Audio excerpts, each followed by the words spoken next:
Top of the hour, right there. Hey, Kepper! Holy moly, Kepper! What's up, buddy? Here early to start the show, I see. Thank you, Bo. I really appreciate it. I really appreciate it. Definitely. Prepare yourself. Prepare yourself. Prepare yourself.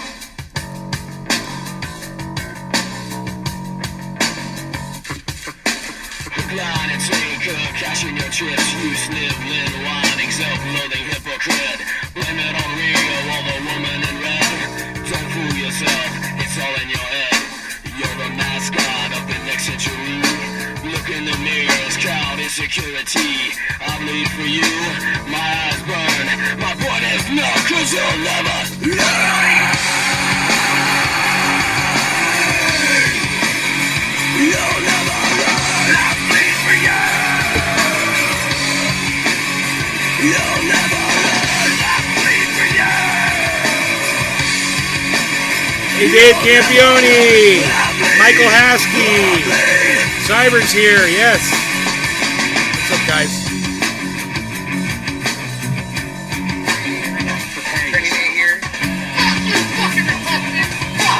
Fuck you, Michelle Bachman. Fuck you. Lying and dying, talking as you read. Pull a tear from your mouth, Fuck you, fucking Levi's Shut up jeans. your Fuck you, mouth, Ben and Jerkins. constant Fuck you. Sick of your loathsome little dick. Line and taker, cashing your chips. You sibling, whining, self-loathing hypocrite. Blame it on Rio, all the woman in Fuck you, red. Levi's clothing company. Fuck you. It's all yours.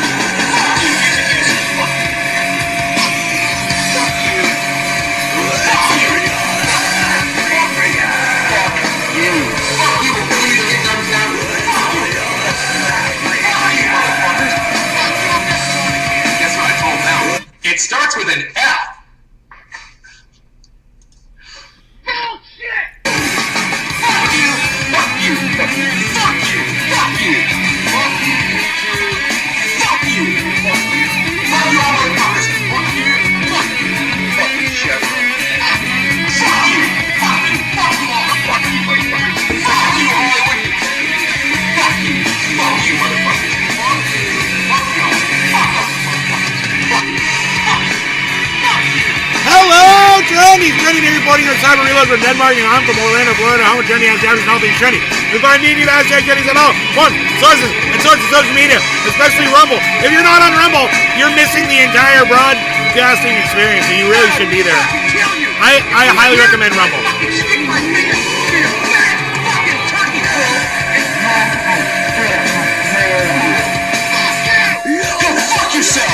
Okay, man, there it is. The intro. We love it. Like boys from the Ox Project, Orlando, Florida.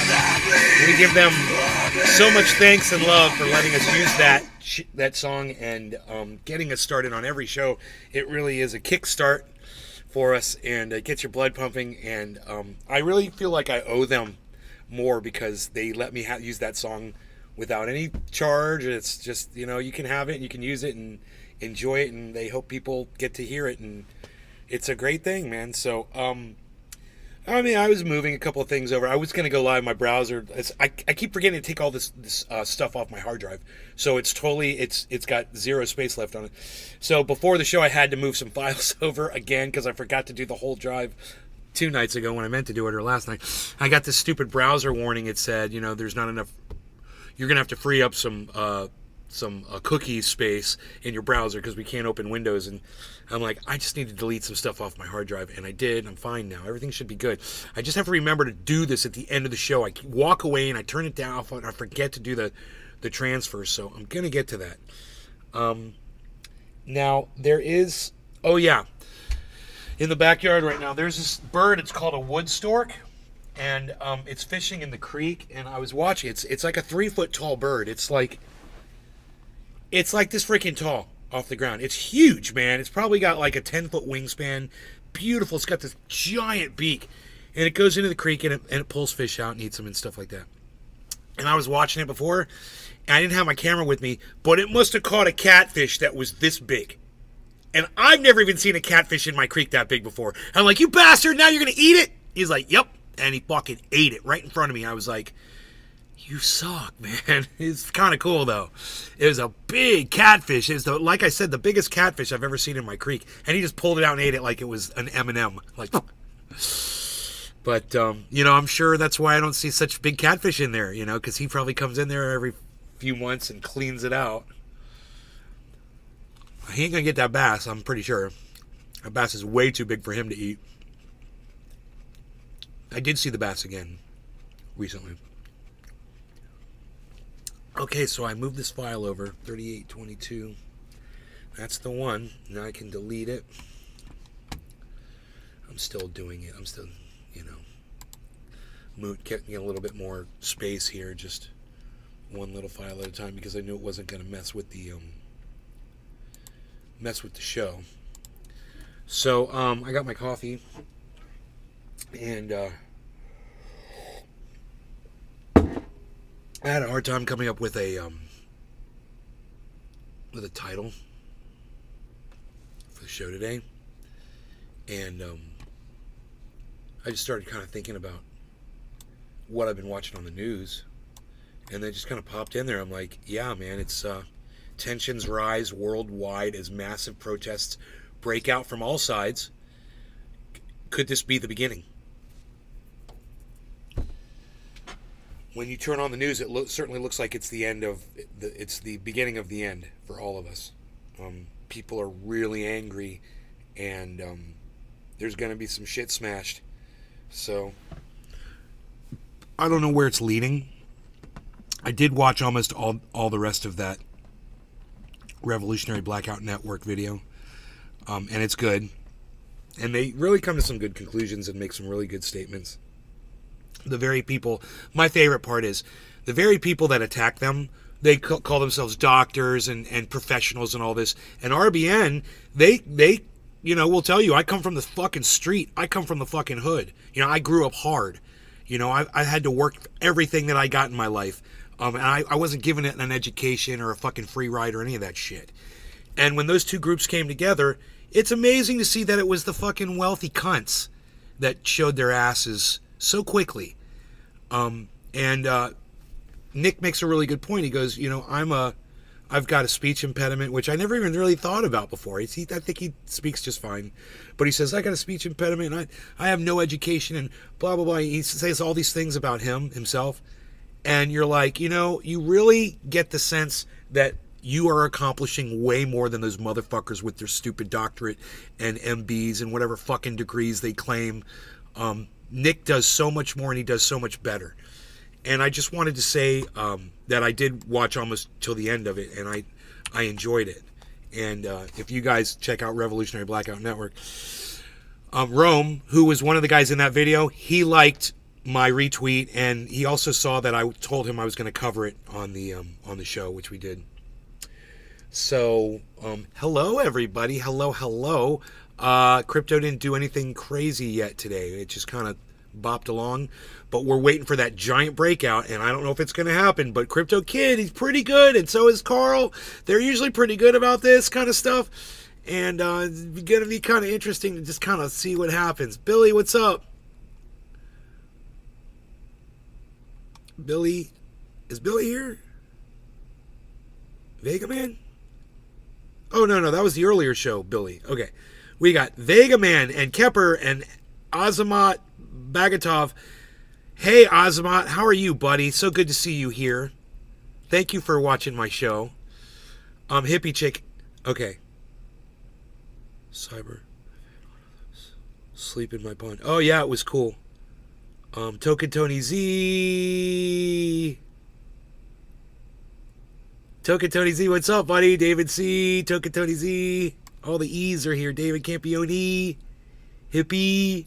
All the E's. What's up? What's up? All my easy E's in the house. So there was something else too. It kind of came into my mind, but I can't remember what it was. Maybe it'll pop back in there. nothing crazy really happening other than, World War III. So we're cool. Business as usual. Oh, that's what it was. Cyber China sent some ships over to the Middle East. Did you hear about that? No, I have not. Yeah, man. They're showing a show of force. A little China's military on display, so to speak. God, I hope they haven't sent the new aircraft carrier over that fucking have a big fucking crack down the middle. There's no fucking radars on it. That don't have a fucking magnetic chute on it. It had literally nothing. It's just a fucking empty shell. They have a big fucking promotion over that shit. It's a facade ship. They should call it the SS Facade. They really should, man. The FS. They should call it the SS Bluster. Up, dude, we should all come up with funny names for, the SS Puffy Chest. They should call it the SS Biden. They should name it the Biden. Oh, God. Name it after that feckless bitch. All right, so, Billy is here. What? Billy. Oh, Billy's here, everybody. Billy. I'm so excited, Billy. What's up? Azamat Bagatov's a character in Borat. His manager. How would you fucking know that? The Middle East can afford its own ships, and they still order Chinese, just like me, lol. They still order Chinese. Dude. Billy, that was fucking stellar, bro. Oh, speaking of stellar, anybody go out and watch the meteor shower last night? I didn't. I know what streaks of light look like in the sky. I realized that. I was like, I was in bed, I was laying there, and I was like, yeah, there's a meteor shower out tonight. I was like, I could totally just put some clothes on and go outside. I was like, I know what streaks of light look like going across the sky. I'm cool. I've seen it plenty of times in NorCal. That's what NorCal did for me. I just, I probably wouldn't have seen it a tenth as much here as I would over there in the mountains. It's the only ship that can get lost on radar, the Biden. It's perfect. It's perfect. It's a plastic ship. There's no metal. It's all rubber and plastic. Latex. And it runs off of a computer chip from 1987. All right. 50 centimeter nanometers, not a nanometer, but centimeter chip.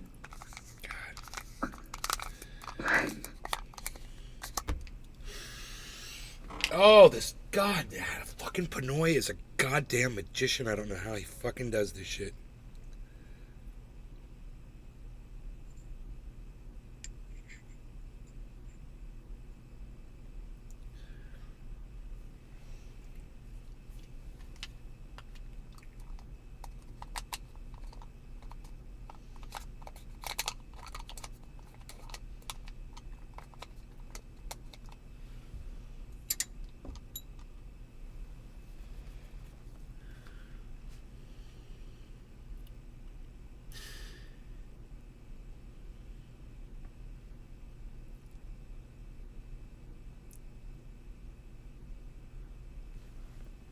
Cyber, do you have a bowl packed? Yeah, I'm packed. Okay.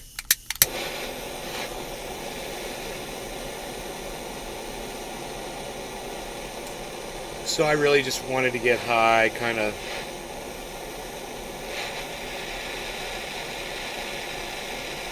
Just been taking it easy.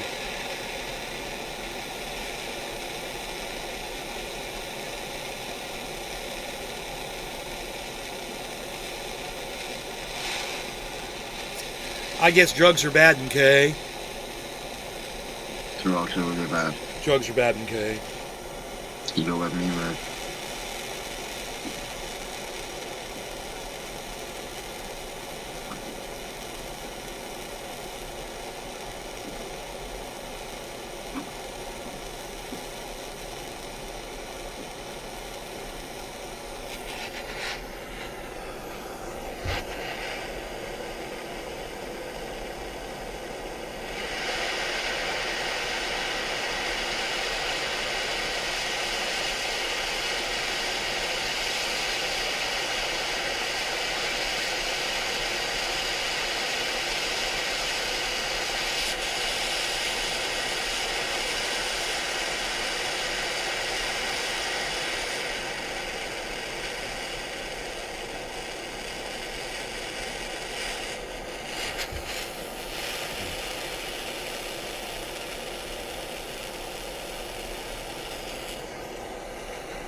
the beginning of the end for mankind. We got to wait and see what happens when Israel moves in. A lot is going to depend on how much resistance they get from Hamas. You can only do so much on the ground, you know.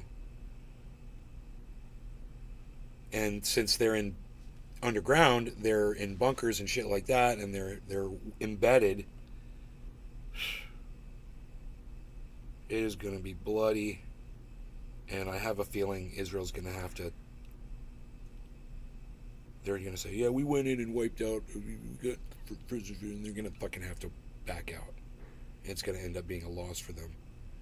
They're going to be losing too many soldiers, and they're not. And Israelis aren't going to want to put up with that. There's going to be a massive protest in Israel to end it. I have a feeling I can see this all happening, man. It's just. You go in there and you knock all these buildings over, and what do? You create hiding places. They're claiming that, oh, we're taking out sniper nests. Really, by taking down a 15-story apartment high-rise, you took down a sniper nest? So, 3,000 people lose their homes? Fucking crazy.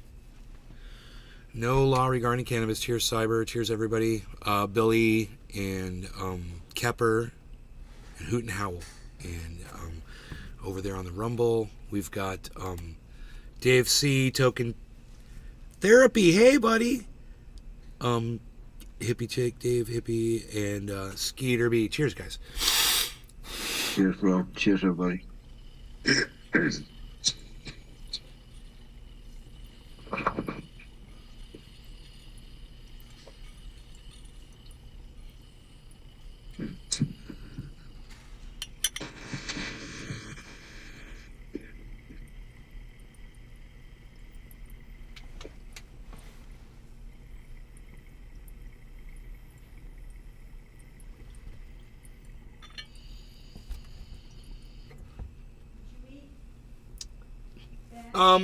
No.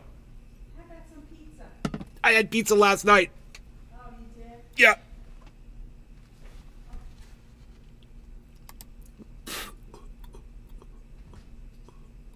All of a sudden, I'm hungry.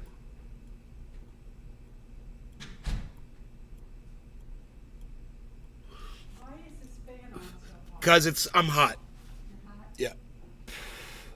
Yeah. You want me to order you a pizza?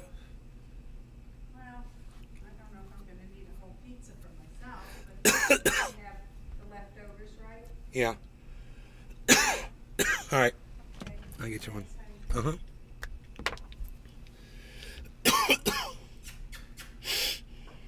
honey. How beautiful. God, that I can't tasted. believe this orchid plant, how gorgeous that is. Yeah, I saw that. Jeez. Just that one. Yeah, and the flowers are still on there? Huh.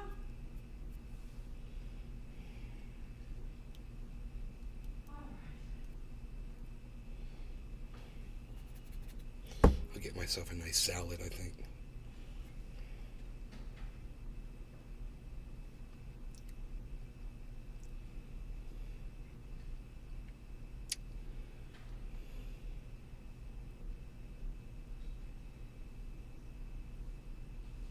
Are you a fucking rabbit? No, I had pizza last night. Then you can eat a cow today and pizza again tomorrow and a cow today. The day No, after. I'm a rabbit. Okay. Definitely a rabbit. I'm trying to be, at least. I'm trying to be a lighter weighted animal. Animal with less weight on it. But I'm not really trying that hard. I'm just being an asshole about my weight because I've just lately I've been in a bad space in my brain around eating and my body and shit.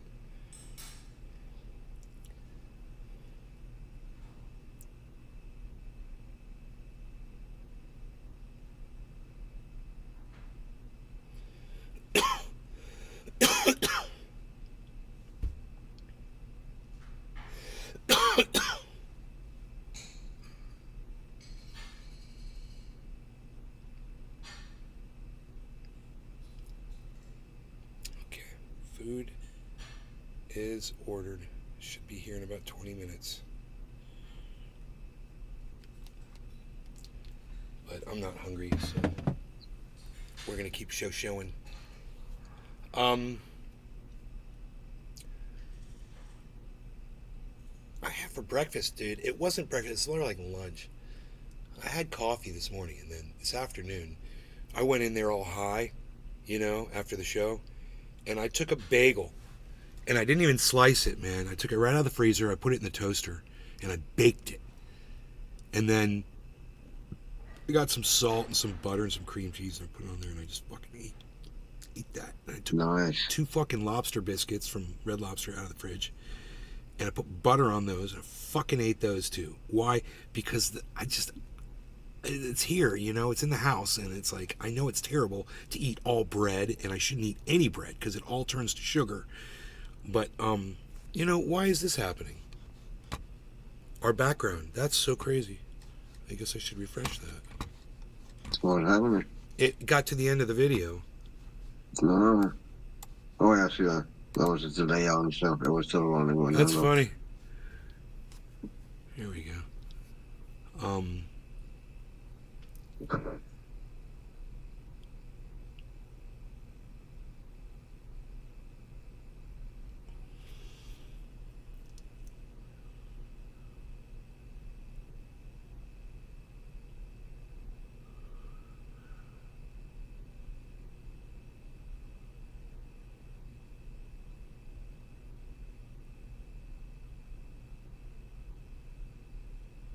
I couldn't believe the protests. It made me proud to see people out in the streets, to see this many people doing whatever they can to try to stop the madness, It's comforting to know that people care that much. If you guys, I'll bring up some video of what's going on.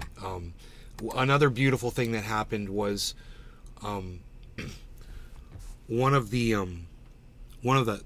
anchors from CNN, Sarah Seidner. I really don't like her.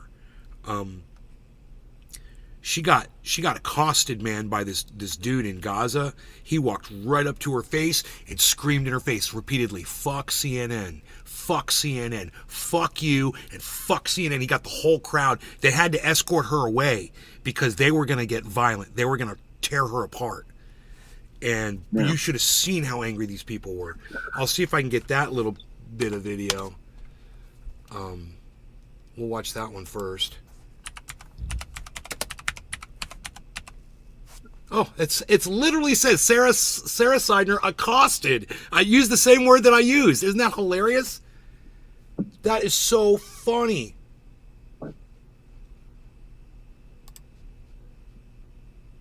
Sarah, and we're going to talk about this too. Sarah Silverman called for the destruction of all Palestinian people and claims it was because she was stoned. Sarah Silverman, the comedian. Yeah, shame on her. Shame on her. It's a very short clip. I never been that stoned that I say shit I don't mean. I've been that drunk I say shit I don't mean. I've been fucked up on all those things I say shit I don't mean. The very but first, I never fucking done it on cannabis. the very Never. first time I got high, I called a girl that I'd been obsessing over my whole childhood and told her that I loved her. I for the first time I was like, finally felt like I could be truthful about something, and that was the cannabis. So it was a very honest reaction. But you meant that, right? Yes, it was honest. I mean, it was like truth yeah. serum. It didn't make me hate people, and it definitely didn't make me lie, and say shit that I didn't mean. It made me be honest. So I'm just assuming that Sarah really wants all Palestinian people dead, and she's a fucking monster, and no one should ever listen to a word she ever says ever again, and she doesn't deserve to have cannabis either. Fuck her for blaming cannabis. Fuck her for blaming cannabis. What a fucking cunt. That does not help cannabis. I'm sorry. Go ahead. My point was that no one. Billy said, I burned my Twitter. It turned into a 2-year-old pair of underwear.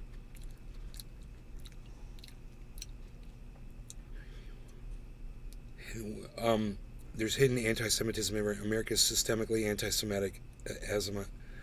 Well, she's practicing Jewish. She meant it was, I was stoned means she slipped up. Exactly, right. This is kind of where the clashes happens. So, all right. You are genocide supporters. You are not welcome here. Genocide supporters. CNN. CNN. Genocide supporters.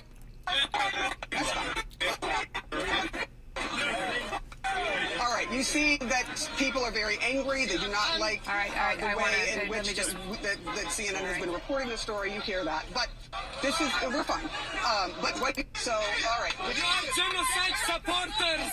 You are not welcome here. Genocide supporters. CNN. CNN. Dude, I love that. Fuck CNN and fuck their bullshit narrative. Do you know what CNN did?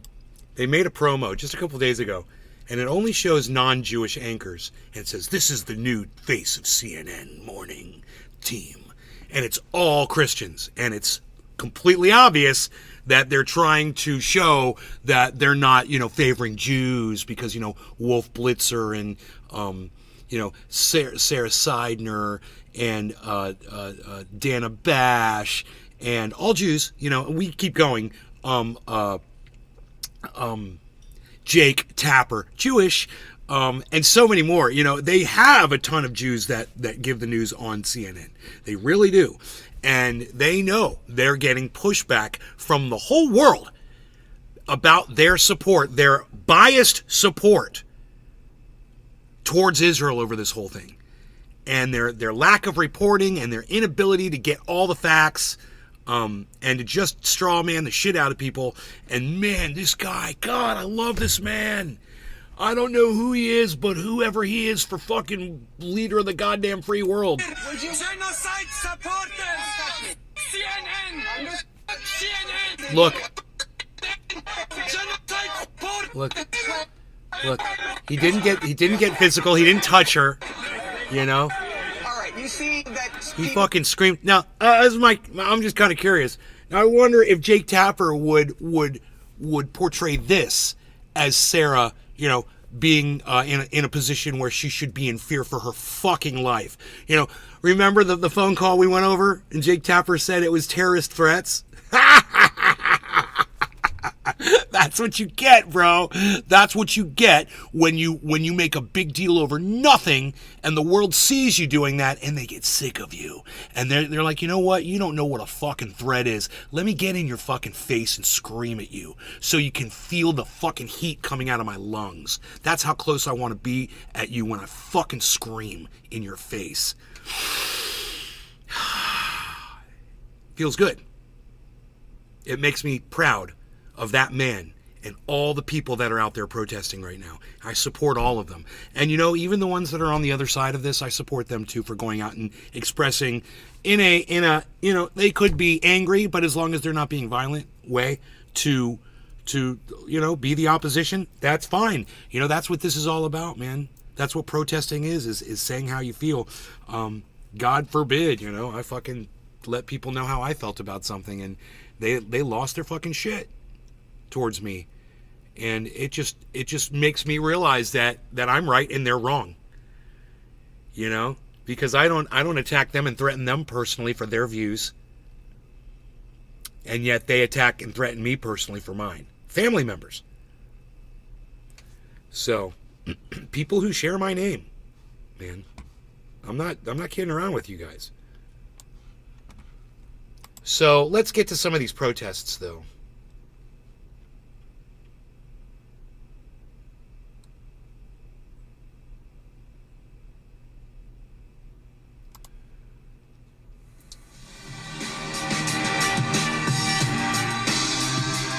Will we soon see U.S. troops on the ground in the Middle East? Well, Biden officials have indicated to Israel in recent days that if Hezbollah initiates a war against Israel, the U.S. military will join the IDF in fighting the terror group. Officials with World War III, man.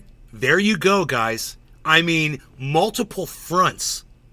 You know, this is just like World War II. It's wherever you are in the world and war's breaking out.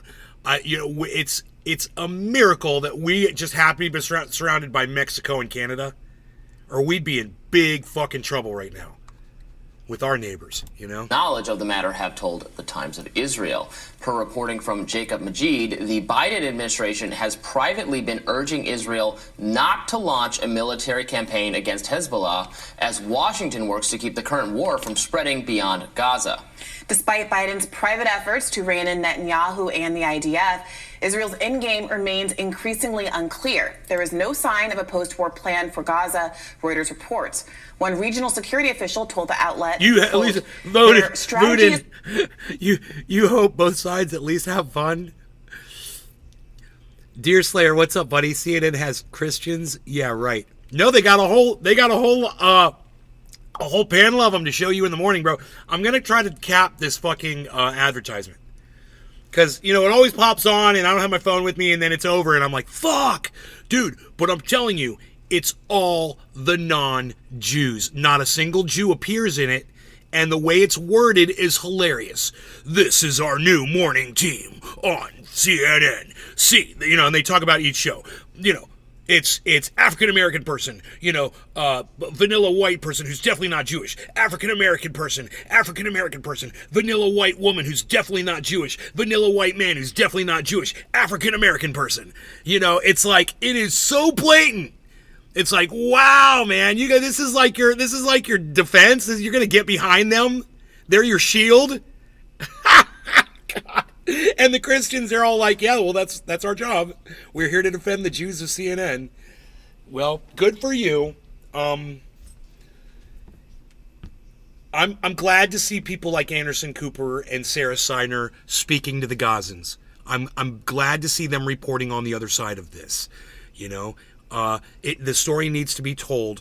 And it's too bad that they're just now getting around to it, CNN. You know, where were you? Why weren't you in Gaza a year ago, you fucking cunts? Why weren't you in Gaza 2 years ago, you fucking cunts? Why weren't you in Gaza 3 years ago, you fucking cunts? Why weren't you in Gaza 4 years ago, you fucking cunts? Why the fuck didn't you send Sarah Sidner into fucking Gaza 5 fucking years ago to do some interviews with some Gazans? You know, I was seeing it on the Empire Files. I was seeing it from Lee Camp. I was seeing it from people like Graham Elwood who were telling me where to go. You know, and I saw nothing on mainstream media. You've been completely silent about the plight of the Palestinians. You fucking cunts. So when you put your cunt asses out there in these protests, don't be surprised if one of you gets, you know, doesn't make it back to work the next day. I wouldn't be fucking surprised. Just, you know, you better learn how to fucking report the news. Because motherfuckers, they're not just holding politicians' feet to the fire anymore. It goes right down to fucking news people, podcasters, everybody's having their feet held to the fire. So you better fucking keep it straight, people. You better, you know, you picked a side. You've already fucked up. You gotta be on the side of the truth because both sides are gonna have things that you're gonna have to disregard in order to hold your fucking narrative.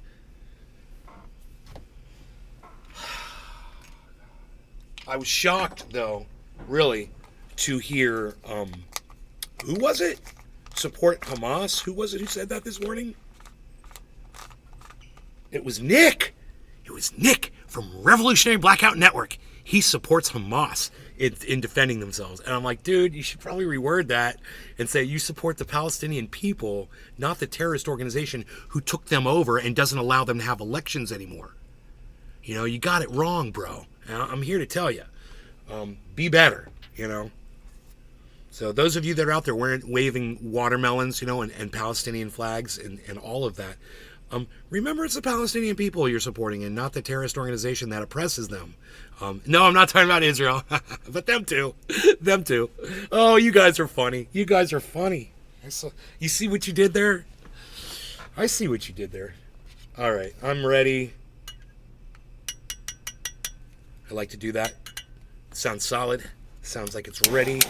Sounds like I know what I'm doing. Gave it a good couple of clicks there. Give me 3 clicks on the tongs if you know if you understood every word I said.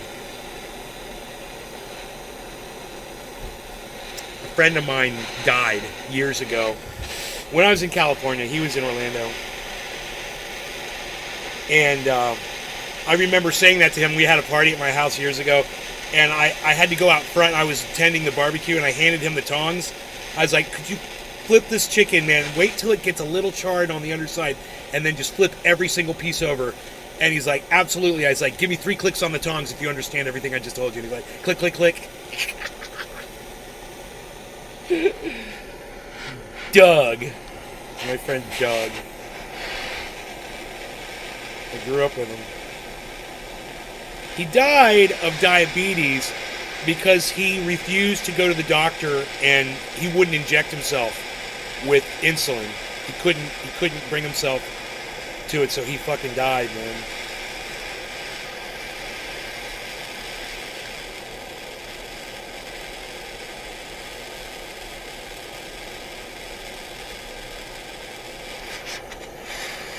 His brother and I were best friends growing up.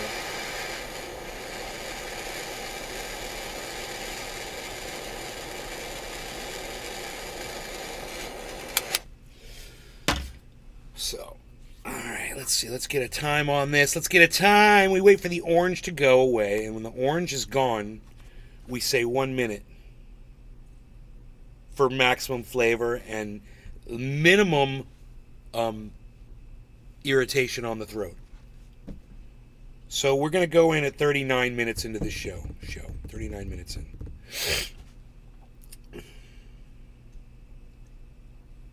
Oh, let's go back to Rising. I'm sorry, guys. To drop thousands of bombs, destroy everything, and go in. But then what? They have no exit strategy for the day after. This comes as cracks of instability continue to appear across the Kepler region. says, let's get high. Saudi Arabia is urging its citizens. Okay, Dharma Bum, say nay. Can birds fly and poo simultaneously? Yes. I'm going to go with yes. Dharma Strong. Dharma Bum says Gaza Strong. And then Kepler says, let's get high. Billy, she's pregnant Jewish. She meant I was... Okay, we're all caught up on the chats. Meats and cheese, tons of bread. Oh, I wish I could get that stone. Well, I hope both sides at least have fun. CNN has Christians. Yeah, right. Little packing crack pipe. Cheers. To depart Lebanon amid Hezbollah threats, and the State Department is currently warning Americans not to travel to Lebanon. Joining us now to weigh in on all of this is Cyber Dr. cheers. Parsi, Everyone Executive cheers. No law Director regarding at the Quincy cannabis. Everyone in all the Institute for chats. Responsible Statecraft. Welcome back, Dr. Cheers, Parsi. bro. Cheers, everybody. Thank you so much for having me. All right, help us understand why this warning of Saudi Arabia to get its people out of Lebanon is so ominous, and what other signs you see that this conflict is only getting bigger. Well, the reason why this is quite ominous is because if Israel goes in with a land invasion into Gaza, that appears to be the most likely trigger for Hezbollah to step into the war. And that would mean that there would be a two-front war. And last time that happened, or last time Israel and Lebanon had a war, was in 2006. You had Israeli mass bombings of Lebanon, which got a lot of Americans stuck in Lebanon and tremendous difficulty actually evacuating them from there. So it's not just Saudi Arabia. The United States State Department is also urging Americans to leave Lebanon right now, and that seems to be an indication of an expectation, or at least an assessment of a high risk. We're going to do this, guys. We're going to do World War III. To Gaza, and that will lead to Hezbollah stepping into the war. What that further will lead to is an expansion of the war in the sense that the United States likely is going to get dragged into it because Iran is going to get dragged into it. And then we will have not only a crisis in Ukraine, but potential crisis in Taiwan, but also yet another unwinnable, unnecessary war in the Middle East that the United States is a part of. I obviously can't speak for all of the American people. It seems there's some still strong memory of our failures in the Middle East in recent decades. I'm sure the American people have divided opinions on what should be done, how they feel about what's happening.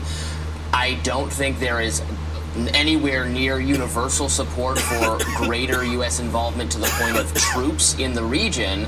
Joe Biden, in his statements about what's going on, has obviously affirmed that he thinks Israel should defend itself and take a lot of the actions it's taking, and we're sending them support, although he has urged caution for the harming of civilians. Yeah, destroying fucking apartment complexes isn't defending yourself. I'm sorry. What do you think he ought to do or even can do to prevent this kind of escalation that it seems to be the American people are certainly not universally behind?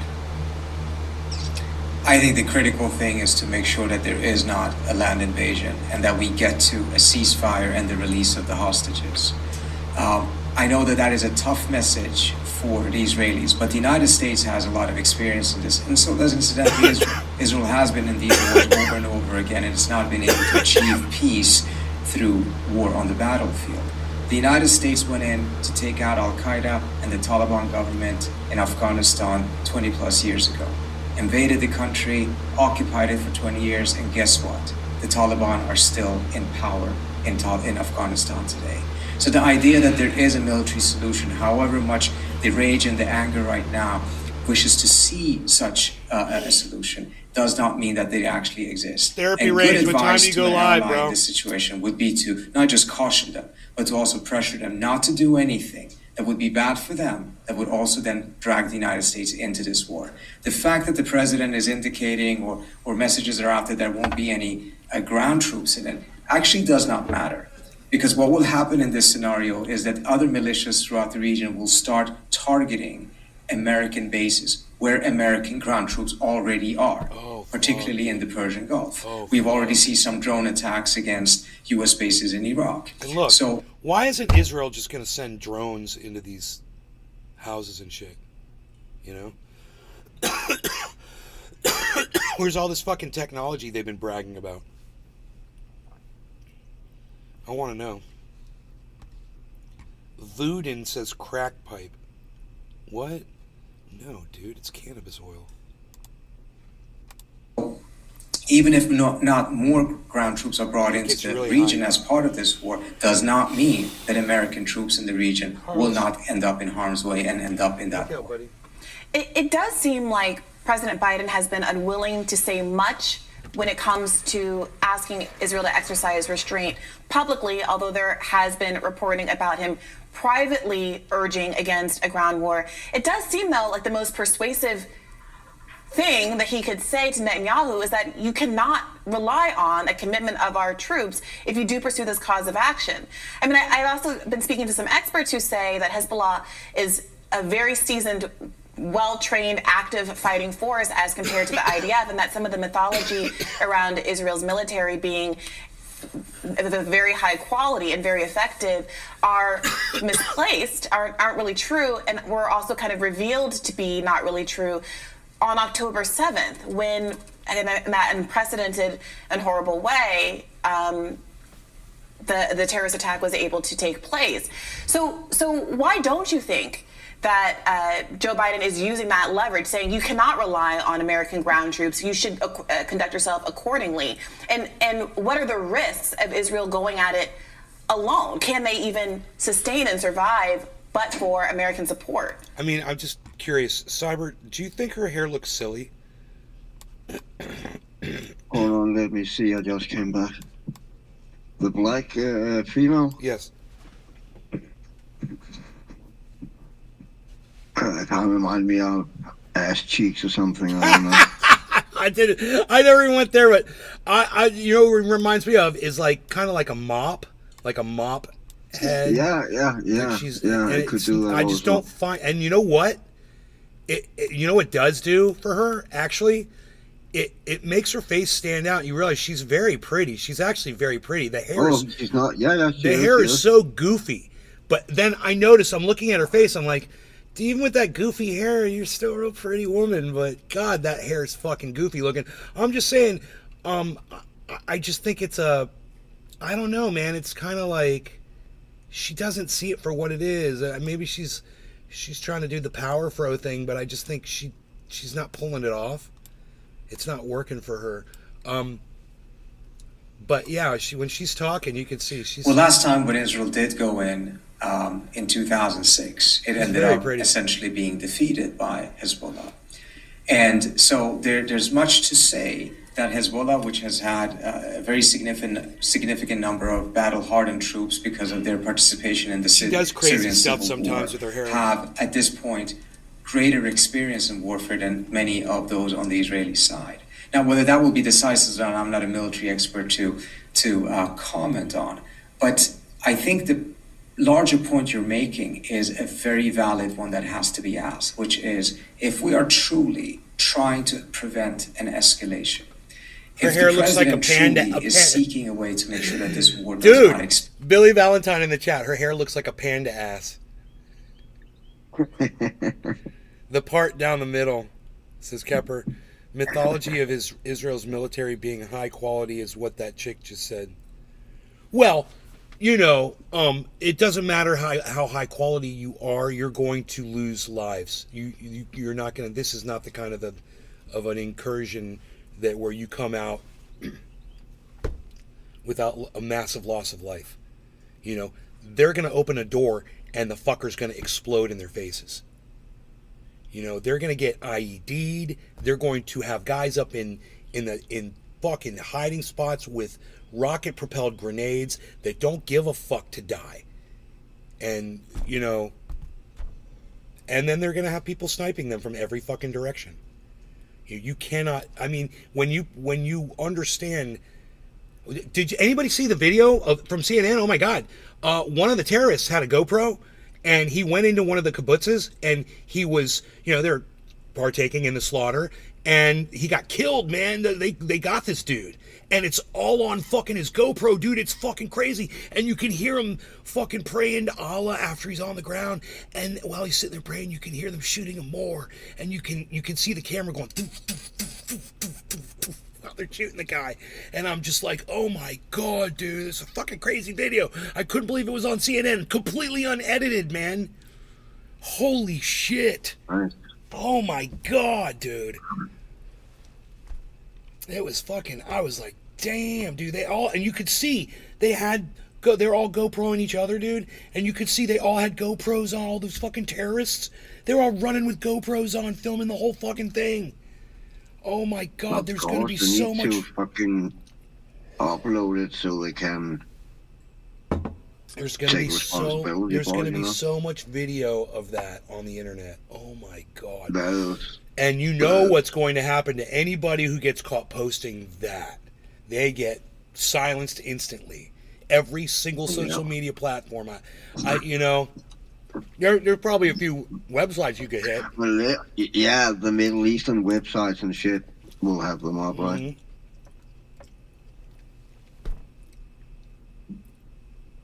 God, man.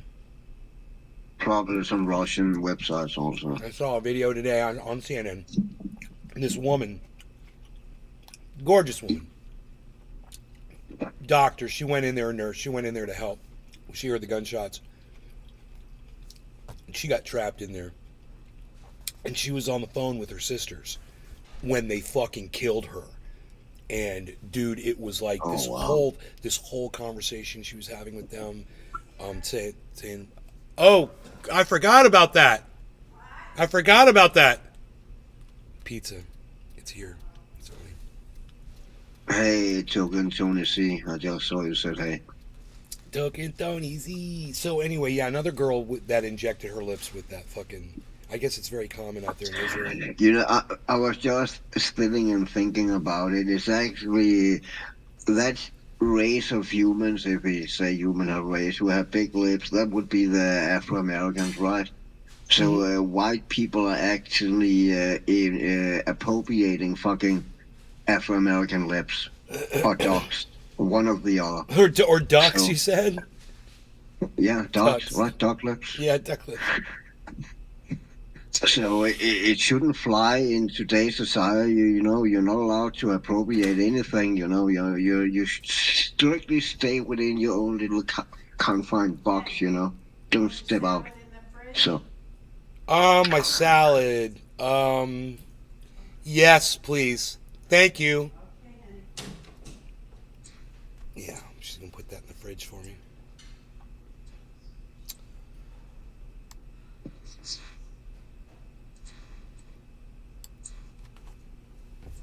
My local store is closed, man.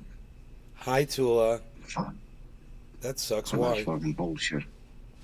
Because it was an Aldi, and they have closed down in Denmark. It closed down last Friday.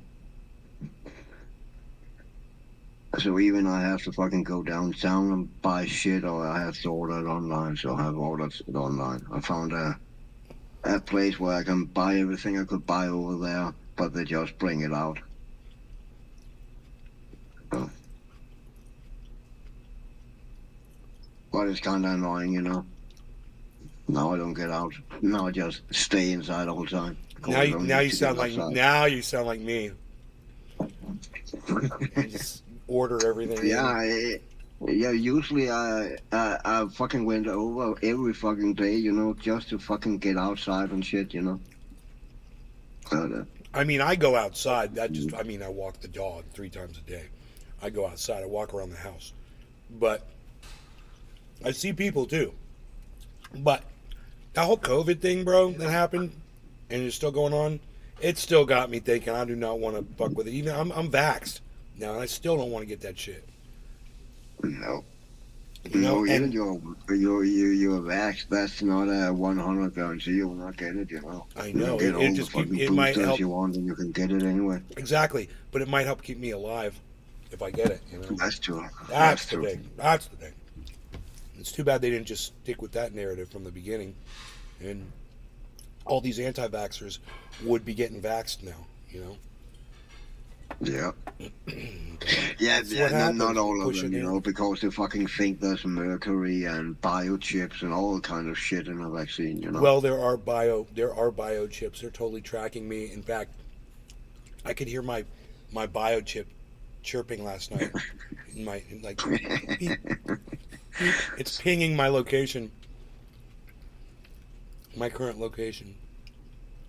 They have your cell phone. They don't need to buy a chip for that, Dude, bro. I was gonna fucking pull out my credit card yesterday. I was getting at the restaurant. And they fucking scanned my head. Beep.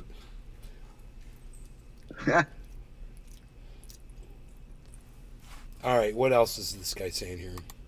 And that the United States I've does got a not get bong, dragged into bong, it. a bong, Why has he bong, adopted an bong, approach bong, that bong, publicly bong, bong. gives Israel a complete got a green bong. light while deterring I got a bong. Iran and I got a Hezbollah? bong.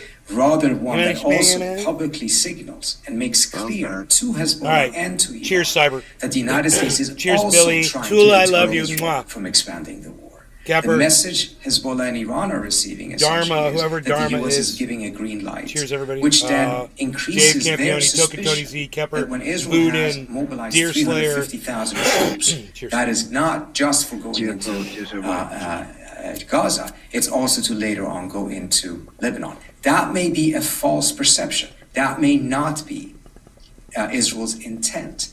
But the strategy of giving Israel complete support and a green light, I fear, is undermining the larger objective that the administration says that it does have, which is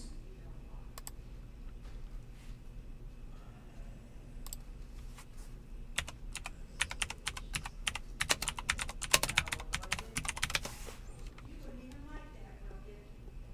I guarantee it.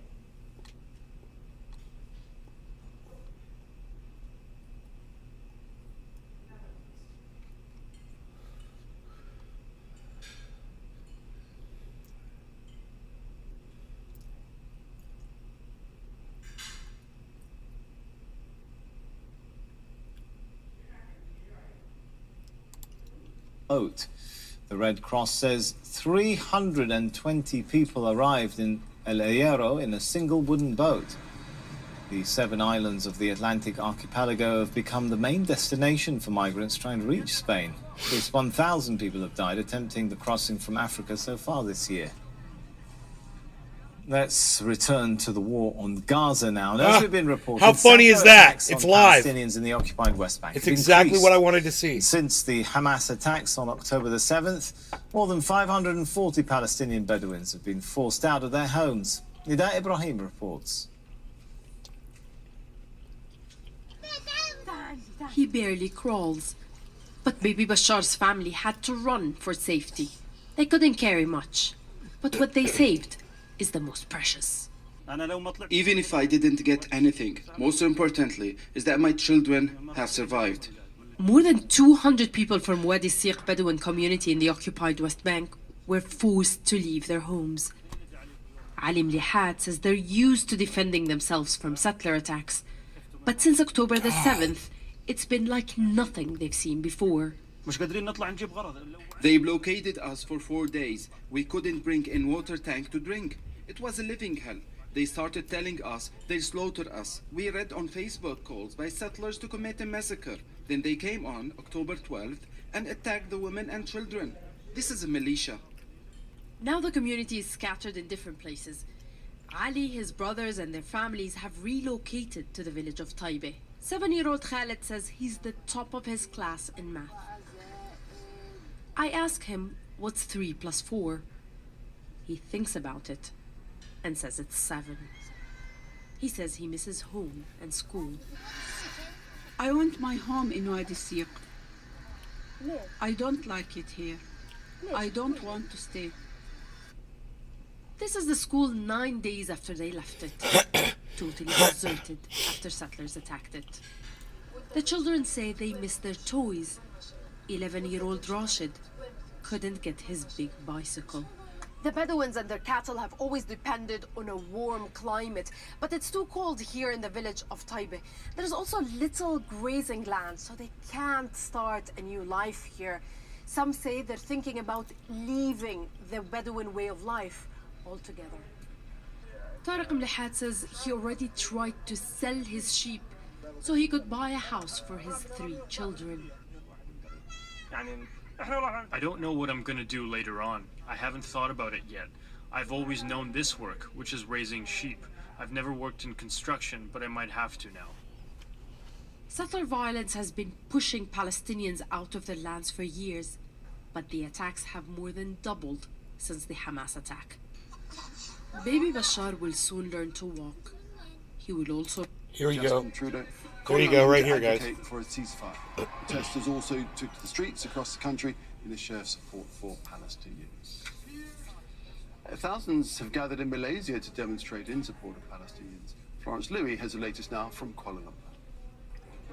The venue of this protest is both significant and symbolic. We are at Independence Square in Kuala Lumpur. This is where Malaysia proclaimed independence from British colonial rule more than 60 years ago. And the protesters here, who are out here in solidarity with Palestinians, are calling not just for an end to the war in Gaza, but also for an end to Israeli occupation. We heard some really powerful speeches. The main message was this, that what's happening in Gaza is a humanitarian crisis. And that to support the Palestinians does not mean you are anti-Jewish, that this is essentially a political conflict. It is not a religious conflict between Muslims and Jews. Now the crowd is a mix of Malaysians of all races, of all walks of life, and also foreigners residing in this country. I mean, I can't imagine how it's like to live there with bombs all around. So I think, it's very unfortunate that, during this era, this, peaceful era, mostly for most of the world, there's one place where it's occupied, and that's apartheid. This protest is organized by several humanitarian non-governmental organizations. But Malaysia's political leadership have always been consistent in their support of Palestinian rights. Now, the government says it condemns killing of all civilians, whether Israelis or Palestinians. But it says it will maintain relations with the political wing of Hamas to find an immediate solution to the crisis in Gaza. And Prime Minister Anwar Ibrahim says this humanitarian crisis could have wider repercussions on international relations if it's not resolved quickly. Florence Louis, Al Jazeera, Kuala Lumpur. To Nigeria, where demonstrators there called for boycotts on behalf of Palestinians. Harvard Idris has more now from Lagos. United in grief and anger, they came in their thousands demonstrating and marching in solidarity with the people of Palestine. We will continue to demand for Wow. justice. You guys, this is what sanctions do. Governments like the American government, they always think that they're going to impose sanctions on another country's people, and they're going to be starved out of their homes, driven to the point that they throw out the current government. But here's the reason why sanctions don't fucking work. Because when you starve people, they don't have any energy left to fight. So it's dumb, and you're punishing the wrong people. And this is exactly what Israel has been doing to Palestine. They've been sanctioning these people based on their government, who they can't vote for anymore. They haven't had elections. So, you know, you expect Palestinians to rise up against these guys, the Hamas monsters, really? You know, they outnumber them for sure, but I don't think they have the caloric energy to fucking pick up a gun and go fucking fight for their freedom anymore. You know, thanks to fucking what Israel's doing to them. Hopefully my mom doesn't. Continue to demand for human rights protection and Mom's promotion. gonna be pissed. We continue to demand that, you know, the international community must rise up. Several resolutions that have been passed regarding Israel-Palestine must be implemented Across the to world. ensure lasting and genuine peace. In the words of one of the speakers, there is nothing wrong for the United States and the European Union to show support to a Biden country is they complicit call in the genocide. oppressor. They, in their thinking, Sign says. find it necessary to support what they call the oppressed. Now, there are a lot of speakers at this gathering, which is happening simultaneously across Lagos and other parts of Nigeria, who have called for a general boycott of Israeli products and products from countries that are supporting Israel with weapons and diplomacy to execute what they call genocide and massacres in Palestinian territories as well as in Lebanon. The same money we are paying to buy goods and services, which we can get from other region of the world, the same money is being used to massacre innocent souls. Now, what they are asking the Nigerian government is to try to cut diplomatic ties or even step down diplomatic relations with Israel so as to show the anger of the Nigerian government. Ahmed Idris, Al Jazeera, Lagos, Nigeria. And with that's it for this news hour. I'm Nick Clark.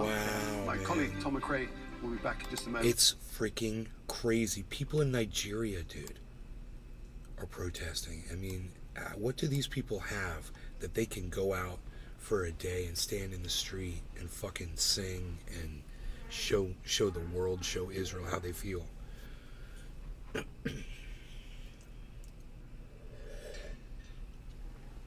I'm pretty sure it's going on in most countries worldwide, right? Yeah. There's been quite a few demonstrations in France, Denmark also. France, Spain, big protests.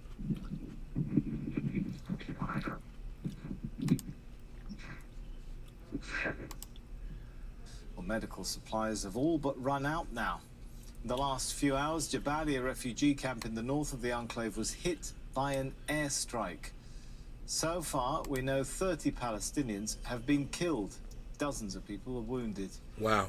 The director of the Indonesian hospital inside Jabalia says most of the injured are children. Jesus Doctors Christ. have been unable to use anesthetic in some cases.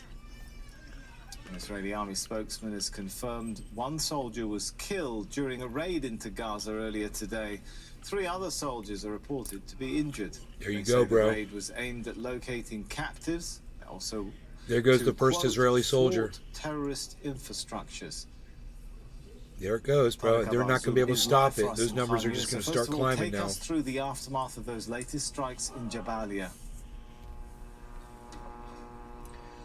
Yes, Sammy, the Israeli occupation forces intensifying its scale of attack. I was literally watching this report a day or two ago, and the general that was speaking, he said the kind of warfare, this is another Fallujah that they're looking at.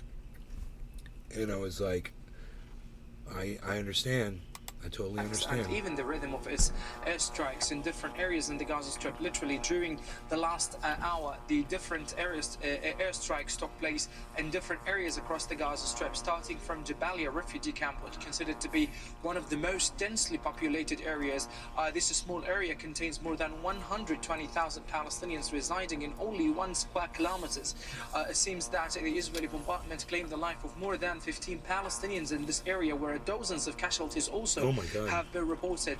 I would like to describe the area there inside. The area is a major complex of adjacent houses. Every single house is adjacent to another. It seems that any single bombardment of this area would cause collateral damage to the surrounding areas of the bombardment house. Also, the different strikes took place in Beit Lahia, El Barej, and in different areas inside the besieged territory. Till this current moment, this night considered to be one of the most aggressive nights in the Gaza Strip, which claimed the lives of dozens till this current moment. And Tariq, what can you tell us about that clash, the first clash on the ground since this conflict began between Hamas and Israeli forces? Oh my God. Oh, well, the Israeli forces tried to enter the Gaza Strip in this attempt. They would like to make a kind of maintenance work for the separation fence between Gaza and Israel. Those forces were observed by the Palestinian fighters who were preparing a military ambush for them. According to the Palestinian fighters inside the Gaza Strip, they said that 2 military bulldozers were attacked. Hutch, what's up, buddy? Was bombarded by the Palestinian fires. Also, troops managed to evacuate and to run away from the incident location, from the location of the incident. And you guys, this is the kind of news that you're not going to see mainstream media. This is, I want you to see who it is.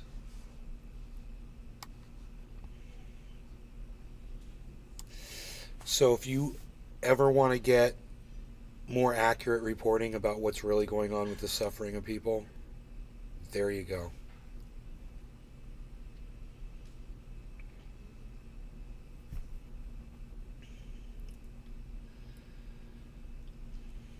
It's hard to watch, isn't it? You know, it's like, if you're not in this mentally,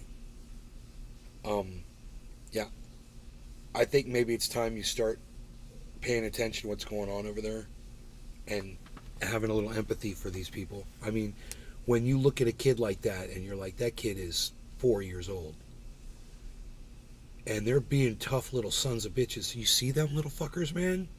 They were just in a bomb blast. Those little kids were in a fucking bomb blast, man. Did you see their faces? Completely covered with white ash. You know, who knows what the fuck they saw? Who knows what the shock of that thing felt like to them? And what kind of damage? Who knows if they can even hear? You know, they've lost their hearing for the rest of their lives. You know, who fucking knows? And you're not going to see CNN reporting this. You're not going to see this on MSNBC, ABC, Fox News won't even show it. You know, I don't know about OAN and I don't know about OAN and I don't know about Newsmax. I don't know if they would show it, so I can't speak for them. I know they're far right wing. And you might actually get more of something around, you know, this kind of accuracy regarding this one thing, you know. But this is the kind of reporting you source around for, man. You don't just stick with one thing.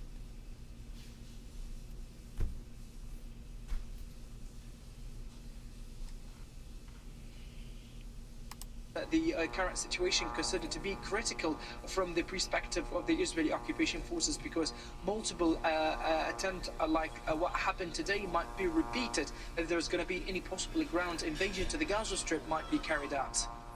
And Tariq, more aid has got through today, but is it being distributed, and is it enough? We're hearing about 130 premature babies at risk because hospitals still aren't getting fuel. Well, in terms of the humanitarian aids, they have entered the Gaza Strip. Around 14 humanitarian trucks entered the besieged territory, but till this current moment, it has not been distributed. And the only I hate when they show the same video over and over again. The process of distribution will be the United Nations. Till this current moment, fuel has not entered the Gaza Strip. Since October the 7th. An Israeli fighter jet attacked a mosque in the occupied West Bank early on Sunday, killing 2 Palestinians. Israel says the site in the Jenin refugee camp was being used to plot attacks. strike is raising concern of a dangerous escalation. Sidat Ibrahim reports from Ramallah. A rare Israeli airstrike in the occupied West Bank. The target, 2 Palestinians in a mosque in the Jenin refugee camp. I was under this window and heard a loud explosion just after 2 a.m. There's no place for us to go, so we stayed home. Israeli troops usually raid the camp in the north of the West Bank, often exchanging fire with Palestinian fighters. This time, Israeli soldiers were nowhere to be found. A dangerous escalation, Palestinians say. Dude. The Israeli army says the 2 people targeted were responsible for previous attacks and were planning new ones. Following the strike, some families say Israeli forces called them threatening to kill other wanted Palestinians. With these assassinations, it's clear that the Israeli forces are starting to copy what they're doing in the besieged Gaza Strip in the occupied West Bank too. This is our fear, that these assassinations will come from the air. This is a big problem, because when you hit an area, you damage the surroundings. Israeli forces have been ramping up their raids and increasing their use of aerial attacks in the West Bank, particularly in areas where armed groups are active. On Thursday, a drone strike killed at least 5 Palestinians in the Nur Shams refugee camp near Tulkarem.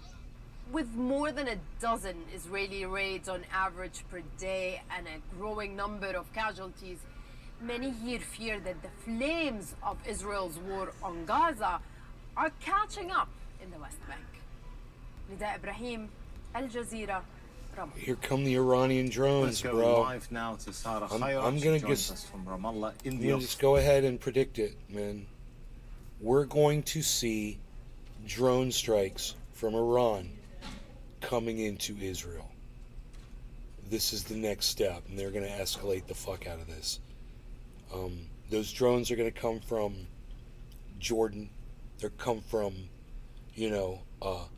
another actor, probably not directly from Iran, but Iran's going to sell them to people, and we will see these things coming in, and Israelis are going to be getting killed in Israel. That's my next prediction. This is not going to end. They're going to bring the war straight to Israel.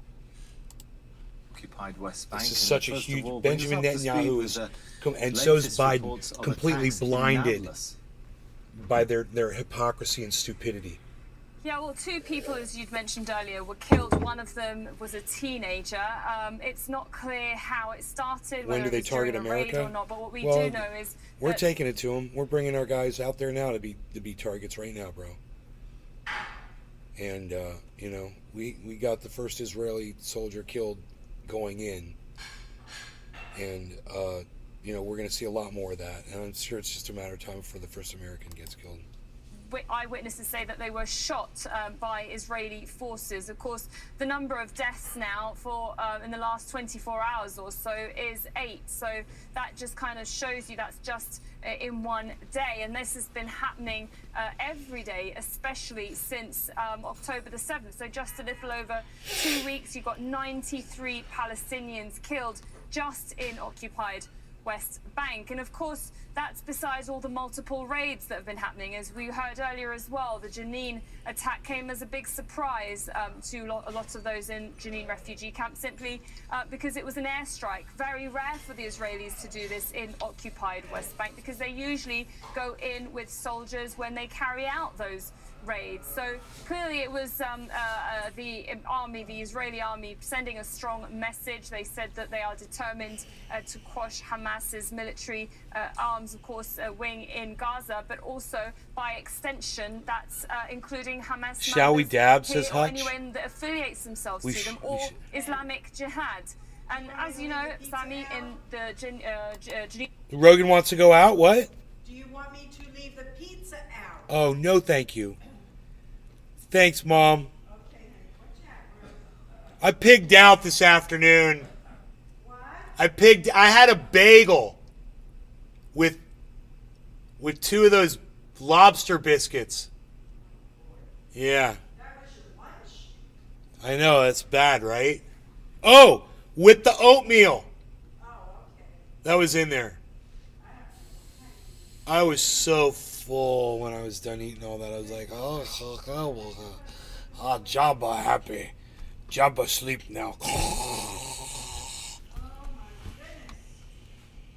Jenin refugee camp, they have an armed group known as Jenin Brigade, which was set up in 2021, and they have affiliated themselves for the same cause, they said, to fight against the occupation. They say this is the only way they can resist that occupation. And one last thing on that, you see, is that Hamas, when they carried out their attack on Israel, they had also said it was because of the continued occupation and confiscation rather of land and settler attacks happening here in occupied West Bank. And that was one of the reasons why they said they carried out that attack. Well, we're definitely seeing a continuation of Israel's occupation here, and certainly in a much harsher way, including these raids. Harsher way, also harsher techniques. We're seeing airstrikes, which is not very common. We're seeing attacks on mosques. Take us through that. This is psychotic. Yeah, exactly. Obviously, this Israel one that happened cannot, in they Jenin just can't help refugee camp themselves. Was a mosque. It's like crack. The Israeli military just soon after It's like that strike said that Netanyahu is on fucking crack, and everybody around him is just saying, where can we get you more crack? You know, Biden, fucking, dude, this motherfucker, Ron DeSantis, you wouldn't even believe it, man. Fucking Tulsi Gabbard and fucking Alicia Silverstone, or whatever the fuck her name. I'm sorry, not Alicia Silverstone. Not her. Sarah Silverman. Alicia Silverstone was just in a really good production on Netflix. It's good with Benicio del Toro. It's really good. It's like a 3-hour movie. Some shit like that. I can't remember its name.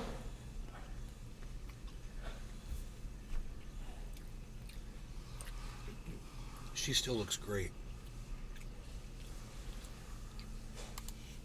they had Hamas tunnels underneath, and you know. Oh, we're doing a dab. That's right. Palestinians have used places like mosques for planning, if you like, any of those attacks. How dare me forget to do a dab? Some of these places that are very densely populated are still refugee camps, and they are still, finding that they are the ones that are hit the most by these Israeli raids, from demolitions to restriction of movement. And as you said, we're seeing a different way of them dealing with these raids. It's a lot more intense. They are also, for example, a few days ago, some of their soldiers were flying the Israeli flag during the raid. We've not really seen I get this my adrenaline before. going. The type of people I should do that when I get tired. I should do a little set. Hamas members, but they're also Force myself to do a little journalists set. that are being targeted here as well, including a restriction on Palestinian movement, not just Palestinians, but for those like us that want to report on the situation here. We're not able to move, and in simple terms, once said to us by one of the checkpoints, this is a war. All right, we'll leave it there. Sarah Khairat. Well, Washington is expanding its military presence in the Middle East in support of Israel. Defense Secretary Lloyd Austin said the U.S. would send more military assets to the region. This includes Patriot air defense systems and more troops. Washington says it's in response to, quote, recent escalations by Iran and its proxy forces. A group of U.S. senators have been Hutch! support for Israel on a visit to Vega Tel Aviv Man. as the war on Gaza continues. The Republican Senator Oh yeah, you know it. You know it, Vega Man. We're here today. Shoot her kids' food for Tell them. Iran we're watching you. If this war grows, it's coming to your backyard. This is going to be happening for a long time, Vega Man. There's an effort to unleash Hezbollah on the Jewish state to destroy it. My attention will be to Tehran. If these innocent hostages get slaughtered, I hold you, Iran, accountable because you could stop it if you chose to. Well, we're joined now by Shihab Rattansi in Washington, wrath D.C. of First all. of all, Shihab, take us Graham. through some of the latest readouts coming out about Lindsey diplomatic activity Graham. on Sunday. President Biden talked to Benjamin Netanyahu. We've been told we did get a readout. There are two significant parts to the readout, though. One on the humanitarian aid to Gaza. It says that the leaders affirmed that there will now be continued flow of this critical assistance into Gaza. There's some sort of rhetorical commitment from Benjamin Netanyahu, it would seem, for continued flow. I mean, it's a trickle. Whether this is about public relations or helping the people in Gaza, is open to question, as we all have been discussing. But there is some rhetorical commitment there. But also that President Biden and Netanyahu spoke about ongoing efforts to secure the release of, quote, all the remaining hostages taken by Hamas. So I guess that's significant in relation to the various lines we've been chasing over the last 2 days as to whether the U.S. is asking Israel for a delay in any ground offensive in order to give more time for negotiations. Anthony Blinken was asked about that, the Secretary of State, on the Sunday news shows, and he simply just said that's Israel's decision to make, but we can give the best advice that we have. Beyond that, Biden, we are told, has spoken to Prime Minister Trudeau of Canada, President Macron of France, Chancellor Scholz of Germany, Prime Minister Meloni of Italy, Prime Minister Sunak of the UK, as well as Pope Francis, a 20-minute conversation with him. As far as the conversations with all those leaders in Canada and Europe, we don't have any readouts as yet. And then finally, we just got a rather interesting note from the State Department, but this is more a media note. This seems to be part of the information war, and we've been getting rumblings that there are concerns in the Biden administration about the information war, as it's called.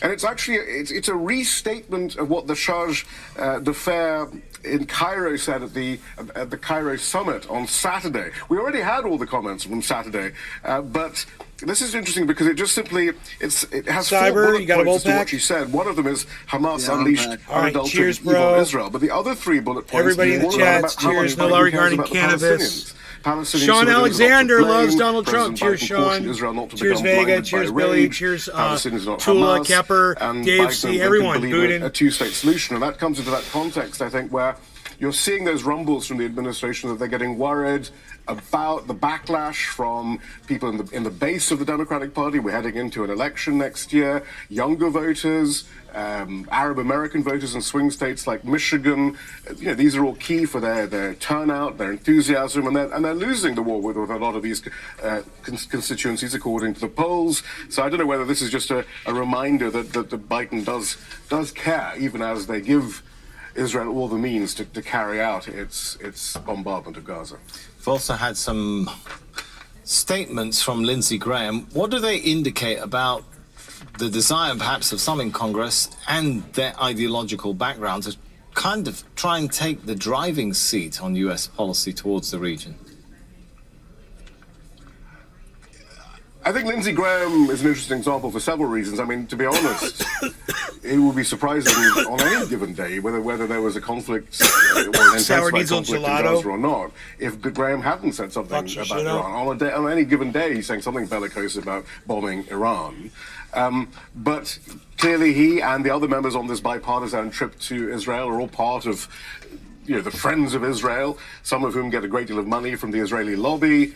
And they have to represent, and that means unconditional support for Israel, no matter what it does, and rhetoric against Iran. Lindsey Graham is an interesting example there, and really does represent a particular trait of members of U.S. Congress, the political makeup of this country, and the religious makeup, because he's part of that evangelical Christian Zionist tradition, which feels that conflict in the Middle East is a good thing in some ways, because it is suggesting that the second coming of Jesus Christ might be upon us, and therefore, when he comes, then he will send all the Jews to hell unless they convert. It's a curious alliance, but one that's very, very potent when you talk about the reasons for unconditional support for Israel in Congress and amongst that evangelical Christian community. Evangelicals, they're in the United psychos. States.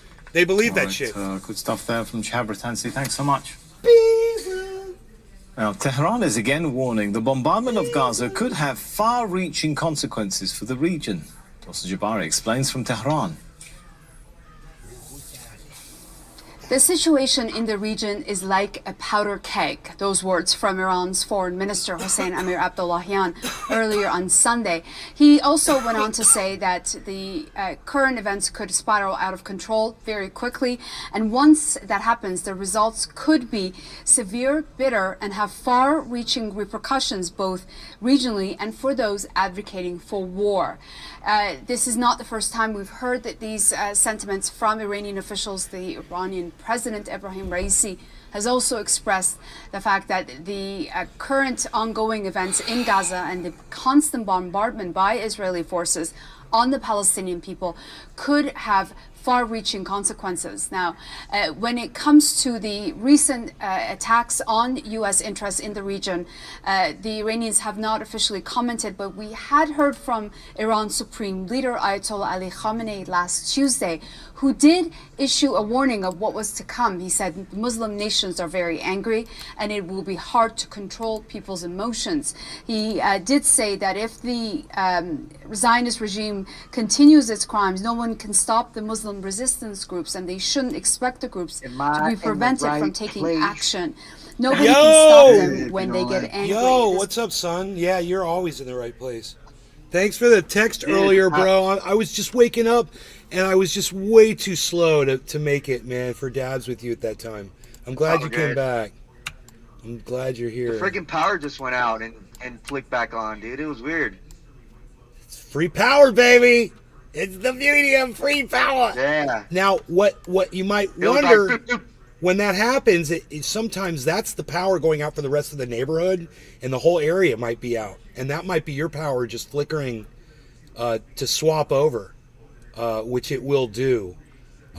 If it's generating power for the grid, and then the power goes out, then it'll click off, because that power generating for the grid immediately starts going to your batteries to back them up, because your batteries turn on and start powering the house. I figured that's what it was, because it wasn't a major like outage. It was just like I blinked and my computer was off. It was crazy. That is a quick one. Yeah, that's super quick. Yeah, it's like pouring rain over here, man. Pouring rain. It's like that's bullshit. I rain can't believe it. Never pours. It never pours over there. So what the fuck is that all about? I don't know. It's been raining since 2 a.m. So hard rain, like a Florida rain, or like a drizzle? No, not like a Florida, like a drizzle. Yeah, like a drizzle. But here, here that's pouring. No, exactly. Okay, I got you. Yes, and it'll do that for days, bro, and it gets depressing after a while. Yeah, that's for sure. Yeah, but it cleans all the dust off the trees, and everything looks beautiful. Yeah. Yep.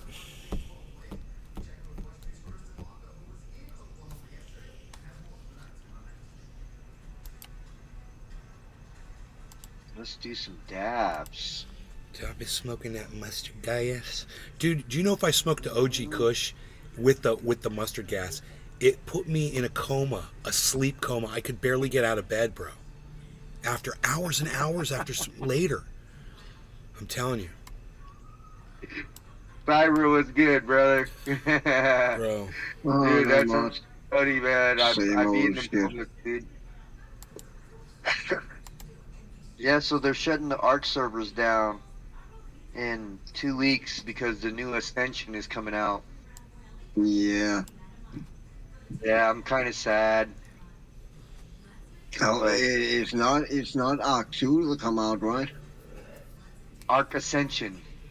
I believe that's Arc 2. I think that's Arc 2. I'm not too sure. There's like a lot of different lingo for it right now online. Yeah, it has a special name. Hold on, I'll look it up on Steam. They have a special name. Anyway, while you guys are talking about that, we're watching footage of protests going on around Palestine, around the whole world right now. So I'm just going to turn that footage back on. This was last week by Iran's Supreme. Unanimously supported by the Security Council, but was vetoed by the United States. So there was some hope, I think, with some Security Council members that if the U.S. was going to draft something new that they would kind of reinsert the humanitarian pause. Sorry. It says expected late 2024. Yeah, that dude. People are gonna freak out because they're shutting down the official ARC servers, so you can't even have custom servers or anything like that. They're shutting it completely down because everybody's swapping over. Oh, and I'm like, how is that even gonna work? How can you can't even buy it? We are in You can't even buy it 2023. Yeah, that's what I'm saying. We're in 2023 right now, right? And that's just coming. It's a year away from release. It says late 2024. End of 2024, actually. It says so. It's probably gonna be a Christmas release next year. Yeah, I don't know, man. I'm gonna be playing a lot of Call of Duty, I guess, until then. Why would they? It literally makes no economic sense and no franchise sense to fucking shut the first game down. Well, they're saying they're not making any money off of it. That's why. They're not making any money. The people with custom servers are the guys making money. What the only way that they're making money is from people renting the servers from Nitrado. You know, that's how they're making their coin right now off of that game. It's not like and they that's don't why have any. Arc 2.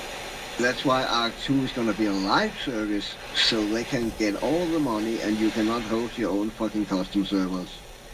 Wanna bet? Yeah, they might do that, but I think what's gonna happen is that it's gonna. I think, me personally, how the game going, and from like meeting an art developer and stuff like that, I think it's gonna be more like GTA 5 with shark cards and fucking, you know, shit like that. You know what I'm saying? To be able to like maneuver how you want in the game, you gotta get this, or you know, you gotta get this mount, or fucking, you know, shit like that. That's how I think it's gonna go down. Because everybody's following suit with Fortnite and how it was selling skins and selling all that shit. Yeah, in that's a GTA live 5. service. That's what a live service is. It's always on, like the fucking COD is now, like Diablo is. Every fucking game is a live service.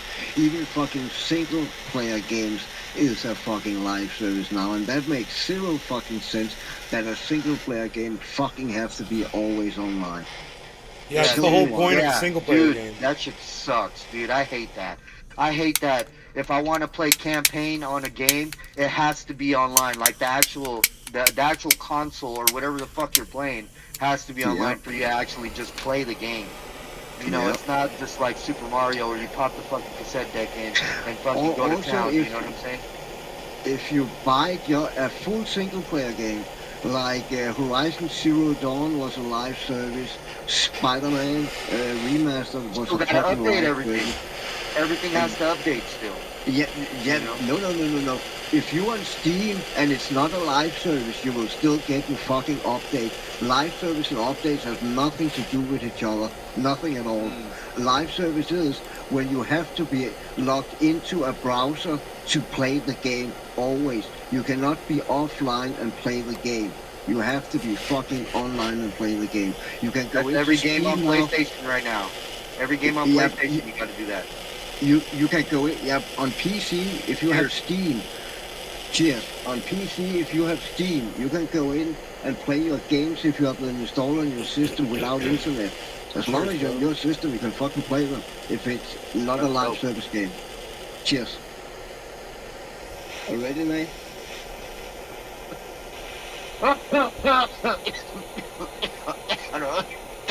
Hey, Nay, smoking? Not for a minute or a half. Okay. Like, I'm waiting. I'm still orange.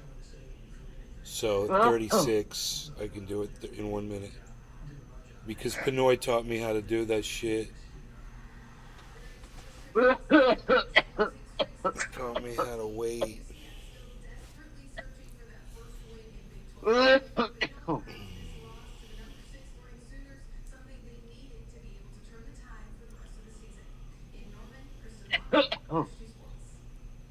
Dude, I'm telling you, smoking the mustard gas with the OG Kush, big mistake.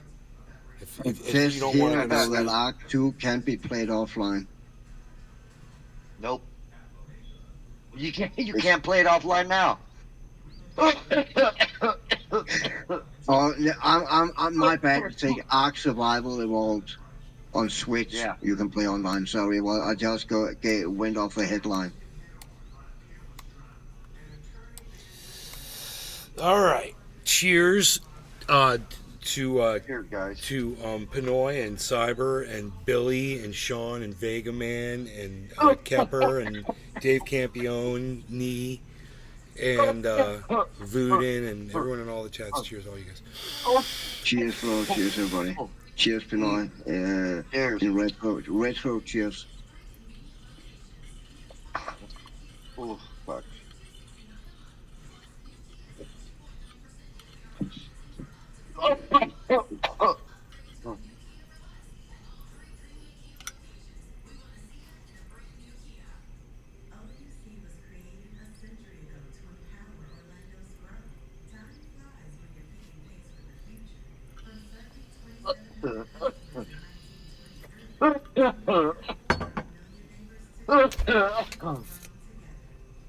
But it would fucking... They might not make money on it right now, but it would make sense to have those servers running. For one, to not piss off the community. Two, to kind of promote the new game who also comes out. That there's still games up for the still servers up for the old game, right? I could Well, understand what they're thinking is, bro, I'm sorry, I don't mean to cut you off, but what It's all good. I cut people off all the time. what's being said on Reddit and all that stuff is that they think that the game's not going to perform that well, so everybody's gonna, naturally jump right back onto this shit. So what the developers and the people putting the game out, they're like, fuck it, we're just gonna shut the servers down. So there's no coming back to anything. Yeah, but then they should have do it. That what Overwatch did that. They shut all Overwatch down. There's no Overwatch 1 no more. That ended when Overwatch 2 came out. They should have done that because you're pissed off now because now you cannot fucking play that game, and that's fucking. That's fucking bad. It's bad publicity for the whole company and for the new game and shit. Because now people are gonna wonder if that's how they're gonna treat people when the new game comes out. I mean, you don't fucking treat your customers like that. It's fucking bullshit. Well, like the problem with that, Cyber, like how they're building games now and how they're running with them. Like you know how like right now I can go get a Nintendo and play each individual game, and get that nostalgia from playing that game. You can't do that 20 years from now. I know that. 20 years from now, you can't go online on any of these. I know that. It's fucked. That's why we have live services and all that shit. You don't... I have around 250 games or something like that on Steam. I don't own a single of those games. Steam can arbitrarily shut down my account right now. And those games are just gone. I don't own shit. Yeah, I don't like that. I'm renting those games for a lifetime. It's a lifetime rent. You don't own shit no more, man. I mean... Yeah, that shit's crazy. It is fucking crazy. And they also want to do it so you cannot do that exactly what you say. You cannot take your old fucking PlayStation game and trade it in for another PlayStation game. They want to combat all that shit. Yeah, because they don't earn money on that transaction, They only got money when the game got sold once. Yeah, exactly. Yeah, I feel you on that shit, 100. It's bad, dude. Like, I wish games were how they were, man, where you could just pop that bitch in and fucking play, and if I want to play online, I have that choice. I'm not being force-fed, you know what I'm saying? And it's just ridiculous, bro. I totally agree. Totally agree.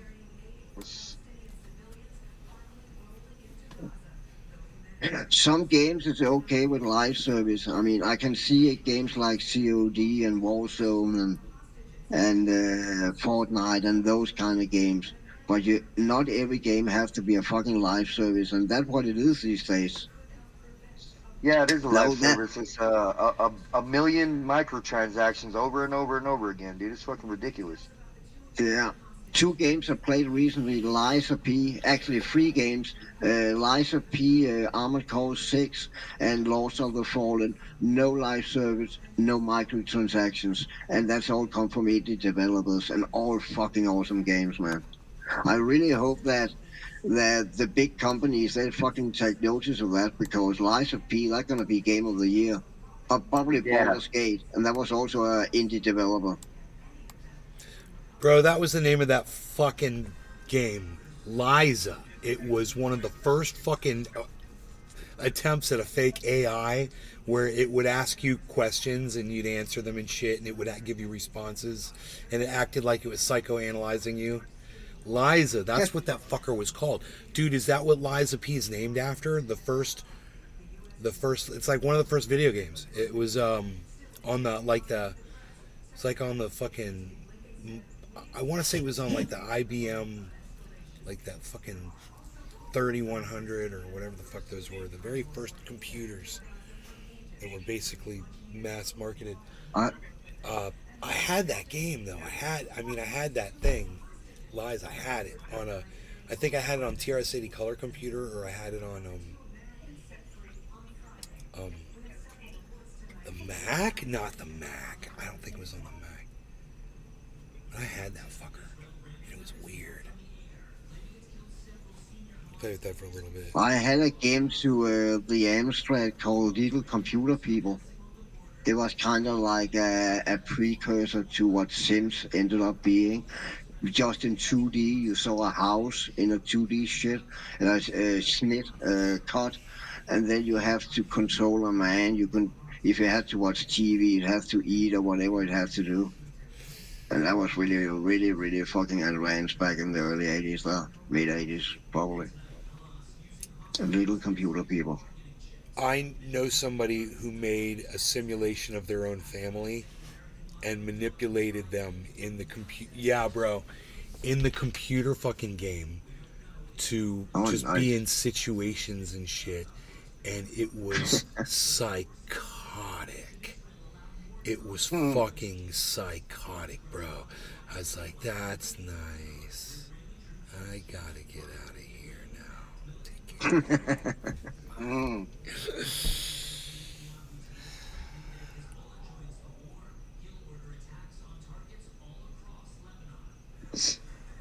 Okay, I can delete those. All 3 of them.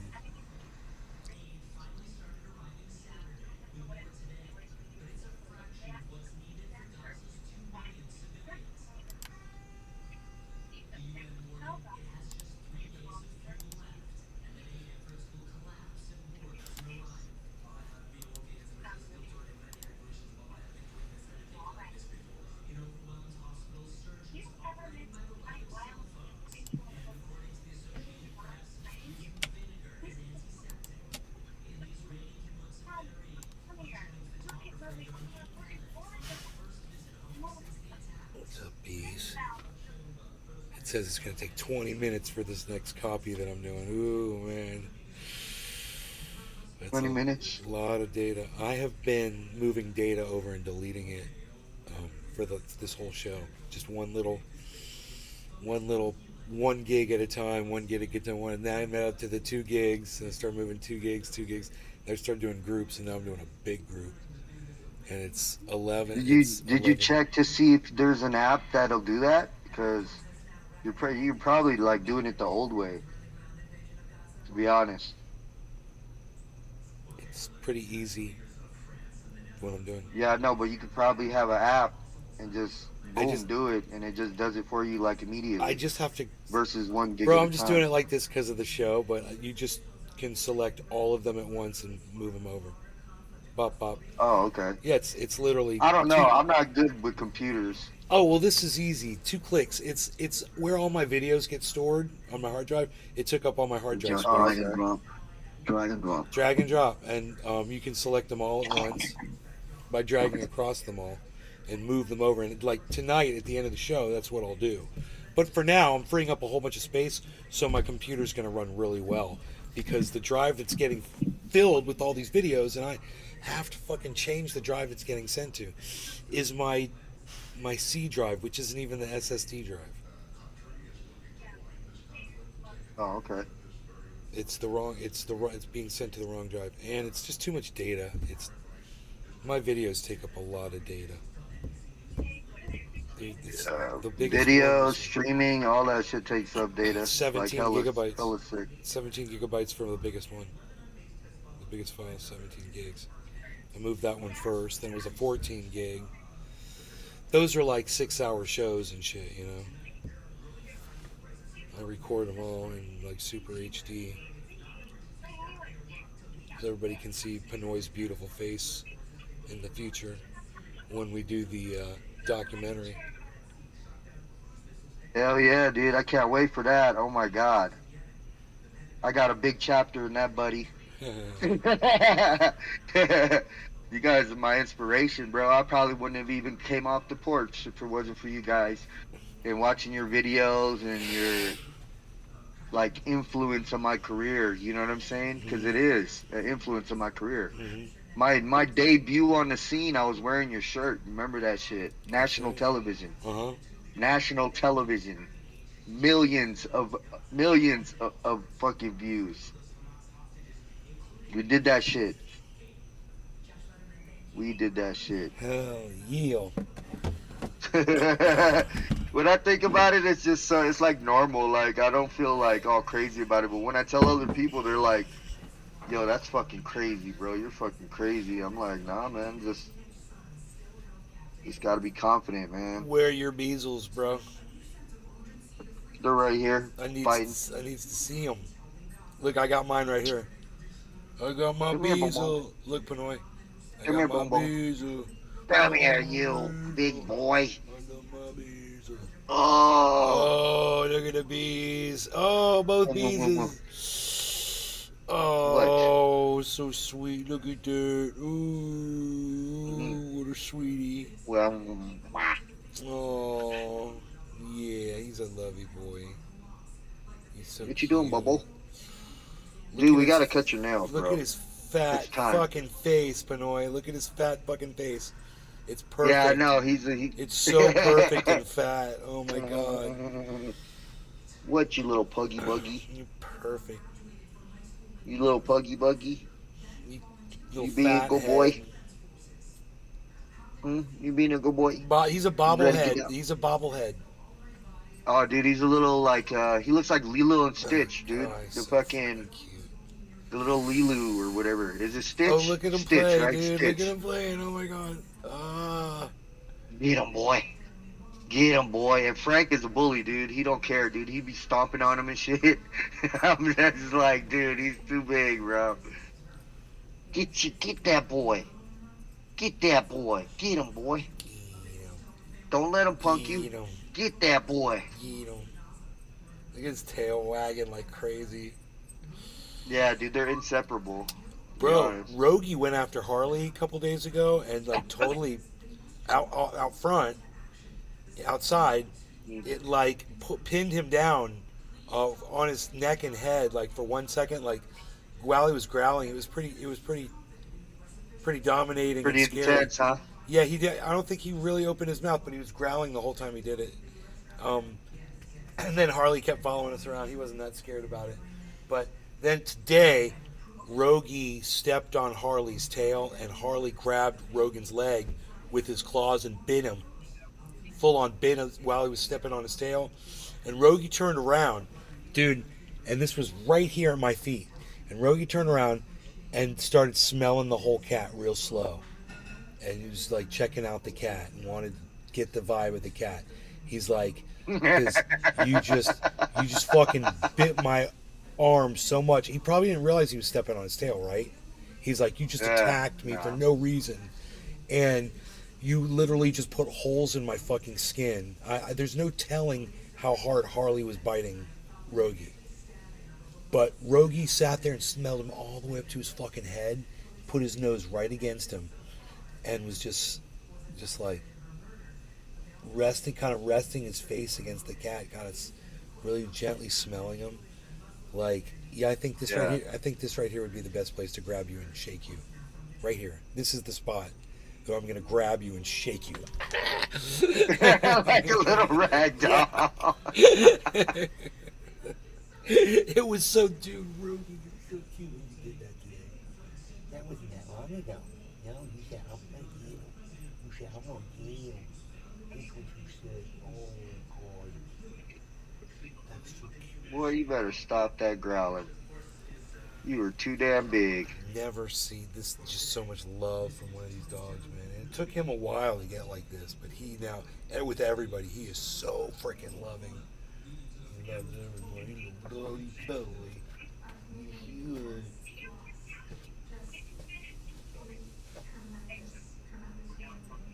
Oh, bees. Bees. Measle. Measle.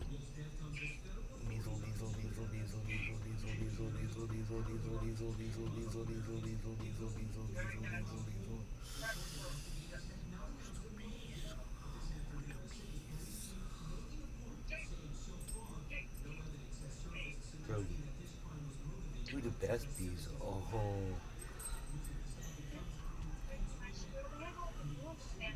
Oh, that! Don't let him do that to his ear.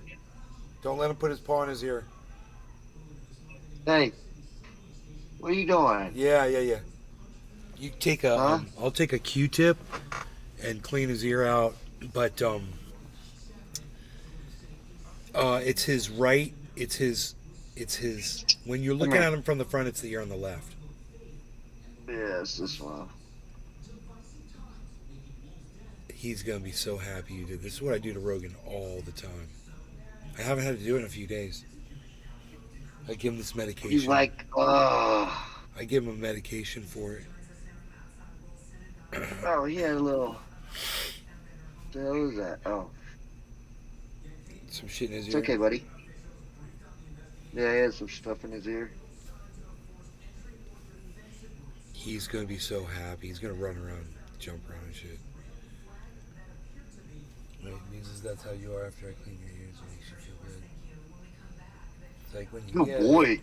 Good boy. There you go. He's better boy, huh? Yeah. He's better boy, Like huh? my daddy He's better makes boy, me, huh? my daddy make me feel better. Who's a better boy, huh? My daddy make me feel better. Good boy. All that Good dust. Hell yeah. Yeah, that shit was nasty. Oh Here's yeah, the dirty. bro. Good job, man. Good job, man. Definitely. It's all dry, probably sitting in there. Yep. Alright, I'm almost done with this thing I'm building, then I'm hopping on the duty.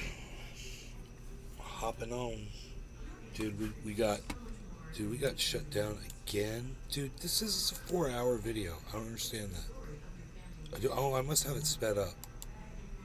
No, it's playing at normal speed. So go figure that. How the hell is that video ending? It's a 4-hour video. Which one? We've only been live for... How long have we been live for? We've only been live for an hour and 54 minutes. So why is time different? It's fucking weird. They must be on a different time. How does the video fast forward?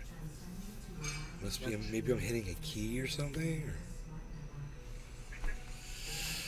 I don't know, but I like to be traveling through time and space while I'm doing the podcast here. I like to be traveling through time and space. In there, but they certainly did not be going to a second round, which would give them even more This is reason Buenos to Aires, celebrate, I guys. guess. They're not worried. They don't seem like yes, they're... that would give them. It depends on whether they come in first or second place. The supporters of the far right-wing candidate Javier Milei believe that they are leading in the polls. It's a lot of noise. Buenos Aires. Has certainly been suggesting that, but also in the bunker, as they call it here, of his main rival, the Minister of Economy. Drum beat. They're also looking quite upbeat. So everything indicates there will be a second round. In fact, the campaign manager, Milei, right here, has said as much. So that means in a month's time, Martin Van will be back at the polls in what has been a very, very nerve-wracking and nail-biting election.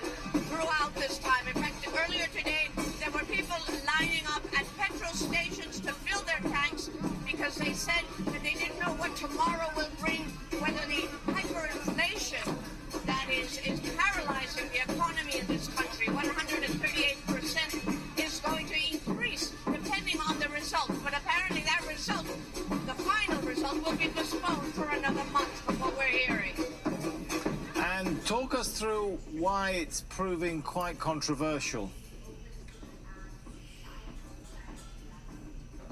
Well, as you can see here, let me just show you somebody who's right behind me. This man is wearing Cyber, oh my God, Cyber, look. Javier Milei, which is a chainsaw, a blood-stained chainsaw in this case. And that symbolizes his plan to pulverize the state budget, to cut down on government spending, and to do away with guaranteed social rights. Yes. Milei also says that organs That's awesome. Oh my God. on the free market. He is against On the hands, arms also. I love it. I love it. The central bank in this country, which has been independent until now, and that he will replace what he calls the excrement word Buenos Aires is German for good air, which is American for nitrous oxide. Billy.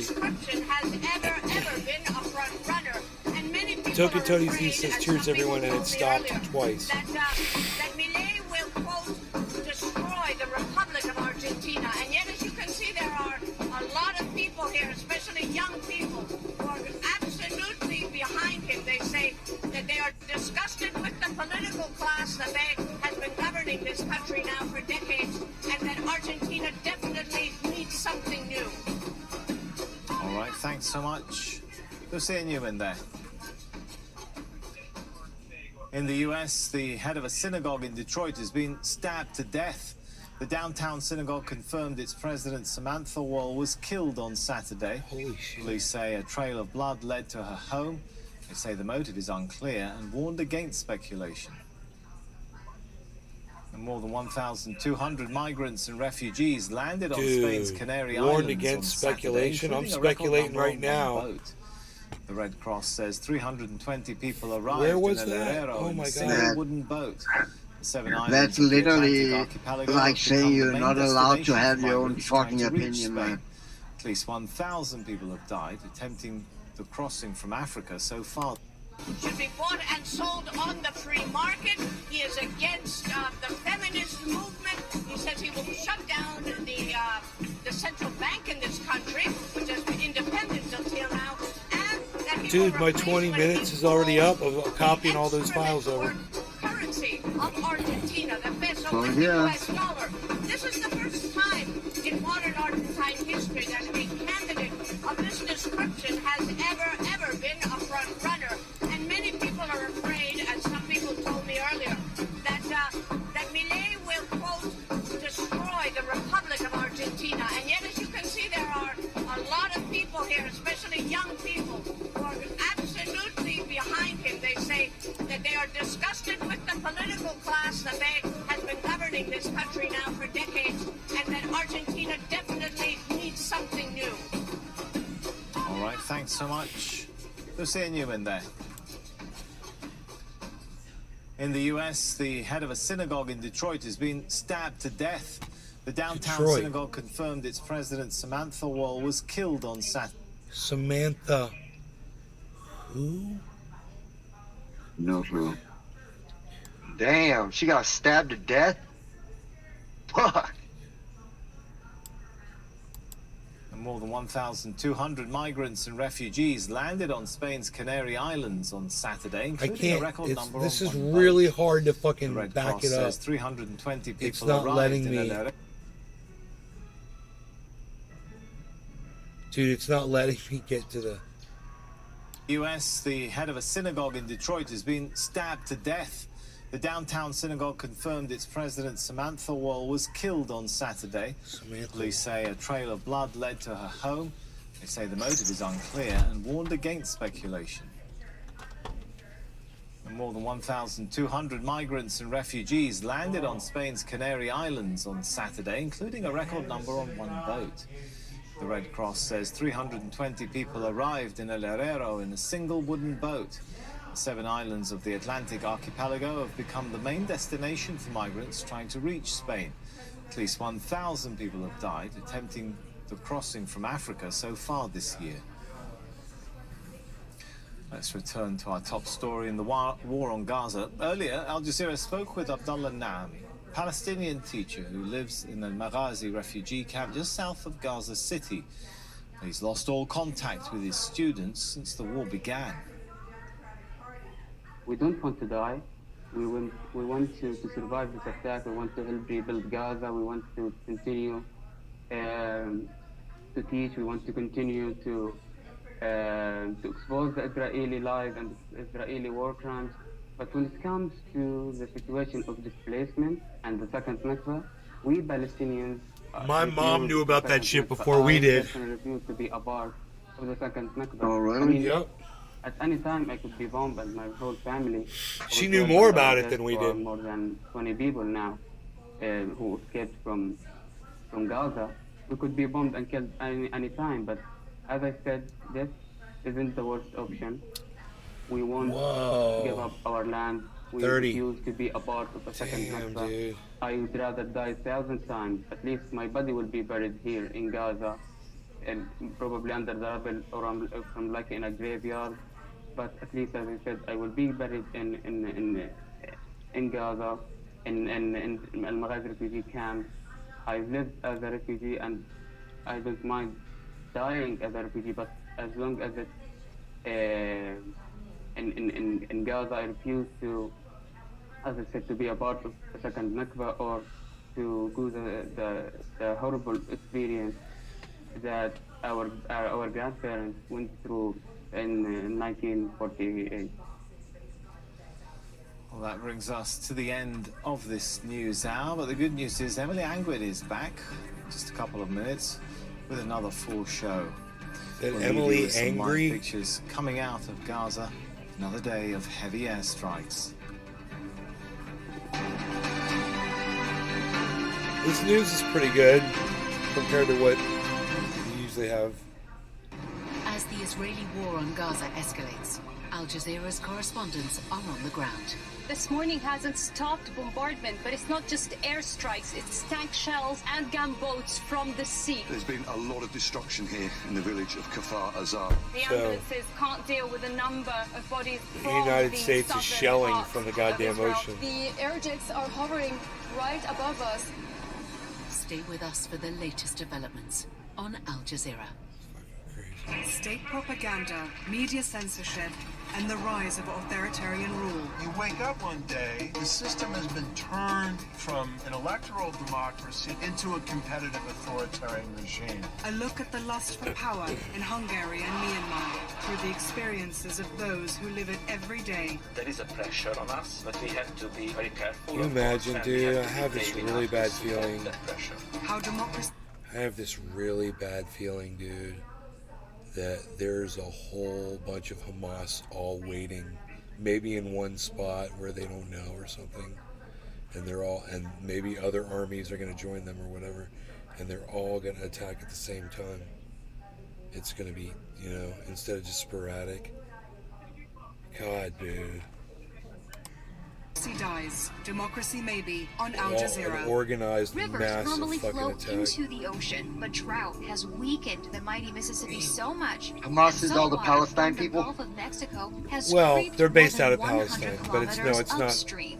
It's definitely not all the Palestine people. It's what happened with Hamas, bro. Was they got elected in by the Palestinians into power. They were overthrowing the Palestinian Liberation Authority. So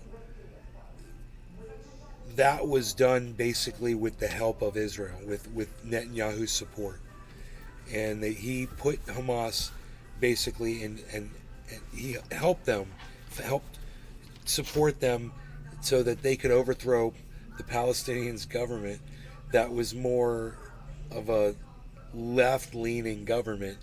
And then they put in, Hamas, which are these extreme right-wingers, dude. It didn't even make sense. And then Hamas got in, and they won't allow any more elections. Wow. So there's no more elections. So now it's a dictatorship, basically. They just rule over the Palestinians. They have no choice in this. And whether they support them or not, it doesn't matter. They're all more than 2.5 million innocent fucking people that are being held accountable for the acts of a militia called Hamas, that's taken over the region. And Israel helped overthrow it. It's iconic. This barge is essentially a floating movable tank that brings fresh water captured from upriver to this site where the river water is already too salty. Pipes transfer water from the barge to a water treatment plant. We're able to provide up to 2.5 million gallons a day of river water for them to actually treat and be able to actually send out to all the area residents. We have an ice machine, but we can't use it. Downriver of New Orleans, restaurant owner Byron Marinovich isn't convinced. He says his water has tasted salty for months. Ultimately, rain is the only thing that will flush the salt back to sea. Until then, people are left to make do and pray for the drought to end. Holy shit.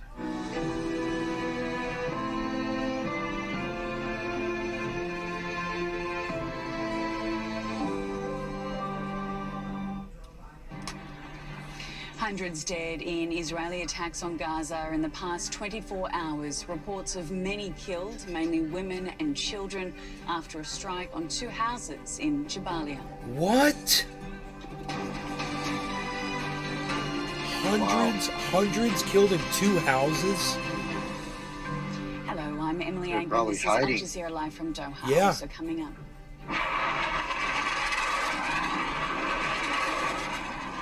Israel's military confirms 1 soldier has been killed in a ground raid on Gaza. Hamas fighters say they repelled the attack in Khan Yunis.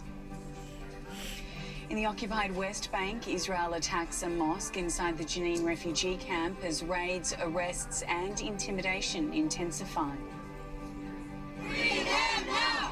Free them now! And families of those held captive by Hamas in Gaza call for a ceasefire and a prisoner deal.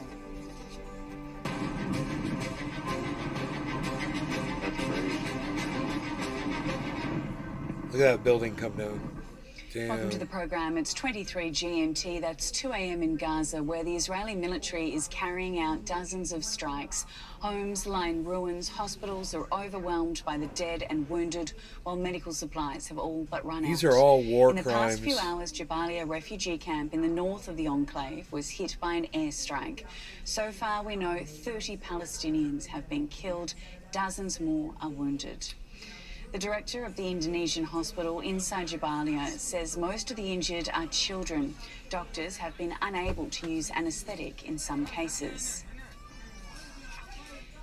And an Israeli army spokesman has confirmed So 1 we've seen soldier that. has been killed during a raid into Gaza on Sunday. 3 other soldiers were reportedly injured. Israel says the raid was aimed at locating captives and also to, quote, thwart terrorist infrastructures. Let's bring in Tarek Abu Azum, who's live for us inside 3 other Gaza soldiers in injured. Khan I wonder Yunis. how. Hello there, Tarek. One of the latest strikes struck the Jabalia refugee camp. Describe that area for us and what impact that attack had. Yes, Emily, this night considered to be the bloodiest night in Gaza since the early beginning of this round of fighting between Palestinian fighters and the Israeli occupation forces. We can say literally that the Gaza Strip entirely is under the Israeli ongoing compartment. Different areas were really attacked and targeted by the Israeli occupation air forces. Massive strikes took place inside different territories inside the Gaza Strip.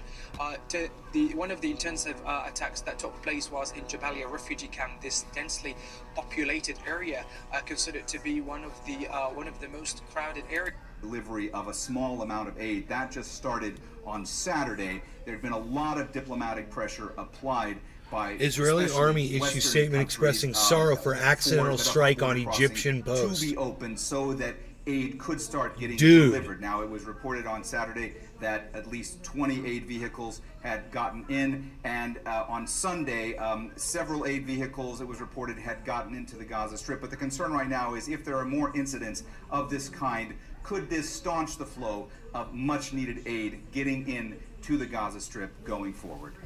Mohammed Jamdoum, Al Jazeera, occupied East Jerusalem.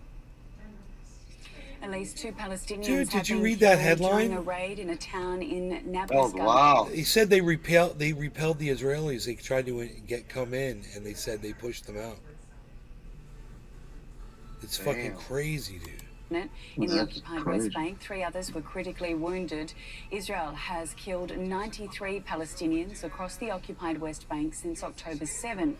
That includes an Israeli fighter jet attack on a mosque in the occupied West Bank early on Sunday, which killed 2 Palestinians. Israel says the site in the Jenin refugee camp was being used to block attacks. The strike is raising concerns of a dangerous escalation, as Nida Ibrahim reports from Ramallah. A rare Israeli airstrike in the occupied West Bank. The target, 2 Palestinians in a mosque in the Jenin refugee camp. I was under this window and heard a loud explosion just after 2 a.m. There's no place for us to go, so we stayed home. Israeli troops usually raid the camp in the north of the West Bank, often exchanging fire with Palestinian fighters. This time, Israeli soldiers were nowhere to be found. A dangerous escalation, Palestinians say. The Israeli army says the 2 people targeted were responsible for previous attacks and were planning new ones. Following the strike, some families say Israeli forces called them threatening to kill other wanted Palestinians. With these assassinations, it's clear that the Israeli forces are starting to copy what they're doing in the besieged Gaza Strip in the occupied West Bank too. This is our fear, that these assassinations will come from the air. This is a big problem, because when you hit an area, you damage the surroundings. Israeli forces have been ramping up their raids and increasing their use of aerial attacks in the West Bank, particularly in areas where armed groups are active. On Thursday, a drone strike killed at least 5 Palestinians in the Nur Shams refugee camp near Tulkarem. With more than a dozen Israeli raids on average per day and a growing number of casualties, many here fear that the flames of Israel's war on Gaza are catching up in the West Bank. Nida Ibrahim, Al Jazeera, Ramallah. Fighting has escalated between Israel's army and the armed group Hezbollah at the border with Lebanon. Funny how South Africa is not far behind them. Use your arrow keys on your keyboard. Use my arrow keys on the keyboard. Oh my god, I could do that, bro. Get out of here.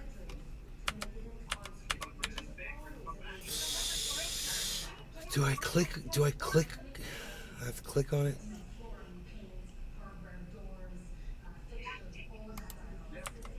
Oh my god, dude, it works. Dude.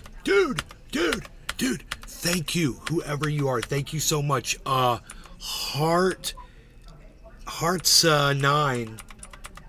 You are awesome. I didn't know I could do this, bro.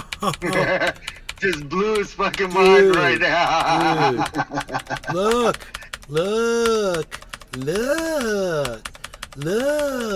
back, going backwards. Look forwards. Look at that. What is that? Oh, look. What is that? Oh, look at that. What is that? Oh, what is that? Oh, look at that. What is that? Oh, look at that. Belly time. Belly time.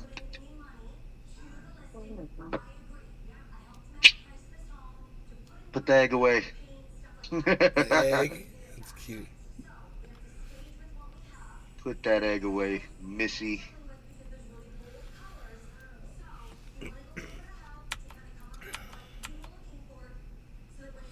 This is crazy.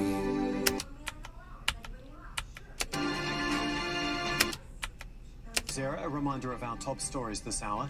Thank you. Jeez Louise, Hearts 9. Thanks. A popular cafe and a shopping centre are among the latest targets. At least 2 Palestinians have been killed in a rare Israeli airstrike on the Jenin refugee camp. 3 others were killed in Israeli raids elsewhere in the occupied West Bank. And since the 7th of October, 4,651 Palestinians have been killed in Israeli airstrikes, according to the last 4,651, guys. 90 Palestinians have died in the occupied West Bank, and just over 1,400 Israelis have been killed since Hamas launched It's over 6,000 people have died now. 1,000 Palestinians have been arrested in the occupied West Bank during the past 2 weeks. Man, prayers out to all the families. This is a man. double Shit. the amount of people that died on 9/11, but nowhere near the amount of people that America killed, innocent people that were murdered in Iraq for 9/11.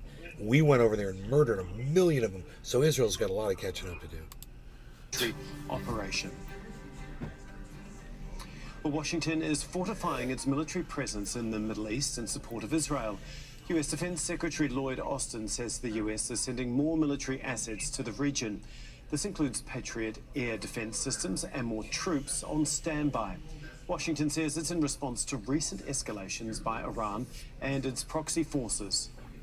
And meanwhile, U.S. President Joe Biden says he's talking to the Israelis. Holy shit, look at how they drove that out of that goddamn encouraging them the to back of delay that plane. a land invasion Fucking of Gaza. Dude. Mr. President! Mr. President!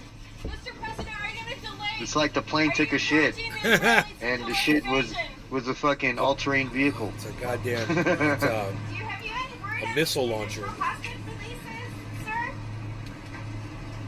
Armed groups have launched giant rocket fucking and missile drone launcher. attacks on U.S. bases in Iraq. Ahmed Abdul-Wahid reports. They're going to murder from so many Baghdad. more people, man.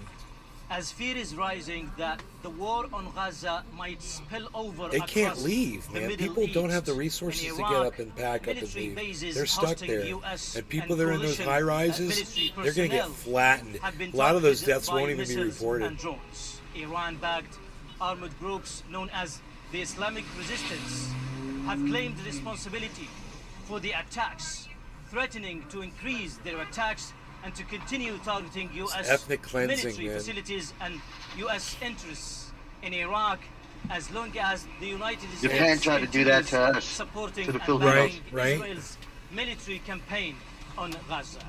In Iraq, also demonstrations have been staged across the country, condemning the military campaign by Israel on Gaza, and many political and religious leaders in Iraq have been calling on the government to boycott countries that support Israel. In fact, they have been calling on the government to close embassies and diplomatic missions of the countries that support Israel. Several political and religious leaders in Iraq have been calling on their supporters to mobilize towards the border. In fact, to be transferred to Palestine, to take part in the resistance, to take part in the defense of Palestinians, of civilians in Gaza. Iraq has been one of the first countries. Do you guys see this? Yeah. You guys, are you reading what it's saying at the bottom? It's all about. I can't see it. It's all about. Can you read it for me? It's Hold on. Can I back this up, or it's giving me the circle? The war on Gaza might It says there's drone attacks coming in Iraq, from all over. military bases hosting Armed US groups and attack coalition U.S. bases in military Iraq. personnel have been targeted Breaking. by missiles and drones. Iran-backed America armed is groups under known as attack. the Islamic Rockets target Resistance in Al Assad Air Base that houses for the U.S. and other attacks, international forces in threatening to western increase Iraq. their attacks and to continue targeting Dude, US this is military fucking facilities crazy. and US interests in That is Iraq, fucking crazy. as long as the United States continues. Now, do you guys think that supporting World and War backing III will Israel's happen in our military lifetime? campaign It's happening right on now, Gaza? bro. In Iraq, also demonstrations America's under have been attack, bro. staged across It's the country, definitely happening. condemning the military campaign by Israel on Gaza, and many political and religious leaders in Iraq have been calling on the government to boycott countries that support Israel. Armed In group, fact, right they there, have right been there. calling on the Armed groups say missile and drone launches in response to Washington's support for Israel's war on Gaza. So they're doing missile and drone launches against outposts.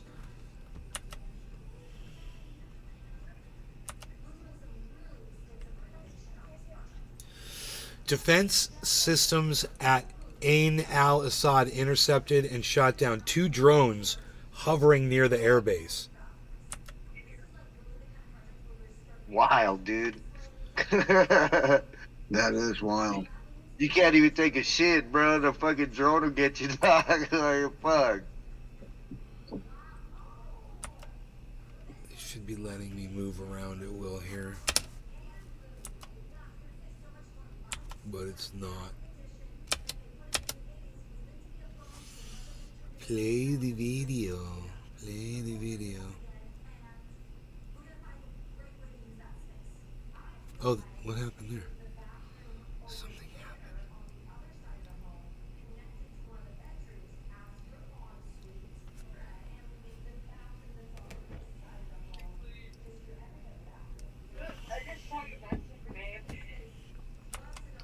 We're having issues here.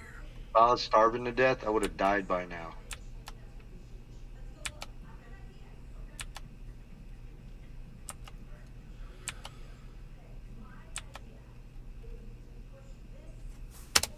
Dude. They're, let's refresh it. Report of Israel, Defense Secretary Lloyd Austin said the US would send more military assets to the region. This includes Patriot air defense systems and more troops. Washington says it's in response to, quote, recent escalations by Iran. What's the problem on Kick? No, Blue Living abandoned, but you're more than welcome to watch on Rumble or YouTube or anywhere else, you know, if it's not working on Kick. Lindsey Graham had this message for Iran. I'm glad to see you on Rumble, Blue Living We're here abandoned. today to tell Iran we're watching you. If this war grows, it's coming to your backyard. There won't be two fronts, there'll be three. If there's an effort to unleash Hezbollah on the Jewish state to destroy it, my attention will be to Tehran. If these innocent hostages get slaughtered, I hold you, Iran, accountable because you could stop it if you chose to. We're joined by Shihab Ratanzi in Washington, D.C. Hello there, Shihab. Plenty of moving parts to this story. I want to get to Senator Graham's statement in a moment, but first, what's the latest on the diplomatic front out of the U.S.? What the fuck is China gonna do? We're told President Biden made a number of phone calls, including to Prime Minister Netanyahu on Sunday. There are two interesting parts of the readout. It says the leaders affirmed that there will now be continued flow of critical assistance to Gaza. So apparently some kind of at least rhetorical agreement from Netanyahu, from Prime Minister Netanyahu, that these small Kick has been having problems for the last continue to flow. I know that we have 3 this weeks. discussion about whether this is really for I have no idea the why. benefit of the citizens of Gaza or for public relations purposes, but he has got this apparently some commitment from Netanyahu.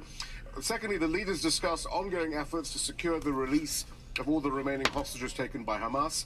This is significant, I guess, in the context of that line that we've been following for 48 hours now as to whether the U.S. is asking Netanyahu to pause any ground offensive in order to keep negotiations going and for the chance of more U.S. hostages to be released. Antony Blinken was on the Sunday talk shows.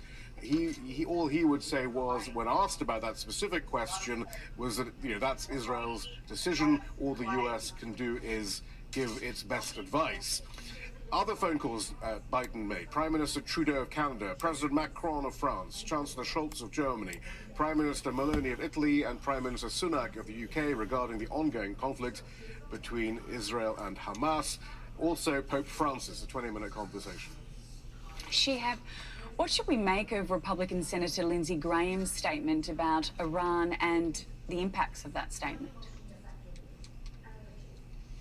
Well, it's in the context of the second bipartisan congressional visit to Israel since October the 7th. Clearly, those who are on these visits benefit from the largesse of the well-documented Israeli lobby here in Washington, and as a result of that, of those campaign donations, or even, you know, or not being threatened by the Israeli lobby, as some progressives often are, then they have to give their completely unconditional support to Israel, to the illegal occupation, to the siege, to the daily violence, to the apartheid system, and constantly have a string of invective towards Iran. Lindsey Graham, however, is slightly different because he represents a really important strain of U.S. politics here in Washington and on Capitol Hill and in the wider country as a whole, and that's Christian evangelical Zionism. So he believes that any uptick in violence is potentially quite a positive thing because it suggests the second coming of Christ, of Jesus Christ, the rapture. And then once we have this apocalyptic conflict between the Jews and the others, in the Holy Land, then Jesus Christ will return, and of course will send all the Jews to hell unless they convert. It's a curious alliance. That is what that evangelical Zionism strain believes in. So he is a staunch supporter for various reasons, but it's significant because a good chunk of members of Congress do actually subscribe to those views, and so does some public opinion in the U.S. and the very potent evangelical preachers of the United States as well. Right. Okay. And Shihab, the other news line today is that the U.S. is going to be increasing its presence in the region. What other details do you have about that? Again, this is a major issue of the Sunday talk shows. Antony Blinken, certainly the Secretary of State, presenting it as a means to protect U.S. personnel and make sure that the U.S. can respond effectively if necessary. There is that real fear about the two fronts that Lindsey Graham was talking about and almost boasting about the potential for there in the Biden administration. We've had a lot of reporting about the Biden administration trying to prevent Prime Minister Netanyahu from listening to the more hawkish members of his cabinet and going for a second front with Lebanon, Hezbollah, and so on. So we're seeing this ramping up of personnel. It's very vague as to where people are and where, how much, how many forces. And so on, and how many missile defense systems, and also beyond that, as we know from last week, even beyond what they're telling us about, we know almost unwittingly about the special operations forces that are now currently in Israel. Last week, famously, the White House put a photograph of Joe Biden in Israel shaking the hand of a Delta Force personnel. New shiny toy, click, some sort of person with the Delta Force Special Operations. And there were several other members of Special Operations Forces there as well. We did know that there were Special Ops Forces in Israel. The Pentagon says to help with the what they call the hostage situation, but we have no idea really about the U.S. presence on the ground, what they're doing, assisting the Israelis in their assault on Gaza. We may never know really. That's often the case, especially with Special Operations JSOC. Incidentally, the White House took down that photo because their identities are supposed to be hidden. Okay, plenty happening there. Thanks so much for bringing us up to speed. Shihab Bertanzi in Washington, D.C. Iran, meanwhile, has again warned the bombardment of Gaza could have far-reaching consequences for the region. Dorsa Jabari has the details from Tehran. The situation in the region is like a powder keg. Those words from Iran's Foreign Minister Hossein Amir Abdollahian earlier on Sunday. He also went on to say that the current events could spiral out of control very quickly. And once that happens, the results could be severe, bitter, and have far-reaching repercussions both regionally and for those advocating for war. This is not the first time we've heard that these sentiments from Iranian officials. The Iranian President Ebrahim Raisi has also expressed the fact that the current ongoing events in Gaza and the constant bombardment by Israeli forces on the Palestinian people could have far-reaching consequences. Now, when it comes to the recent attacks on U.S. interests in the region, the Iranians have not officially commented, but we had heard from Iran's Supreme Leader Ayatollah Ali Khamenei last Tuesday, who did issue a warning of what was to come. He said Muslim nations are very angry, and it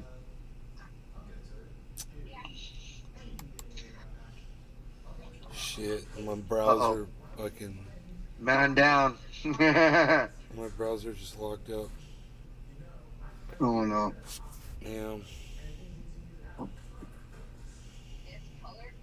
Everything. I was crashing the last 2 days like a fucking motherfucker. And I, at the same time, had problems to get Discord to show the in-game overlay. And I tried all kind of fixes and crashing. Today, I just disabled the in-game overlay. I haven't crashed once. Oh, I think I just fixed it. I fixed it. I hit Control Alt or Alt Tab, and I got my mouse pointer back. Nice. So that's good. Are we still live? It will be hard to control people's emotions. He I will tell did you say that if when catch the up here Zionist in a few regime seconds. continues its crimes, no one can stop the Muslim resistance groups, and they shouldn't expect the Yeah. groups to be prevented from taking yeah. action. Yeah, Nobody can right. stop them when Okay. they get angry. This was last week by Iran's supreme leader, obviously hinting at what was to come. But for now, the Iranian officials have not commented on the attacks that have been taking place on U.S. interests. But of course, Iran holds the United States solely responsible for enabling Israel to carry out what it calls war crimes against the Palestinian people. Dorsa Jabari, Al Jazeera, Tehran. The US has introduced a draft resolution to the UN Security Council on the war on Gaza, but it doesn't call for a ceasefire. Instead, the draft resolution calls for full respect of international humanitarian law, including the protection of civilian populations trying to get to safety. Oh my it also God. strongly urges the Looking at continuous, Harmony, sufficient, holy and unhindered shit. provision of On the essential goods 24 and hour. services to civilians in Gaza, including water, fuel, food, What's and it, medical supplies. what's This it is at? the third It's gone draft up, resolution 200 issued points. since So it conflict went from began. 9,400 to Previous ones by Russia and Brazil 9,654. were vetoed. So Gabriel it's Elizondo just got a has big more from the spike. UN headquarters Just in New happened over the York. last hour. The United Arab Emirates has I'm already gonna pull voiced it up. concern That's about here. the U.S. draft resolution, saying that it's severely imbalanced in favor of Israel at the expense of the Palestinians. Other ambassadors privately are saying that the U.S. draft misses the mark and it fails to take into account the human suffering of Palestinians that is taking place in Gaza right now. The main concern that we're hearing is that in the U.S. I gotta wait draft 2 there minutes is before no I do mention anything. of a ceasefire, but even more so than Copying that, files in. not even a mention of a humanitarian pause. And that is something that many Security Council members have voted for previously, saying that they want to see that happen. Now, this could go to the Security Council 9665. for a vote as early as Monday, but we're hearing it most Nice. likely will be on Tuesday. Gabriel Elizondo, Al Jazeera, at the United Nations in New York. When in doubt, use a camera. There's the live. I can show you the live from the camera, even though I can't do anything with my mouse right now. I could sit and wait a minute and 30 seconds for these files to finish copying over. That should be okay. Which edition did you guys buy on the Modern Warfare 3? I haven't bought it. I'm broke. What edition are you guys gonna buy? I don't think I bought it. What editions? What like the ones with the extra pack on it or something? Like you get more. Well, there's the Vault edition and then the cross-gen bundle. Huh.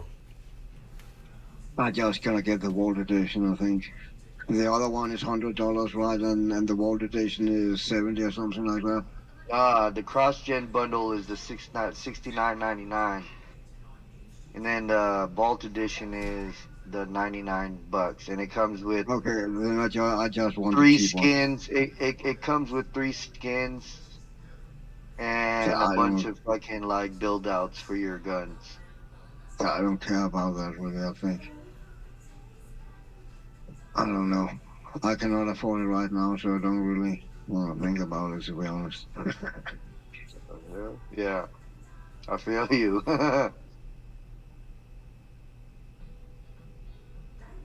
But yeah, I will get it at some point.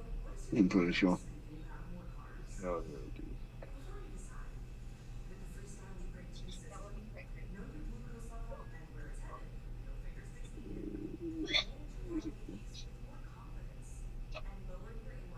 I mean, I'm not gonna give extra $30 for fucking useless fucking skins and some guns we're probably not gonna use when we played the game in 14 days, because then we unlock shit ton of other guns that's better than those. So Right. I'm always a sucker and buy the most expensive shit so I can get all those skins, and I always end up regretting it, to be honest.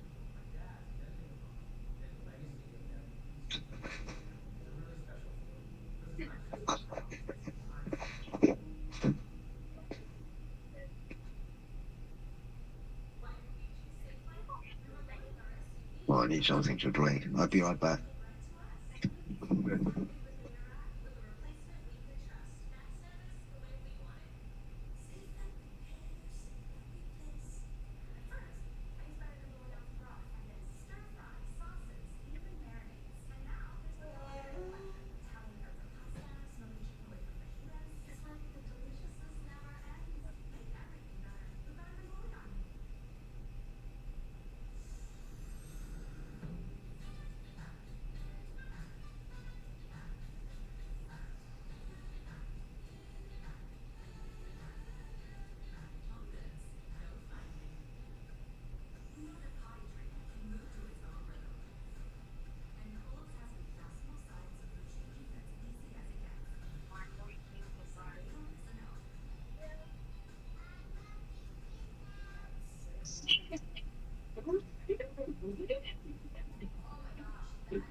Still can't click on shit.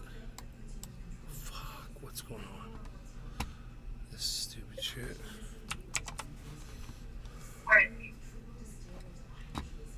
It's still frozen?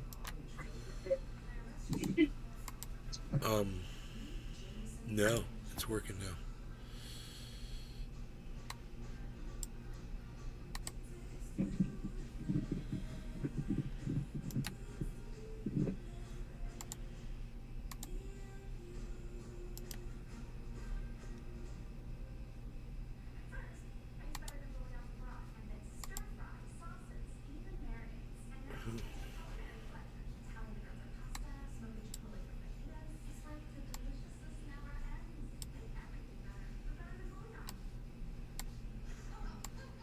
Alright, so yeah, that's because it's that.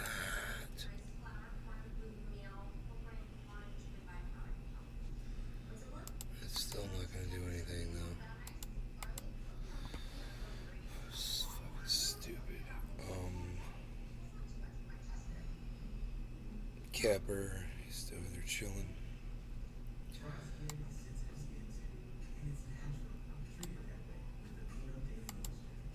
Every time I click on shit turns white. Fucking nothing's working right.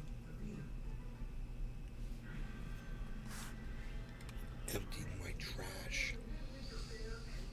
Should do a defrag right now. If it's on your SSD drive, you don't need to defrag that.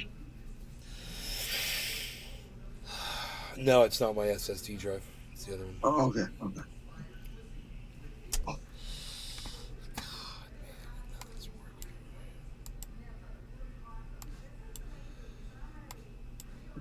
can't grab grab any windows. Let me see. I hit Alt. Okay, there we go. I'm just going to start closing windows. Should we start closing now? Because I want to use that.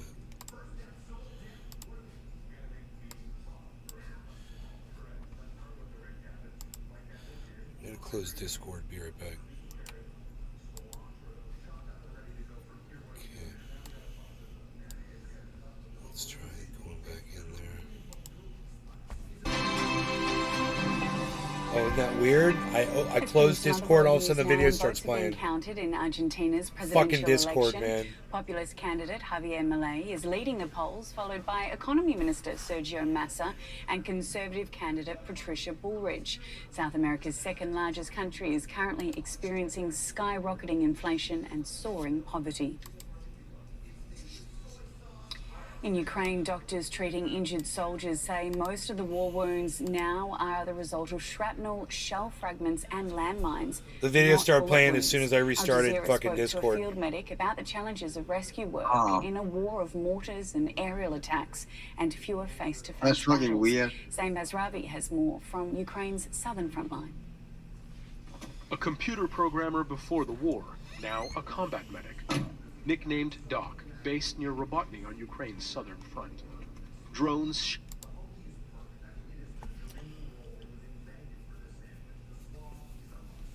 9692. with the job, he says. Are we gonna hit And getting to 97? Oh my God, we are. We're gonna hit 97, guys. Holy shit! Let's close Al Jazeera out.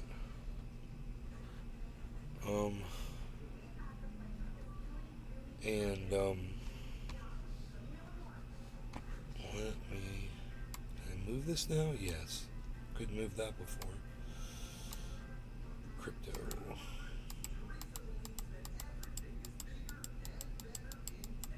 Okay.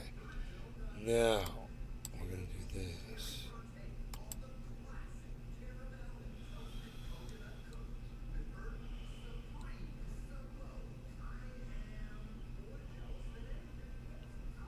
Boom. There it is. Oh my God. That makes me happy. Look at that. 96, 92. Dude, I bought it 90. I just bought it 90. Remember, it was 88 and all I could get was 90. And I was like, oh, I won't mind when it goes way up, dude. When that shit hits 3 cents, I ain't gonna worry about that shit. Dude, I'm already not worried about that shit. Holy shit, dude, look at this fucking line going up here, guys. Wait, I gotta show you this. Look at that. Look at that.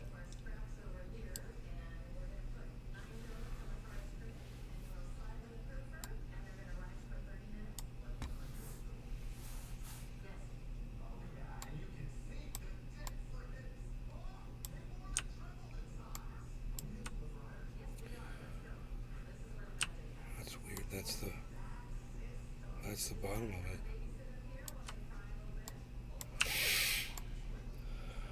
Understand that, but I don't know why it's cutting the bottom off. Oh, well, maybe if I just do this. Oh shit. Yeah, if I just do this. Wait, I can't see what I'm doing. But oh wait, no, I can't grab the windows again. Everything locked up on me again. Oh wow. Yeah, it's weird. And then I can't move. Then I can't move windows around. I've got so many windows open though. Kick. Let's close Kick. And Johnson is getting blocked forever. Goodbye. Go fuck yourself. That's an extra window I probably don't fucking need open. Nobody's saying anything in the other chat. It says 0 people there. I'm on Rumble. No, the other chat. No. Let me just see. It says 10. 10 people after I refresh the page.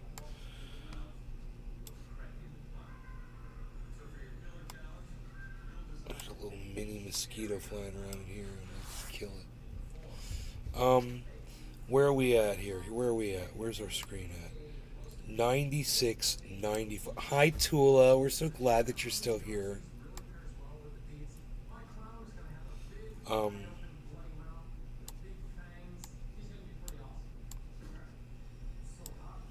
What is this window right here? What is this?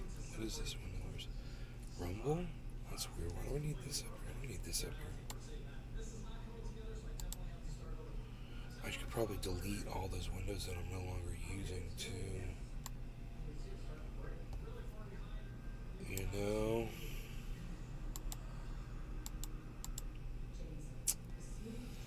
That window can go away.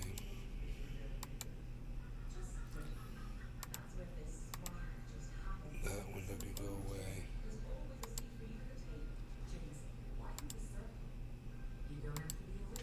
Oh, that window can go away. This one, goodbye. This is going to take less resources, I have a feeling.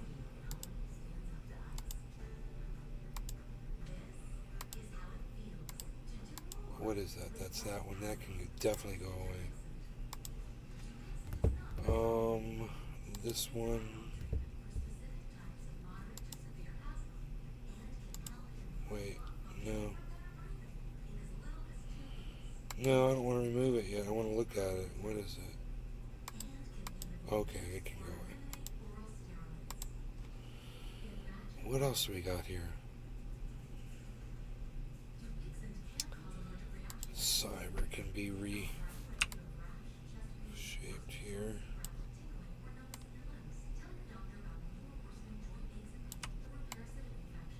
Great. 9687, so it's down. It's down. It's got to go up a little bit. But on our chart, man, the chart right here, if you look right there, I mean, that spike, man, that is crazy.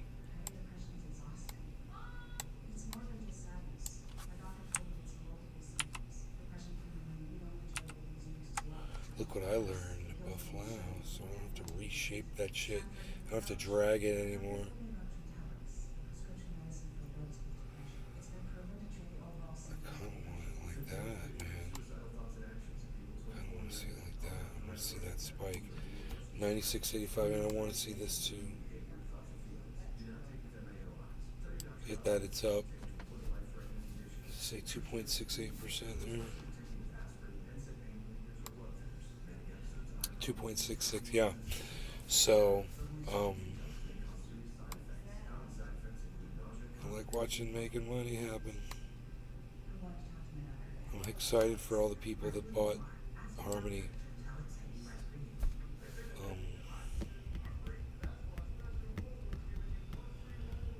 Steve Running, hey, how's it going, buddy?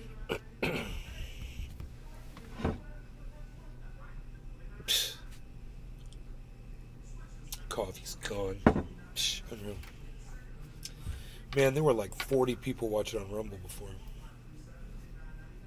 There's 25 now.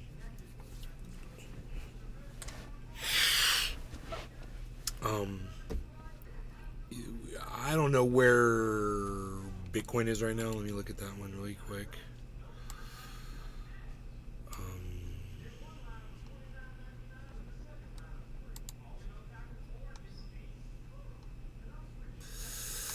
Yeah, I don't know why it does that. It's so weird that it doesn't pull up Bitcoin. There it goes. So we got to kind of keep our eye on that too.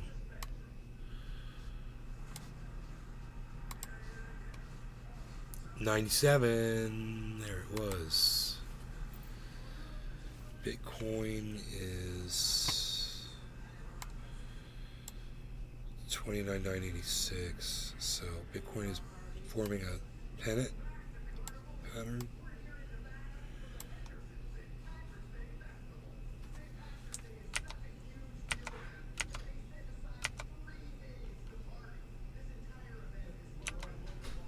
No, that's weird how it does that. It's fucking weird, dude. What is wrong with you?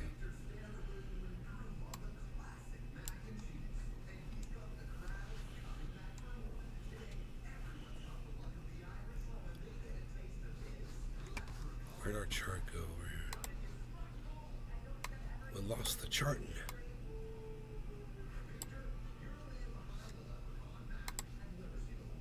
Okay, now we're like totally lost.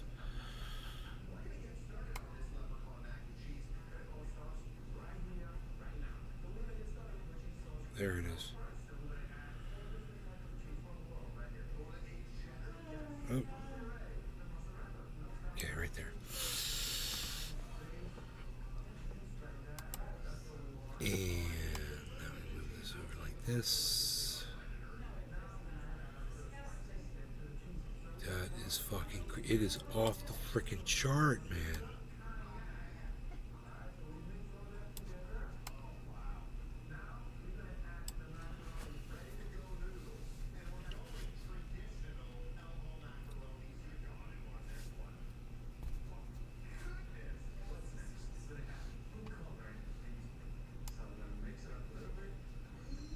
Kepler, Discord uses 80% resources. If I hit Control-Alt-Delete, man, and I pull up my... That depends on your system. It never says that. It never says that. I mean, if you... No, that definitely depends on your system. I mean, if you have a really low resource, you have low RAM and shit like that, yeah, probably. If you have 32 or 64 gigs of RAM, it shouldn't use more than 10-15% max. But there's definitely an issue with it because when I cut it off, everything starts working. That is because I crashed all day yesterday until I put that in-game overlay up. So that is our issue. I'd like to... Oh, Bitcoin just hit 30,000, everybody. Here, let me get that on screen, too. Holy But shit. definitely not 80%. No, I could look right now and tell you exactly how much it's using. It's probably going to be like 2% or something.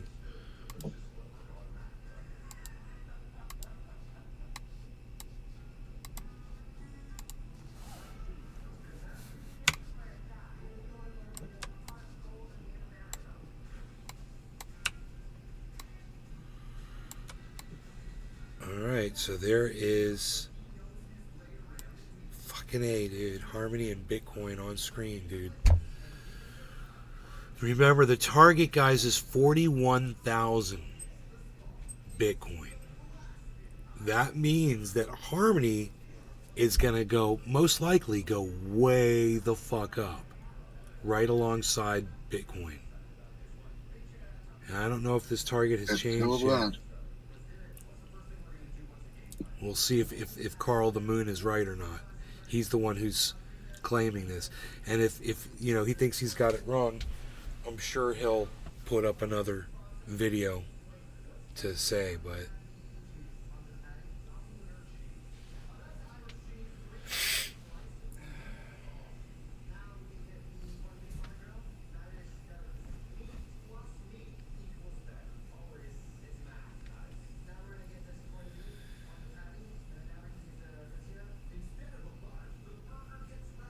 Bitcoin looks poised to explode right now. What time is it? Oh boy, what day of the week? Is Sunday going into Monday, bro? We're going to Monday. So it's the beginning of the week, bro. This could be explosive right now. This could be it, man. As soon as the Asian markets open.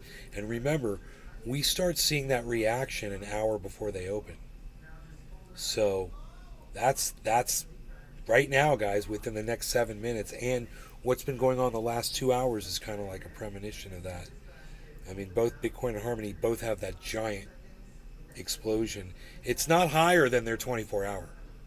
It is not higher than their 24-hour.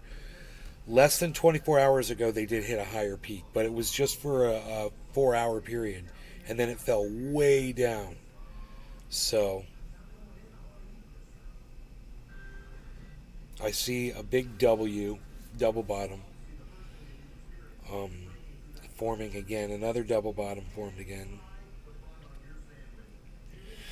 There's a big head and shoulders formed too. That's not good. That's on Bitcoin. But we'll see what happens here. I don't see the same pattern exactly on Harmony. That's a good sign.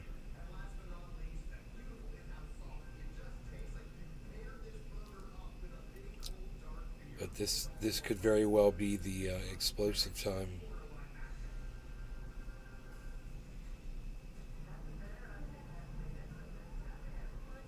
As it falls under 30,000 just by a little, just by a few cents. Sorry, bees. Up, then it falls $10. Then it goes back up $10. Dude, it's going back and forth. Boom, boom. There's a lot going on right now.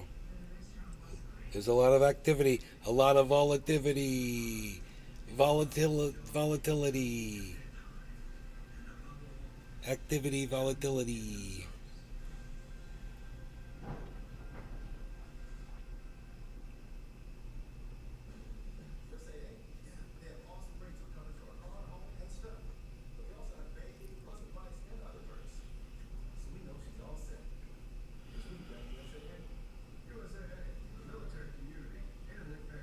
I'd like to get a master drive. What's 1,000 terabytes?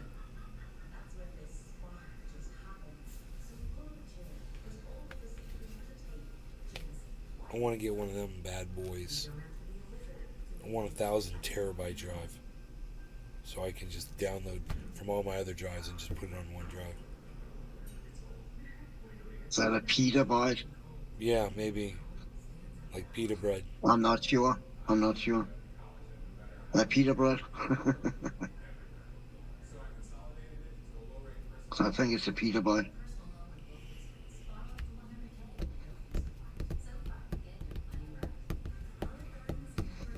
I need a 1 petabyte drive.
They have a 14 terabyte drive. Again? They have a 14 terabyte drive. It's fucking $350. It's the little one too, one that you fucking plug into your hard drive.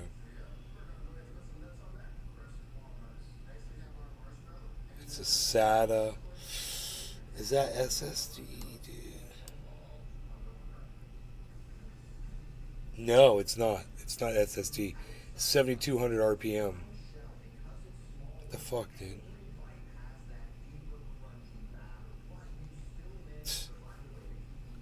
Yeah, you cannot get used to a hard drive like that if you're used to SSD. Just gonna fucking annoy you.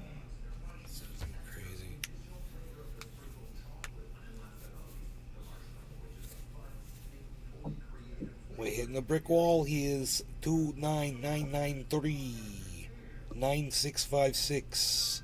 It's what we're looking at. Palsy Walsy. Oh, look at this go. Looking at this and that and the other. Welcome back.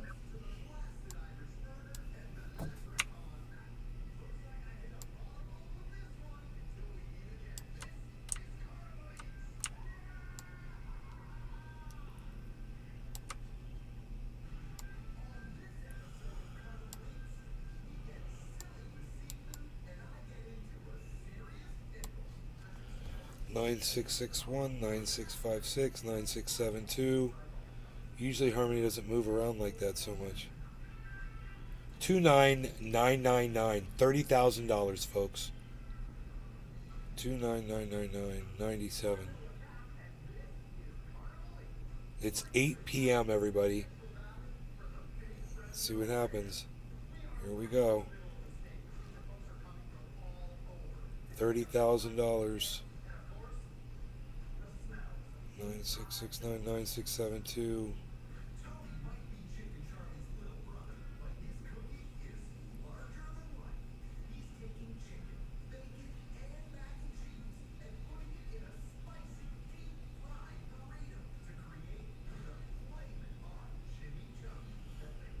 Nine six seven two 29989.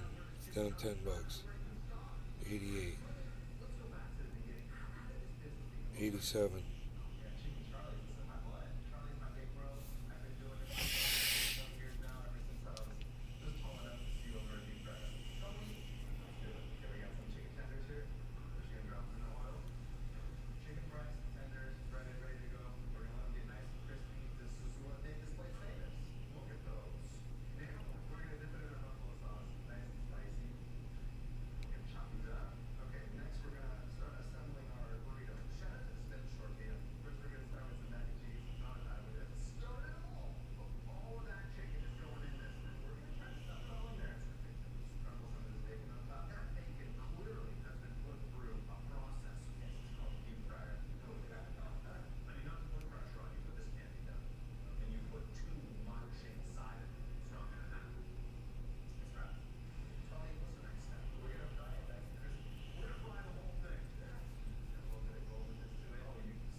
What's the fucking most TB you can get?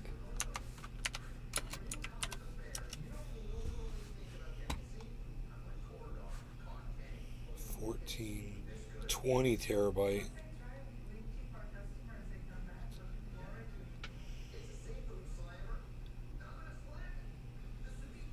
Arsenal Series DOS drive. $219 for a 20 terabyte drive. That's not bad. That's not bad. It's 7,200 RPM. It's SATA drive. Oh, never mind. But Never I mind. mean, this could be for backups. You know, if you're using it to just Yeah, back up yeah, data. yeah. Because it's so goddamn big. The reason I said never mind was because to the price, and I thought it was an SSD. Oh yeah, no, it's a renewed drive. That would have been a fucking cheap, man.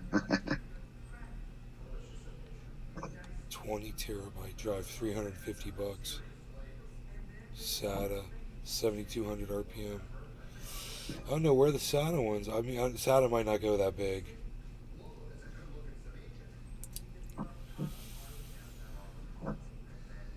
It's 20 terabyte USB external hard drive. $280.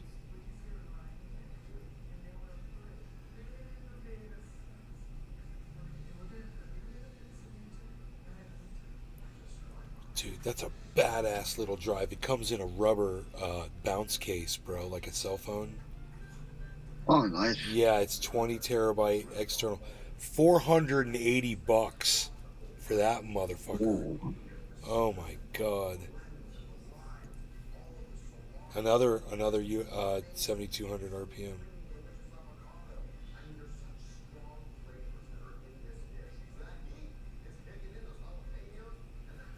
Here's a surveillance hard drive. $240, 20 terabyte.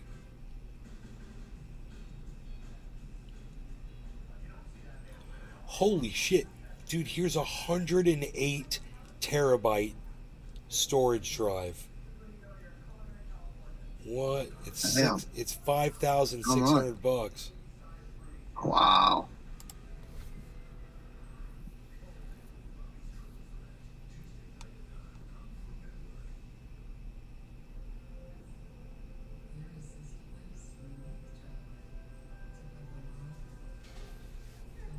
What the fuck?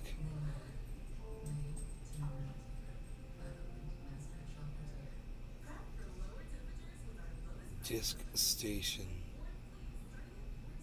2.2 gigahertz CPU. 32 gigabyte memory.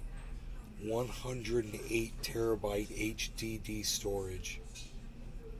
1 terabyte SSD. 110 gigabyte LAN port DSM operating system. What the fuck is this thing, dude? What is it?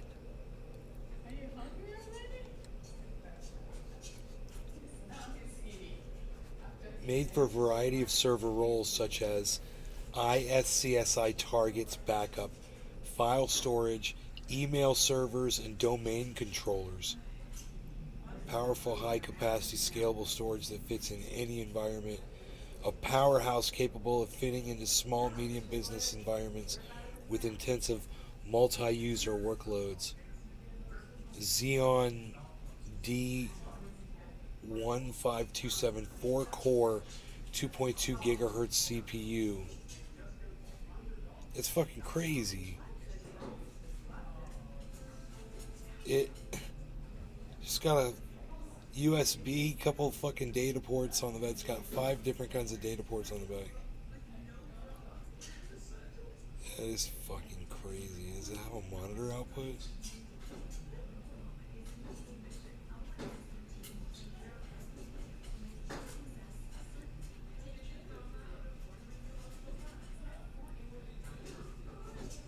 Or does it just come up as a hard drive? That's crazy. So they don't have them yet, really, per se. But I wonder how long before we start seeing petabyte drives. They're already up to 100. server will run 106, I said. 108 terabytes. So it's more than a tenth of a petabyte. What's the next biggest one we can find? I wonder.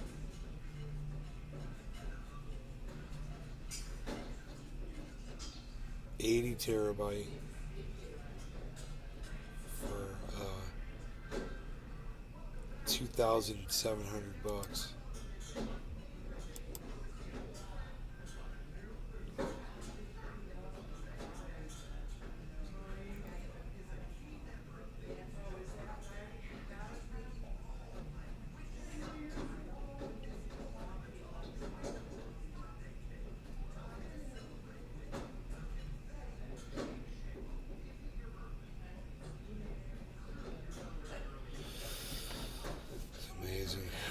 What's this market gonna do? I mean, I think it's about to blast off, go up to 41, man.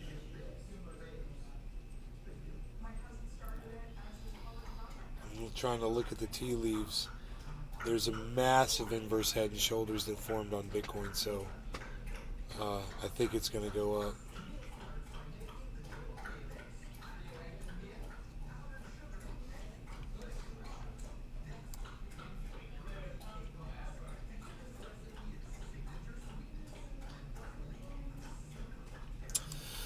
What we're gonna do is this.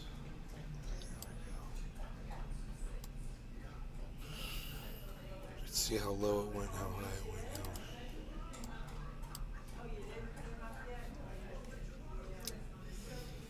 That's crazy, crazy time. How are we looking on the Rumble? 38 viewers watching from Rumble, guys. Fuck yeah.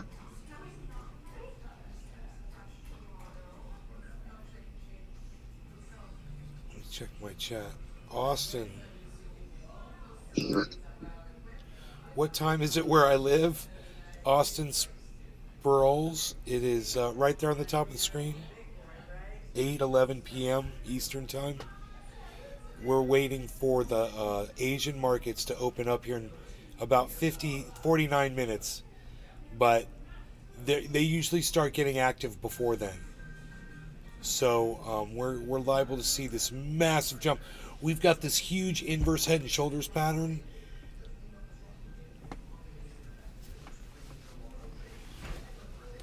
That formed on Bitcoin. And I wouldn't mind showing it to you. It's also could be called a double bottom. Either one. They result in massive spikes upwards. Really, they're healthy pattern. Here we go. Here we go. Holy shit, guys. Here we go right now. Fucking A. 97.19, man. Harmony just shot over that 9,700. And it went way over. This is a really good sign. Wow, it's like I don't even want to get up. I've got pizza in there. I can get whatever the fuck I want to eat right now, man. I got pizza. I could have it all. We could have it all.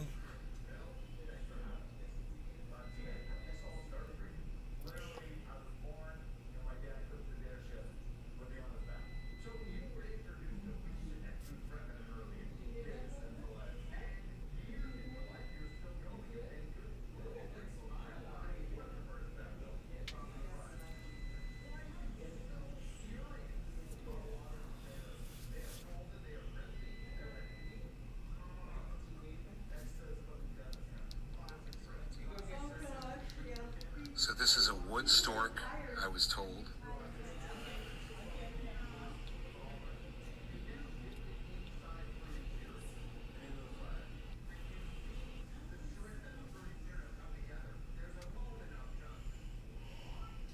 Now I have a golden super shotgun. Dude, they have that. That's awesome.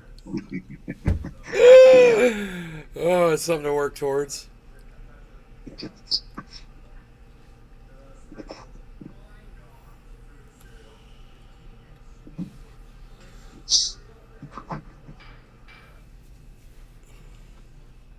is going on there? 96.95. Looks really good.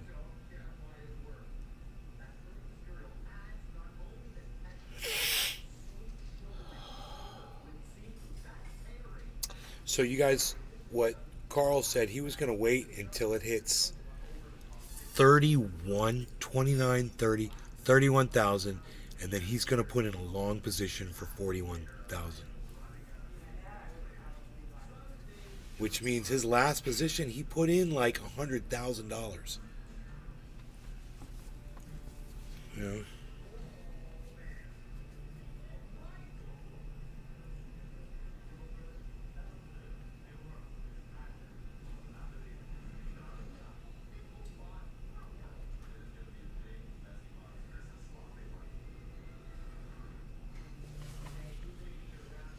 Oh boy. Bitcoin's pumping right now. Oh, I was going to show you the inverse head and shoulders on Bitcoin, man.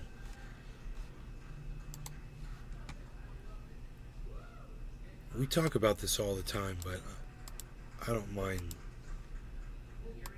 going out of my way once again to show this to you. Especially those of you who might not have ever seen this before. So if you just look real closely here, just for a second, okay? This is Bitcoin over the 24-hour period, right?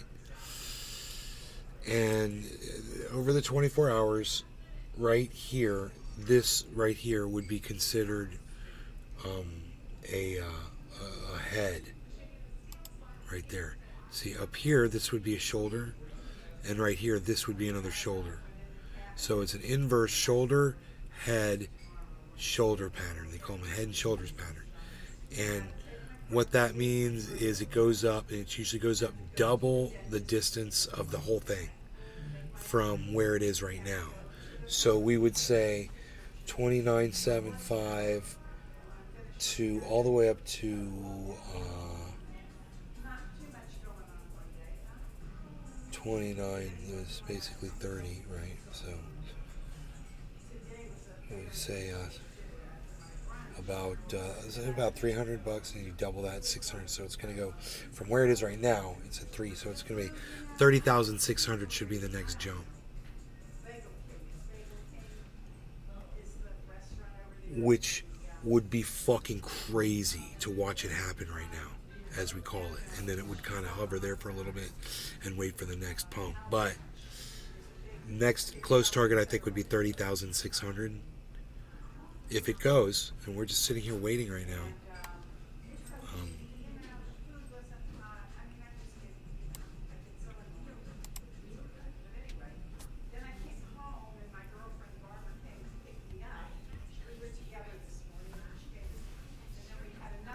What's up? You need to go outside, Beezles? You need to go outside?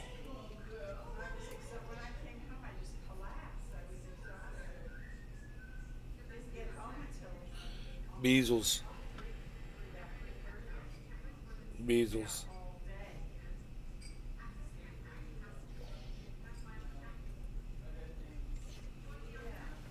Beezles. Hey, what's up? You wanna go outside? You go outside or no? You wanna go lay down? What do you want? I don't know what you want. You just ate all your food.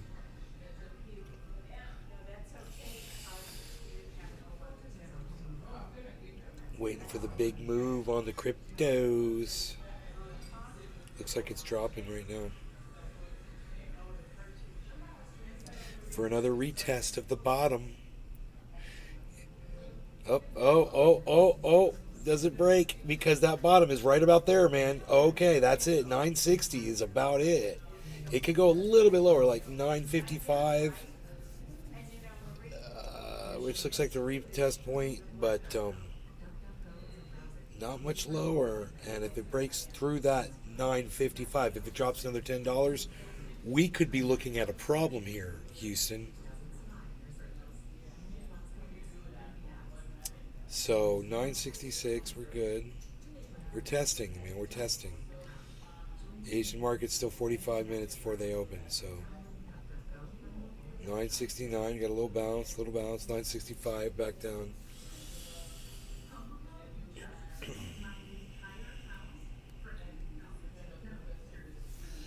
Facebook user, whoever you are, said, making money. I'm assuming you're going to say, making money moves. Let me see. Yep, I was right. All I saw was making mo. M-O. I guessed it was making money moves, and I guessed it right. Because I'm a badass.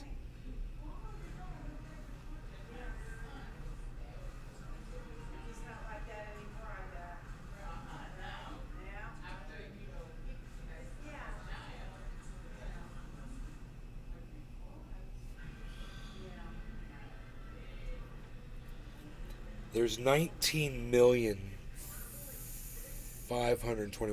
bitcoins circulating. What they like to say, economists and crypto people, there's not enough bitcoins for everybody. So if it becomes like the currency, you know, some people are going to be left out.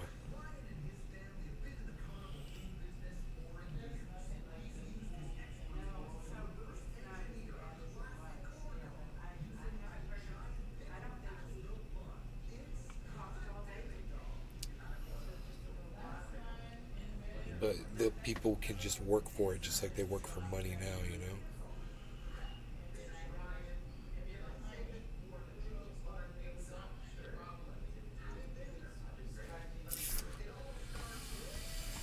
I'll make money moves.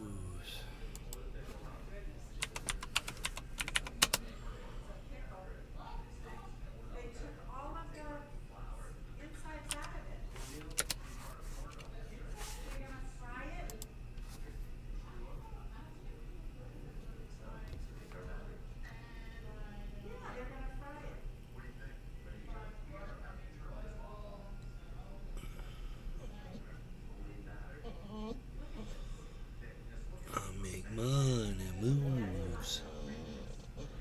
I got bloody shoes. My dog makes funny noises.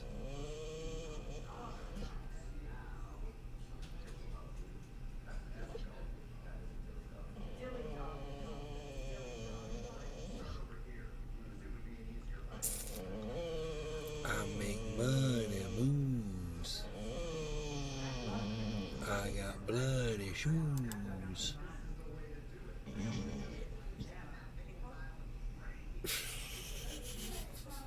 He rolls over on his side and stops.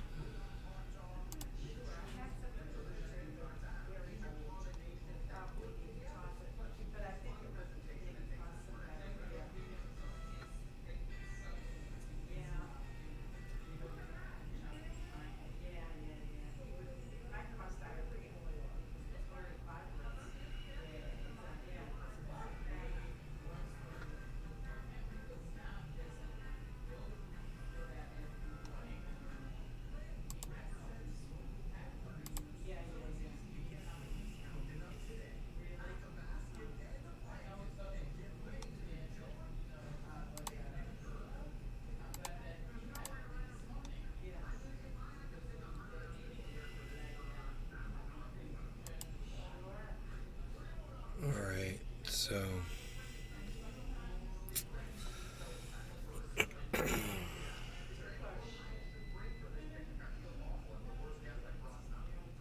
whoa, 940, big drop. So we broke through the bottom. That means it's going to drop. I told you if it goes through past 955 it was going to drop.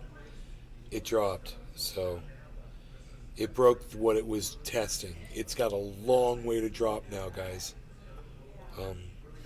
It's that point of resistance is going to be 29. It should be 900 or 920 maybe, right about where it is. So we don't get another bounce right here off of this 930, 920 zone. We're good. There it is. Look, 944. So it's bouncing right there. That's good. If it goes under this, I'm saying about 920, it's going to drop even more. I can see the resistance on the 24-hour. It's really easy to see that because I'm looking at the Bitcoin chart and you guys aren't. You guys are looking at the Harmony chart right now. That's different. It totally looks different. Harmony's actually doing better. Boy, it broke, guys. It broke. It just did. 29,916. So it's got another resistance point coming up here at 29.8. Looks like to be about 850 or a little higher. It should get a bounce, but if not, man, we got problems. We'll see.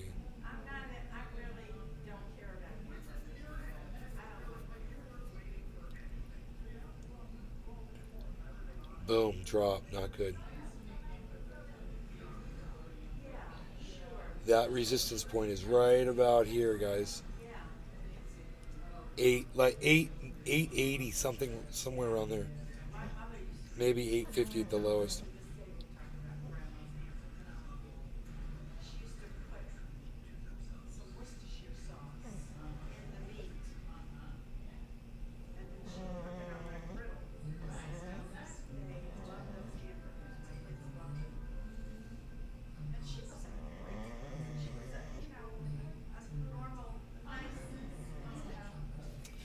$8.95.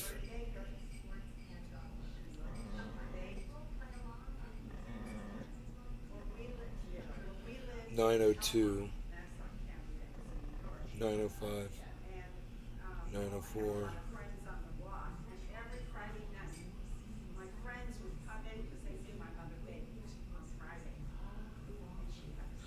Oh, that's right. I got that salad. I totally forgot about that. It's going to be awesome. 9/11, 9/08.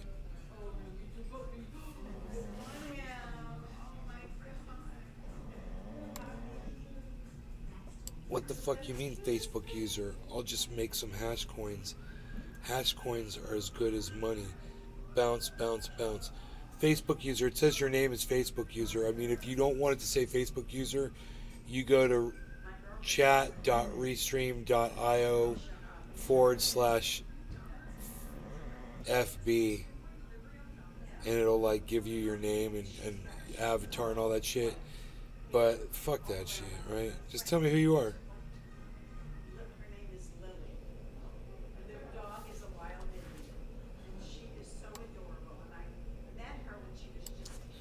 $29,906. It's nice to look at this 24-hour and know where these points of resistance and support are. It's really obvious. And it's right at it right now. It's right at it. It's a good bounce point where it's bounced up from many, many times. So, we'll see how much support it gets. It probably means that there's a lot of auto purchases that people put in at 29,900. It's keeping it up above that point. It's like, you know, Carl's buying at 31. People want to buy in lower than that. They want to be smarter. Oh,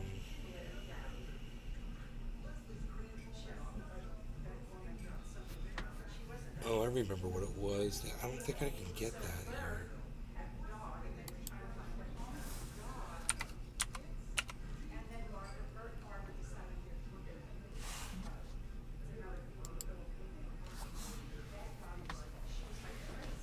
Want to smoke?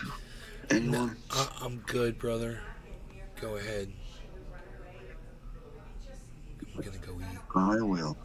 Okay. I will.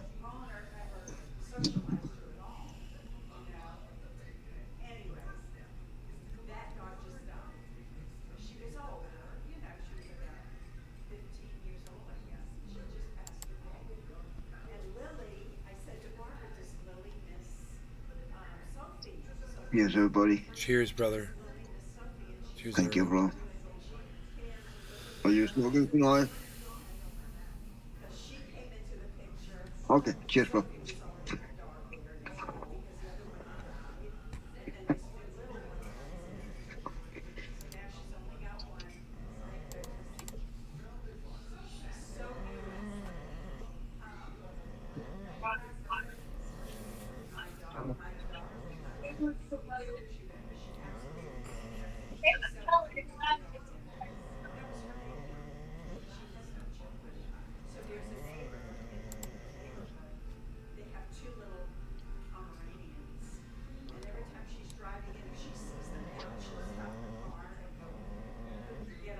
shit. Wow.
It's bouncing up, 923.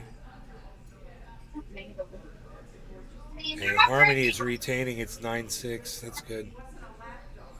Looking good.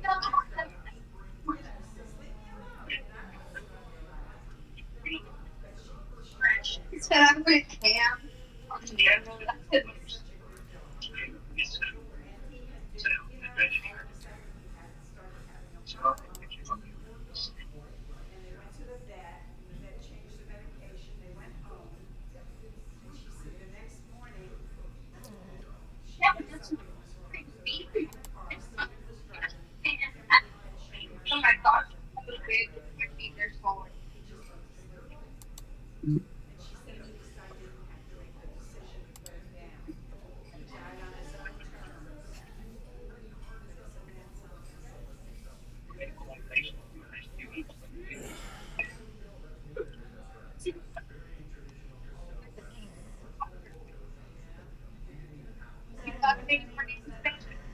No, I'll think of one though.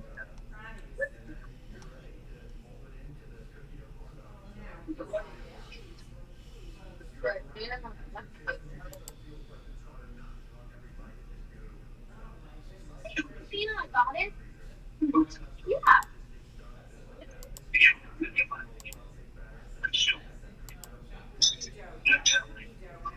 This includes my father, my dad, and me over my dead body. Through there.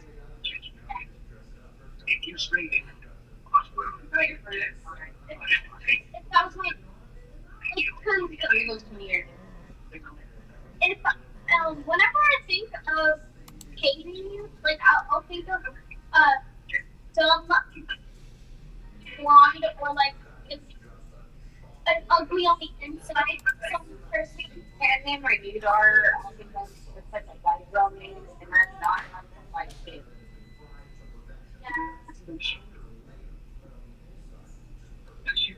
And personally, I don't think I could get the name in his chest. And I think I did those things.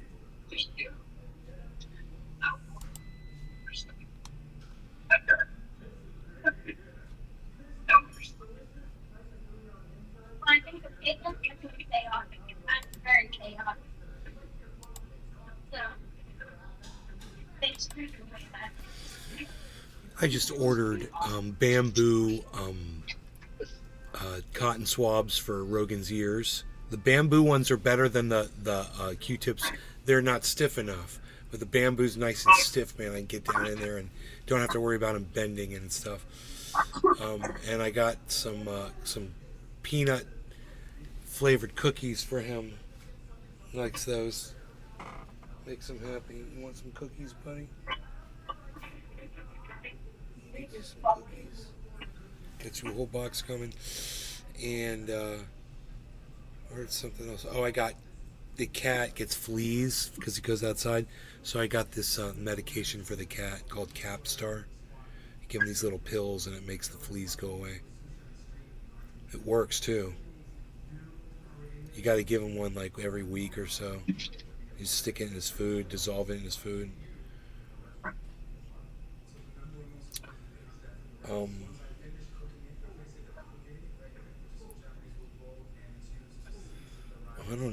freaking turnaround's gonna happen or not.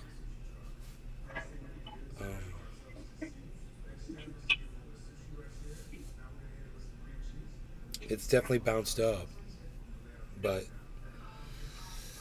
we just have to wait and see. I mean, there's a giant inverse head and shoulders.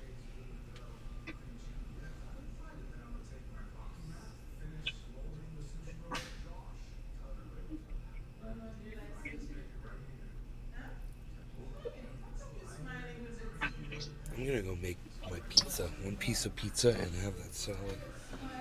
You guys hang out here. Keep your eye on these prices. Ooh, look, $9.45. Look at that. No, I have no fucking sound on my Jesus Christ.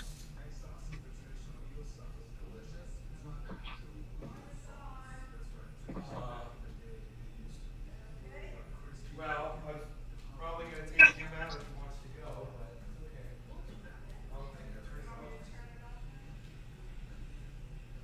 He might not want to go. That's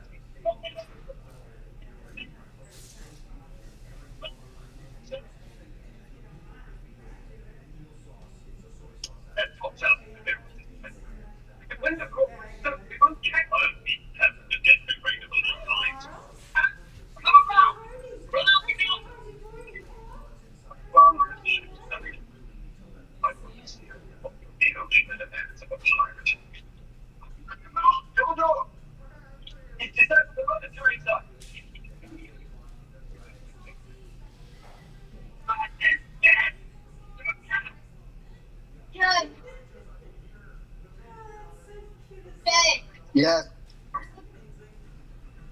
A monkey.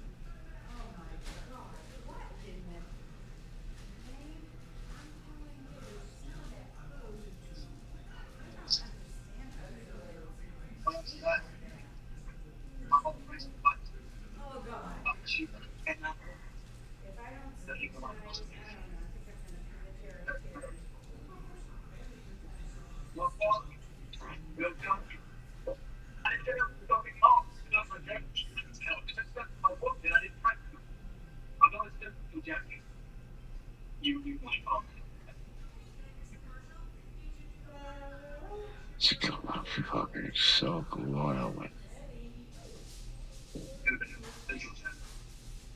Everyone else is holding their staff. Good man. Fine. Also, a gentleman. It's not true. I should say, I do respect my replacement. The bloody hard and the scary way. My fault was not a pipe. Where do I stand? It's not when you getting me. You didn't beat me. You ignored the rules of the occasion in a fair one that killed me. That's not I should send it for me to fuck there.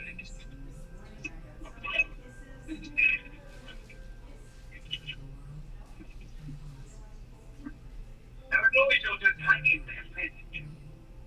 The only rule that really matters. Well, man can't lose. But it's a culture. Principle. You're getting set. You're a bar with a bar and a good man. Where you going? I'm ready. I'm always be left where that's the day. That means they come. I can make it drink. But I can't bring this shit back to all to the body. It's heavy. So,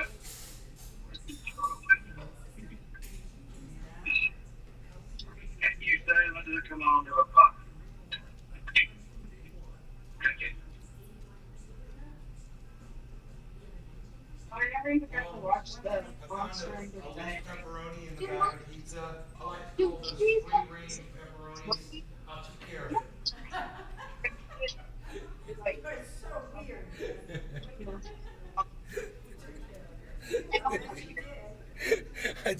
I told my mom I found a loose pepperoni in the bag of pizza. I like to call those free-range pepperonis, but I took care of it. Fucking funny. Salad time! Salad time! Alright, let me take this. I'm just going to be right here. I'll be right here enjoying this wonderful meal. I like to eat off camera so you can see the top of my head like this while I eat. So you don't have to watch it. You don't have to watch my fucking mouth. Are you not a mukbanger? Mukbanger? Is that what is that like a gang? No, that's when you eat large quantities of food on cam. Oh no, it's definitely not. I don't like to do that. That's horrible that people do that. Oh, like shoe nice.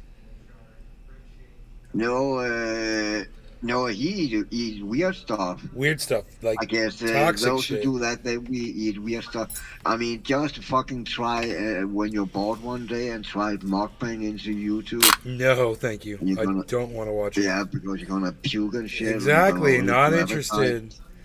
Not interested. Don't need to see it.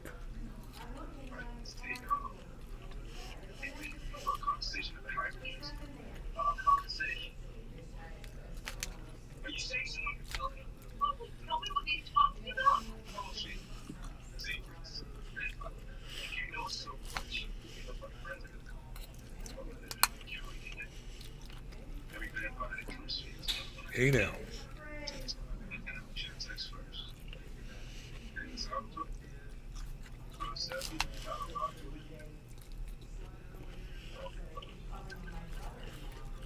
I cannot understand. I haven't crashed today, man. I fucking crashed 20 times yesterday. I know why I don't crash no more, but it's fucking weird.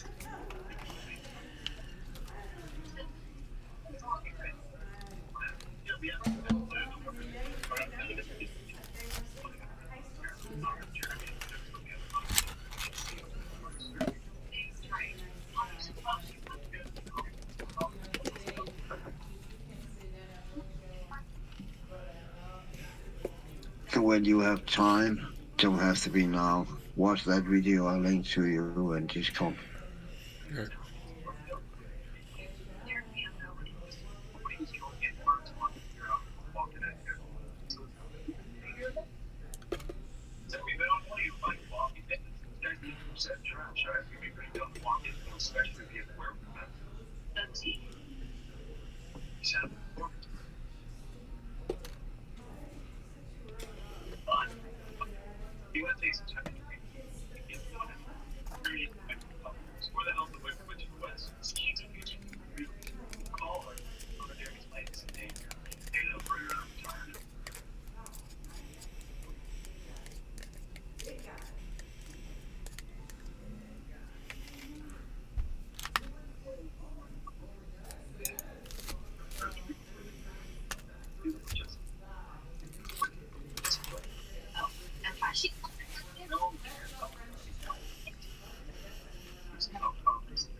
Big one's back up to 960. Fighting back up. Fighting.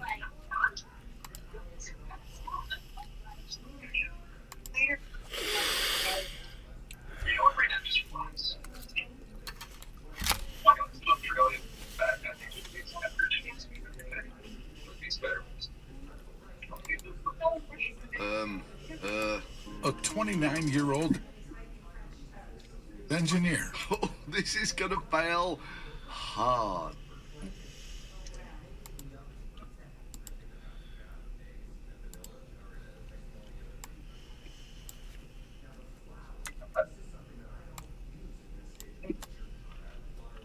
Huh. I wonder if oh, it's on auto. Here. There we go.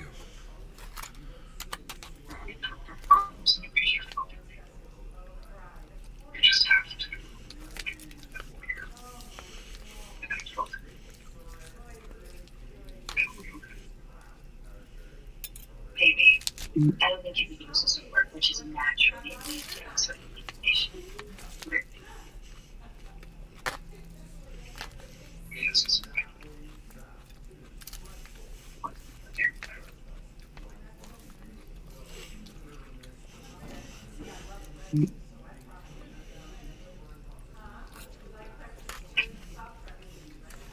We together about bloody hostages. You should. David does. Let's Carolina, Tyler, Atlanta. Then you can get the Congress and just waste some trip to Italy. And buy some time with David getting antsy. So if you want to come alive, better get you guys to the world. What plan?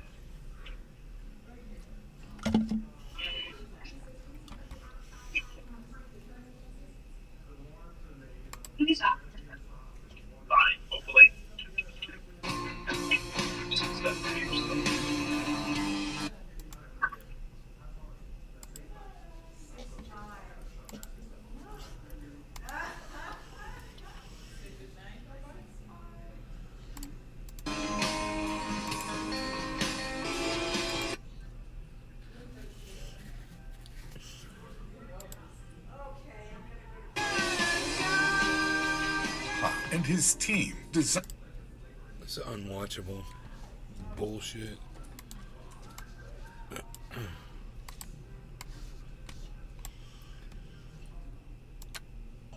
Shh. No.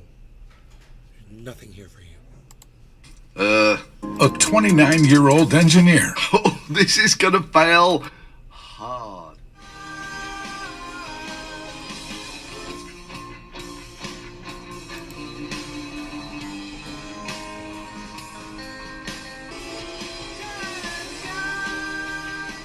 And his team designed a submarine that can produce 16-foot thick, 82-foot wide hexagonal icebergs. Why doesn't It's dead already. But because this was featured on CNN and Forbes, I feel like a little bit of overkill. The submarine would form the iceberg by filling its central I hear you. cavity with seawater and filtering out the Right. salt to boost the freezing point of the water by more than 3 degrees Fahrenheit. And I guarantee I don't you understand that by why the it's end not of this coming video, up. You'll be thinking, yeah, that's just really dumb. While shielding the chamber with a hatch to protect it from the sun. And a month later, it full ejects screen. the iceberg. Yeah, I'm not quite so sure these engineers understand how ice works. The submarines will be large enough to contain social and research facilities.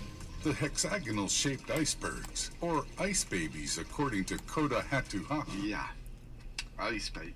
can be connected Oh, there it and is. form gigantic ice caps, according to the team responsible for the project. So we come to the guts of it on CNN. Scientists and designers are proposing radical ways to refreeze the Arctic. And wow, just look how it's making all those little ice babies in some really, really badly photoshopped pictures. Anyway, so down to the guts of it. The idea recently named runner-up in an international design competition appealing for radical approaches to sustainability. We'll come to why that's stupid. Latest of a series of proposals for refreezing the Earth's poles. Led by a 29-year-old architect, the group envisages a submersible vessel capable of producing 16-foot thick, 82-foot wide hexagonal icebergs. So the proportions are basically 1:4, 1:5, that sort of thing, between thickness and width. So roughly 1:4 thickness to width. It's kind of like these icebergs are floating entirely out of the water. Not sure that's how physics works. Look, we're not talking complicated rocket science here. We have expressions like this in common parlance, like tip of the iceberg, you know, to tell you that most of the iceberg is under the water. So basically this means that either the CNN reporter didn't know that the majority of the iceberg is under the water, or didn't bother to actually check the dimensions of the iceberg in their reporting with the actual picture in their reporting. Forbes goes one step further and actually gives us the schematic of this amazing ship where the ice is frozen almost entirely out of the water. And because it's a little hard to read, I did actually track down the original where, yes, that does actually say freezing fresh air into iceberg. Andrew Shepherd, a professor of Earth observation at UK's Leeds University, described the idea as an interesting engineering solution, rather than a really dumb idea that doesn't understand the basics of how ice floats in water. Because it turns out when you look at their winning entry into this design competition, yes, ice floats like styrofoam. A 29-year-old engineer. And yes, that is the submarine there. And this is the problem. But the bizarre thing is, when defining the problem, all of a sudden, ice floats like regular ice. And his team designed a submarine that can produce 16-foot thick. Yeah. Back to our professor of Earth observation on CNN. Though he questioned the project's scalability and estimated that replacing the polar ice at the same rate it's disappearing at the last 4 decades would require about 10 million submarines. I'm sure that's true, but we don't quite have to go to professors of Earth observation to debunk this. I think we can do this in the kitchen with a little bit of ice. Right. This is the main problem that you run into, is you get your ice and you stick it in the water and it overwhelmingly floats under the surface. So if we actually move over to a block of ice that is more the geometry that they have in their proposal. Oh, crack. Though during World War II, getting it to flow the right way up is actually kind of tricky. And froze it like that and mixed it with newspaper, and that created something. I don't recall what the name was on that, but it ended up being harder than steel, but it was not very. I mean, they fucking melted away, you know. As you can see, I mean, for it to float as far out of the water as they have in their... I can't click on this motherfucker. The promo stuff. These are about right for the dimensions. It just does not want to flow. The way they have it in their promotional material. Well, to be fair, it didn't actually win the design award, but in a remarkable tribute to how brilliant this idea is, it actually won second and third place, which was apparently still enough to be featured on CNN, Deezen, Vice, Forbes, Science Alert, and Business Insider, all of which are happy to report the dimensions of the ice blocks without actually mentioning the fact that the ice magically in this proposal floats like styrofoam. It's like to believe the fucking Pentagon has UFO footage of the competition. The ASA International Design Competition this year is dedicated to fresh ideas in sustainability, approaches so radical, unanticipated and transformative that they earn the epithet of uncanny. Well, ice that floats like this certainly is uncanny. Okay, so it's dead. The double tap.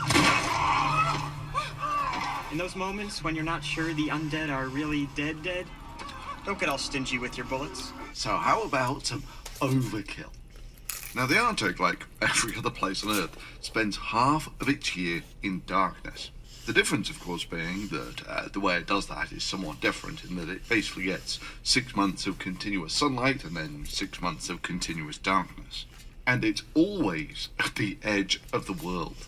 So the Earth, of course, is a spinning ball, but if we look at the Earth from this perspective, with the sun directly behind us, and imagine the Earth as a flat, two-dimensional disk, every part of that disk is going to get exactly the same amount of energy. See, it's flat. From the sun. He said it. It's flat. The difference is, of course, if we stop the Earth, say, here.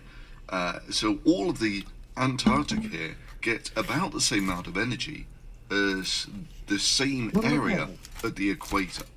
Difference, of course, is that, you know, that area is about half that of Australia, but it's shared over a landmass at least twice that of Australia. That means that the Antarctic is getting about 1/4 of the energy density that you get at the equator during summertime. And then, of course, in wintertime, it gets nothing at all. So solar panels in winter at the Arctic, not such a great idea. But that also means that you get 6 continuous months of light as well, right? I wonder what cloud cover's like over the Arctic Ocean in summertime. Frequently, cloud cover exceeds 80% over much of the Arctic Ocean in July. Yeah, reducing the amount of solar radiation that reaches the surface by reflecting much of it before it gets to the surface. That might be a problem, but let's not dwell on the minutiae. Let's think about our optimum solar panel setup here. Now, your optimum solar panel setup is going to be such that it maximizes the surface area pointing towards the sun, which is going to be at about 70 odd degrees like this. Laying the solar panels flat like this is just a way to ensure they generate about half of their power. But this looks more stylistic and cool, so I guess we're going to go with that. Then, of course, most people know that refrigerators don't just make cold, so to speak. They separate hot and cold stuff, but you've got to put work in to do that, basically running the compressor and all that sort of thing. So if you mix the hot air that comes out of your refrigerator with the cold air that you get from the inside, and add to that the heat from running the generator, on average, these will always end up generating more heat than they actually cool down. The bottom line is, This is a heat-generating machine that they want to run in the Arctic. It's pumping more hot air out into the atmosphere than it's cooling in the ice. Now that's not necessarily a showstopper, and if your goal here is to reflect heat by coating the surface of the sea with reflective ice rather than, sun-absorbing sea, then in principle, if you do it at scale, maybe. But then you take a look at just the dimensions of this, and you realize this is a complete farce. And we're just going to take a look at the energy costs. I'm going to give them the ice making machine for free. So what sort of energy costs are we looking at to make an iceberg like this? Now, modern refrigerators work fairly close to the thermodynamic limit. There's not going to be any great improvements in their efficiency. And an industrial ice maker that'll make tons of ice per day will cost about 90 kilowatt hours to make a ton of ice. Even with the cheapest solar energy, because you've got to make the solar panels, that sort of thing, that costs about 10 cents per kilowatt hour. So the price of making the ice is basically the energy costs, which are about $10 per ton, or $10,000 per kiloton, $10 million per megaton, and $10 billion per gigaton. And if you want to go really hardcore, it's $10 trillion per teraton, trillion tons, which is curiously roughly how much ice is melting on Earth per year at the moment. Meaning that just the energy costs of refreezing the ice that we're losing at the moment is about $10 trillion. That's roughly half the US GDP, or 10% of the entire planet's GDP. Or our magical ice babies, which miraculously float on the water, which weigh some 2,000 tons, would cost about $20,000 a piece. Yeah, just for the energy costs. But don't you get some sort of benefit from it being really cold in the Arctic? Well, no. Remember this. The submarine would form the iceberg by filling its central cavity with seawater and filtering out the salt to boost the freezing point of the water by more than 3 degrees Fahrenheit. You'll be shocked to find out that the people who don't understand the density of ice and how it floats in water also don't understand the thermodynamics of ice and water. So let's take a 1 kilogram block of ice at freezing point at 0 degrees Celsius and start pumping energy into it. It takes some 300 odd kilojoules of energy merely to melt that kilo of ice, turning it from a solid into a liquid. And this is because phase changes are energetically expensive. And if you want to freeze it again, you've got to take that energy out. However, once you've got your liquid water at freezing point, heating it is relatively cheap. It only takes about 4 kilojoules to heat the 1 kilo of water up by 1 degree Celsius. So some 100 or so degrees later, and the vapor pressure of the water is now up to 1 atmosphere, boiling point at sea level. It only takes slightly more energy than melting the ice than it takes to heat the water from water at freezing point up to boiling point. And this is why ice is so good at keeping your drinks cool, because melting ice takes comparatively lots of energy compared to cooling water. But let's keep going with our water at boiling point. 30,146, guys. Degrees Celsius. Harmony's at 97. At 100 degrees Celsius. Holy shit. Now, that's the big one. Holy That's shit. going to cost you some 2,000 kilojoules. Look at this chart. And of course, the place we come across this all the time in our everyday life is that it takes a comparatively short amount of time for the kettle to get up from room temperature to boiling point compared to if you were to leave the kettle on for it to boil dry. Like I said, changing the states takes lots of energy compared to merely heating or cooling it. So cooling the water down from freezing point at 0 degrees Celsius to the freezing point of seawater, which is minus 2 degrees Celsius. Remember, guys, I said the target is 30,600. The cost of actually freezing the water. But the bizarre thing is that they actually want to desalinate the water such that it will freeze 2 degrees sooner. The submarine would form the iceberg by filling its central cavity with seawater and filtering out the salt to boost the freezing point of the water by more than 3 degrees Fahrenheit. Yeah. So here they want to desalinate the water to decrease its freezing point by about 1 degree Celsius. So to cool water by 1 degree Celsius takes about 4 kilojoules per kilogram. And then they're going to have to freeze it, which takes about 300 kilojoules per kilogram. Yeah, I'm not too sure that's worth the energetic costs of desalinating the water for, especially seeing as the mere act of freezing the sea ice excludes about half of the salt from it. Oh, right. Are we quite sure it's dead yet? Well, not quite. Fucking hilarious. 10 meters thick. 10 meters is roughly 5 people standing on top of each other, which is about right. Icebergs are 90% under the water, so 1 meter out of the water, 9 under, that sort of thing. And we know the size of people because of pictures like this. Or the schematics of the ship here, which very usefully have people on for scale. That's me right now eating this pizza. Well, turns out if you were to liquefy the atmosphere, it's equal to roughly 10 meters of water. And the heat capacity of the air like that is about the same as water. You know, ignoring little things like a factor of 4 in scale. Because fundamentally, what the heat capacity is basically the energy it takes to make the molecules go faster, to get hotter. Cookie! And seeing as air molecules and water molecules weigh about the same, so a fixed amount of energy will heat up about 10 meters of water or the entire atmosphere above it by about the same amount. And you'll recall from earlier that refrigerators don't actually create cold, they separate hot from cold. And you will recall that to actually freeze water took about the same amount of energy as heating water up from freezing point to about 70 degrees Celsius, 3/4 of the way to boiling. Practical upshot is freezing 10 meters of ice would heat all of the atmosphere above it to about 70 degrees Celsius. And that's on the very generous assumption that the heat capacity of the water and the atmosphere per kilo are about the same, and it turns out it's significantly easier to heat the atmosphere. The practical upshot is to freeze 10 meters Join my live stream right now. We got the greatest WW2 movie live on my channel right now. To the point where you could I bake want to know if you cookies in custom the design open your air channel. at the North Pole.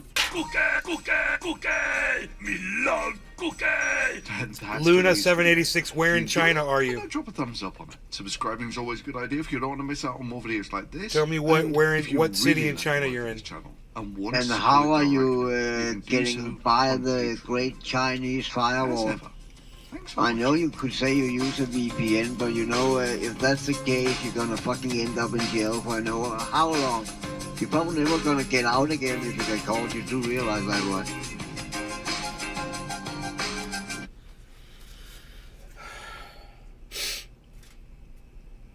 So, even you're lying or you're a CCP member, that's one of those two. Or you're a bot. A bot.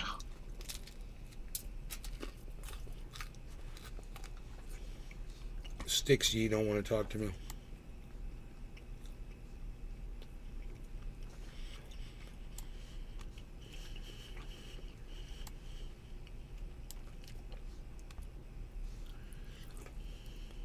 I lost the Rumble chat again.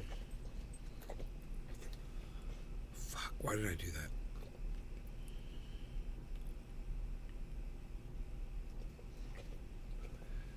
Oh, there it is. Deer Slayer.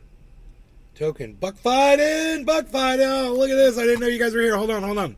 What's up, everybody? Yo, we got Christopher Goodwin. 80-90% resources for me on Rumble. I regret looking. Just remember when it looks like it's going down, that's when it's going up, and it's good. Has the guy with 4 monitors put up new videos yet? Yeah, I'm sure he does all the time, Kepper. Who's snoring? Beazle. That's Beazle Beaslin. Nay, what's up? Buck Biden. Been a while, man. Working too much. Cheers. Smoking if you got them. Cheers, guys. I am. Hell yeah.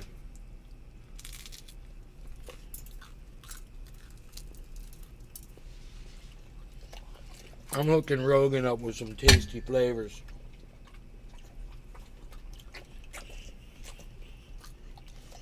You like that, buddy? My buddy Beazle. You like that, my buddy Beazle?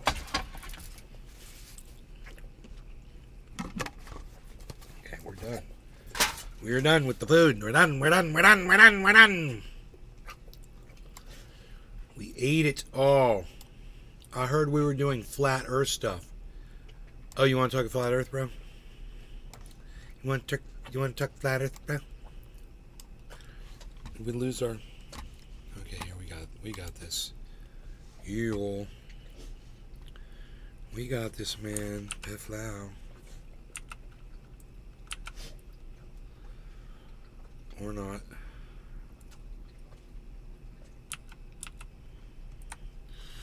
We don't have it. We thought we... Oh, what's this? I got the wrong thing selected, man. There we go.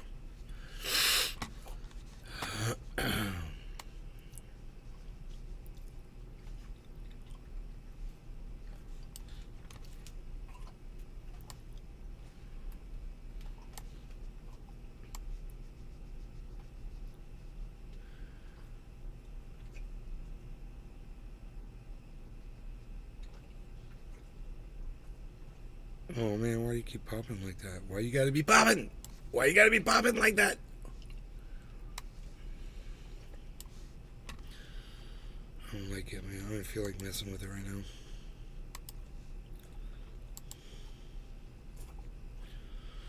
I just don't feel like messing with it.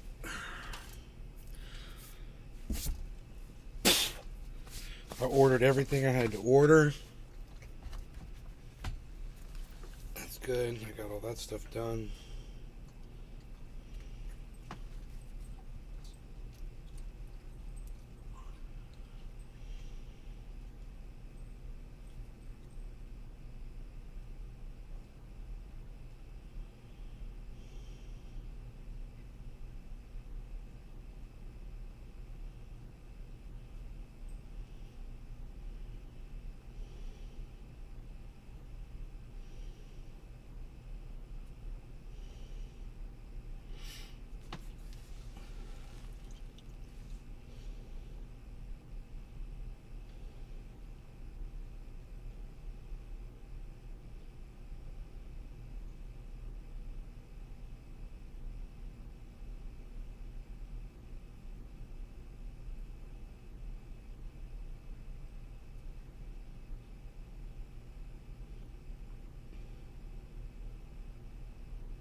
$97.36. We're looking great, man. 30,161. This is freaking crazy market, you guys. Crazy market. I can't click on things, man. I don't know why. Nothing. Oh, there we go. This I can click on. cool. Look at that goddamn spike on freaking Bitcoin. Oh my god. And this is, move this down. Grab this. Go like that. There we go. And that can go right there. So that's Harmony right underneath Bitcoin.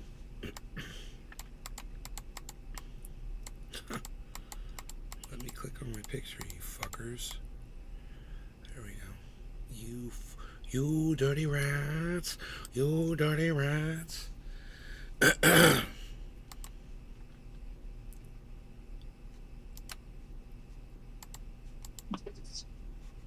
You killed my brother. Mr. Chang, you know your camera off. Oh, shit. There you are.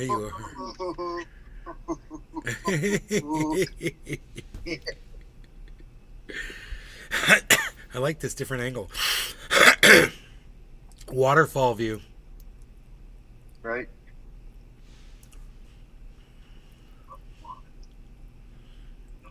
Hippie Chick's back. Hippie Chick, hello. Welcome back. We're gonna have to smoke. I know. So, dabs and shit. I'm about to play some Warzone.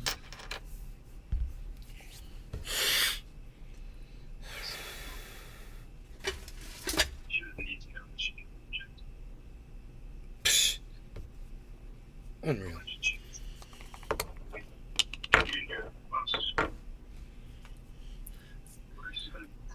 This is fucking crazy market time, dude. 97.37. What, bro? Oh my god. Dude, Harmony is getting close to a penny, everybody. Nice. Oh my god. He said we going up. Well, on bro, a Sunday. you know the target, Pinoy, it says 30,130 right there, but the target for me right now is 30,600, and then after that, the next stop is 41,000.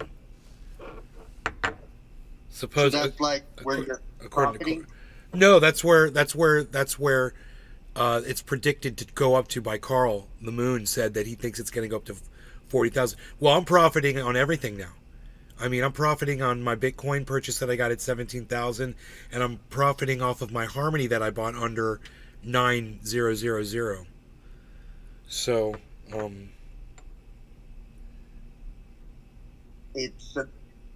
it's beginning to look a lot like Christmas. I hope so. I certainly hope so. We'll see. We got a ways to go. We got a lot of stuff going on. There we go. That's a nice dab. That's a good one. Let's heat and do a bong rip. Or a dab. And dabby dab dab.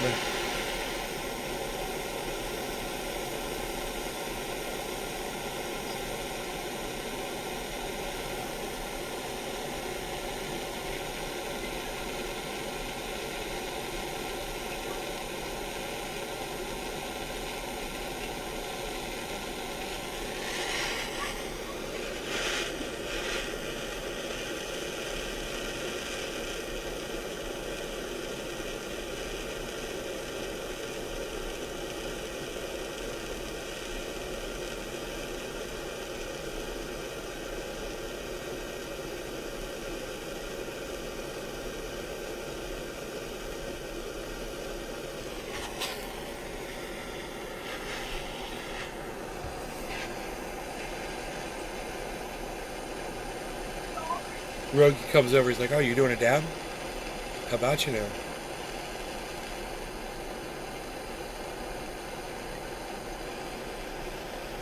Oh, so we're dabbing? What's up? Hey, what's up? We're doing a dabby here? Hey. What we got going on here? What, we're going to do a dabby? Hey, look at this. Looking at all you kids there. Look at this.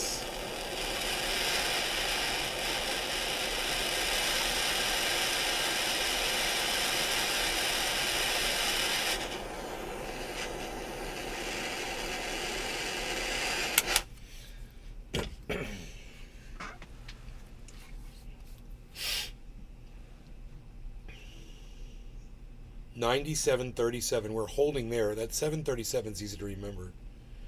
And the 31.42, we were at 31.50 on the Bitcoin. Okay, so we're looking at 17.30, so 18.30, 18.30, 18.30, man, 18.30. Yeah, man. Yeah, man. Yeah, man. 18.30. There's 31.50. 7.36. 7.38.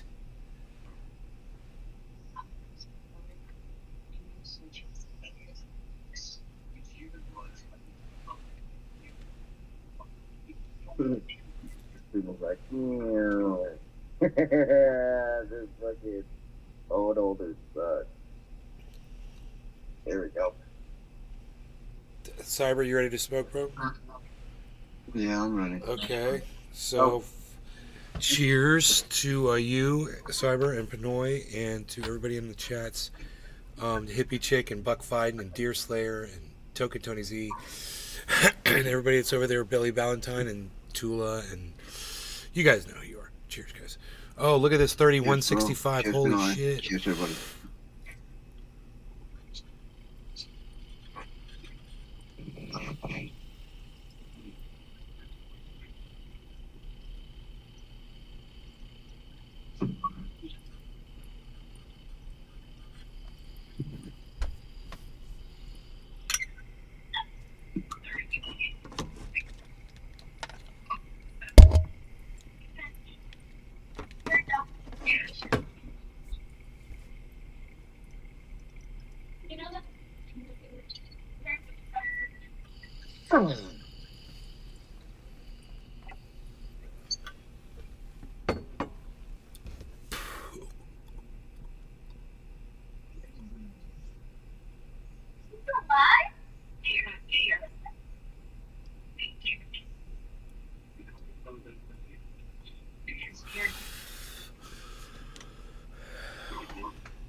God, if you guys could see the chat. Oh my God.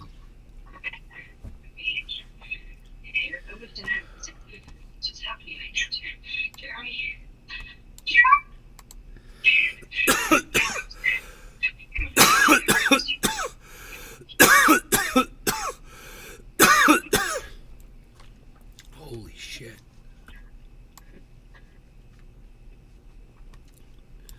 Oh, my fucking arm hurts. Oh my God.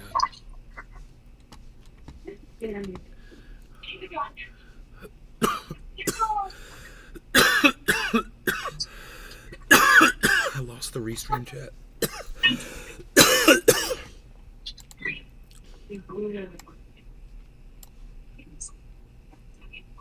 can't wait to talk. So I'm going to say it now.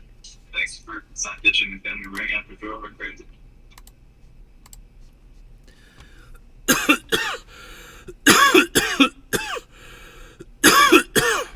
Oh my God. Nothing happened. Oh my God, absolutely nothing happened.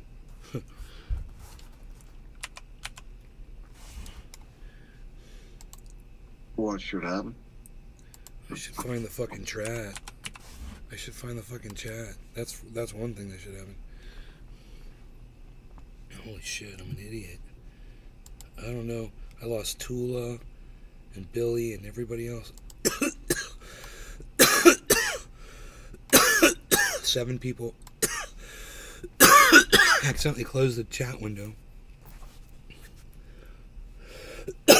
You guys should all come to Rumble. But regardless. Oh my God, what's going on? 30,180. Oh my God. Wow, Harmony goes down. But look at Bitcoin, guys. It's going off the fucking chart, guys. Oh my God.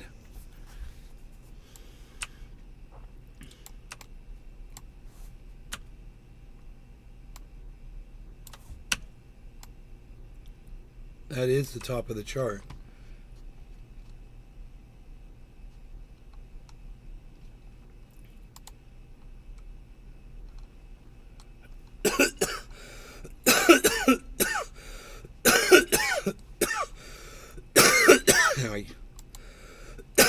I don't know what the fuck just happened.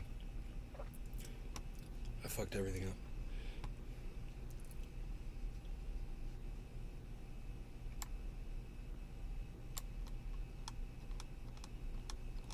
Oh, there it is.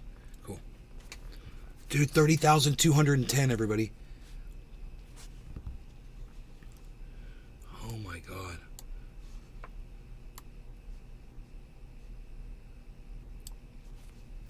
$216. Holy shit, everyone. Remember, I told you 30,600 would be the target. This is no surprise to me. This is exactly what the pattern said it was going to do. And plus, I have that information from Carl, you know, saying that it's going to go up to 41,000. But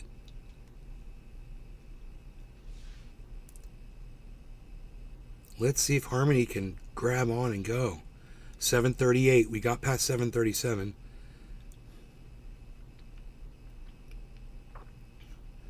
It's got to keep going, man. 220. Asian markets are open, guys. 20 minutes.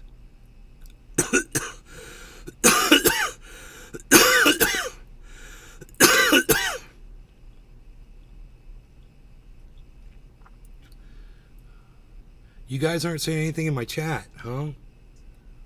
Really? What about the Rumble chat?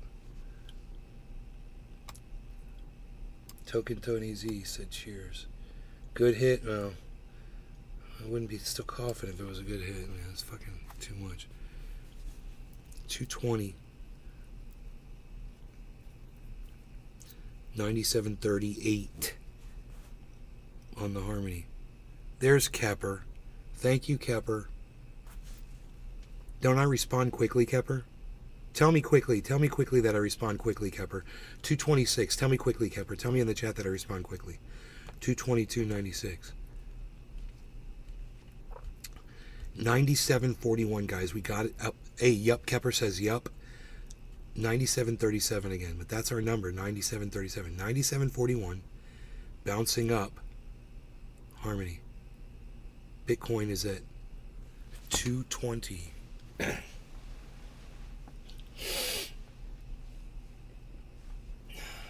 is fucking crazy.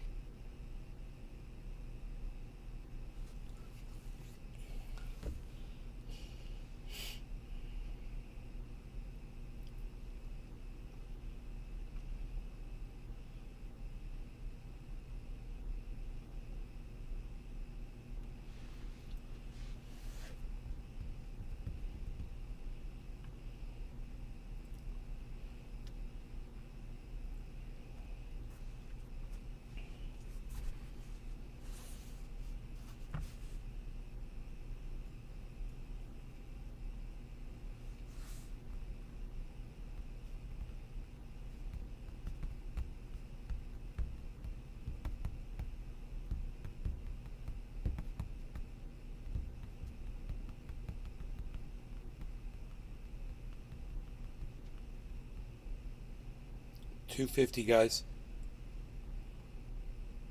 253. And look at Harmony's down at 9707. Now it's 9724. 287. 743. 74. 743. So Bitcoin has jumped way off the 737. Harmony's jumped way off the 737. 738, it's back down. 258, Bitcoin.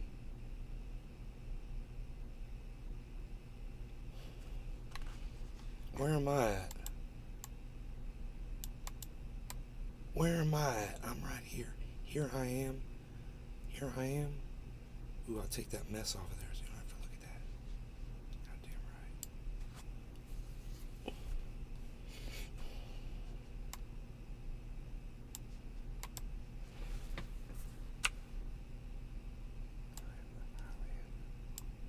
right. Okay. 974, 938, 240. You guys, this spike is beautiful. Live on the show, we're covering it. Here we go again. Here we go again, guys. 252.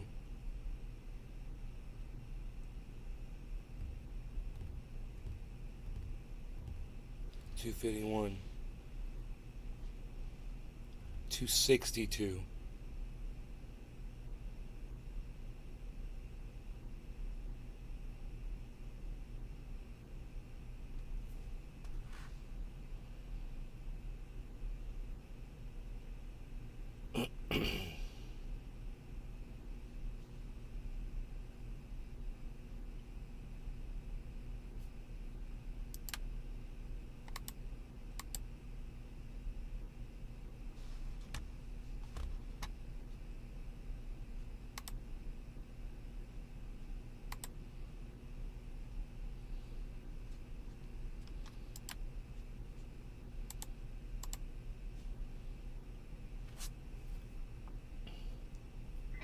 $365. $378. Holy shit, you guys, look at this spike's going straight up on Bitcoin. Nice. Dude, it's crazy. And we catch this shit live. 379, 380, guys. Remember, I told you the target's 600. 30,600, guys. This is no surprise to any of you. It should be no surprise that it's doing this, and you're looking at this spike and you're like, Nay totally said it's going to go up to 30,600. Based on an upside down head and shoulders pattern that I showed all of you. And I showed you how to measure it out. I'm totally convinced it's going to hit 600. Let Justin come in here. Oh, therapy range is probably live by now. But I was going to say, let Justin come in here and bet me $25,000 again. It's not going to hit 30,600. Dude, not only is it going to hit 30,600, but then it's going to go on to 41,000.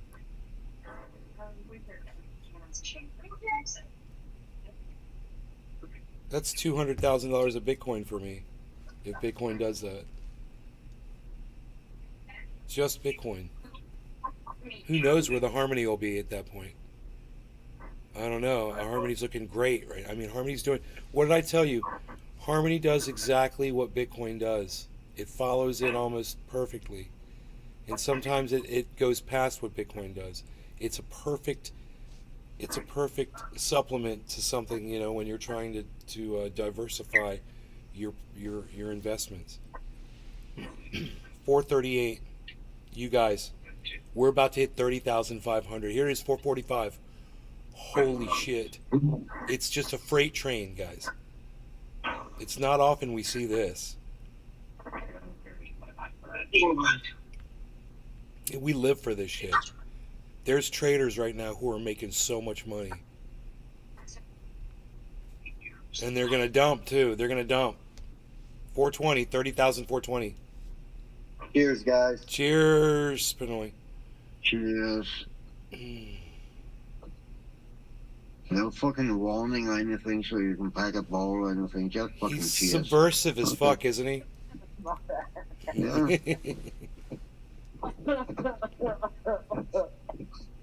He's just trying to undermine our vibe. He's like, oh man, you don't gotta do that. You gotta be like that. Speaking of that, where's Iceman at? Yo, Iceman. Yo, Iceman. Kepper, where's Ice? Get Ice in here. Yo, Iceman. Yo, Iceman. What's that? He's not on the game because I'm on the game. Oh. Dude, 975. So remember, we're at 9737. We're at 975 now. 9752. So Harmony's starting to catch up to Bitcoin. The percentage right now is just 1.58% above its 24-hour. I mean, if I refresh the page, it might say something different. No, it's 1.6 now. It's going up. It says it right under the number. That's Bitcoin. And then Harmony is 2 point something, 2.9 it looks like.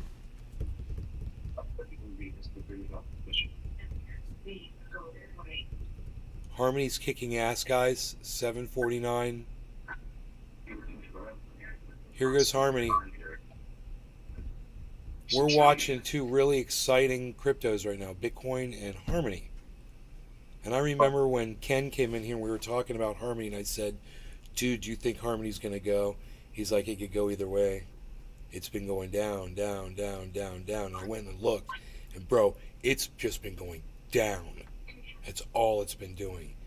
So this is a visible jump in that trend. It's definitely breaking out of that. 461. Oh shit.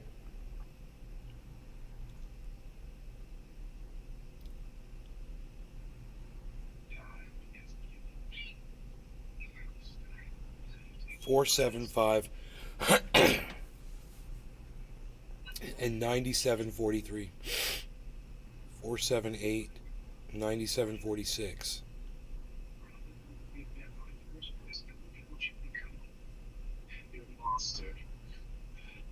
479. You guys. 480s. Oh, 485. It went right through it. Oh my God.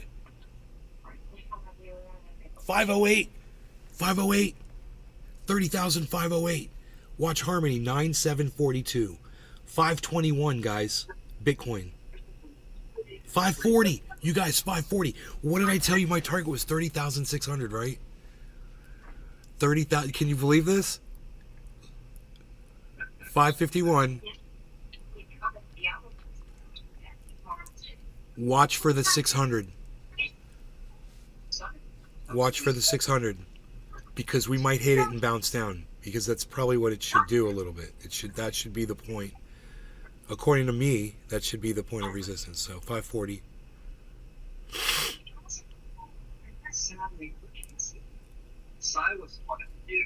97.48 on Harmony, guys. 97.48, holding. Now, what do you think is causing the spike?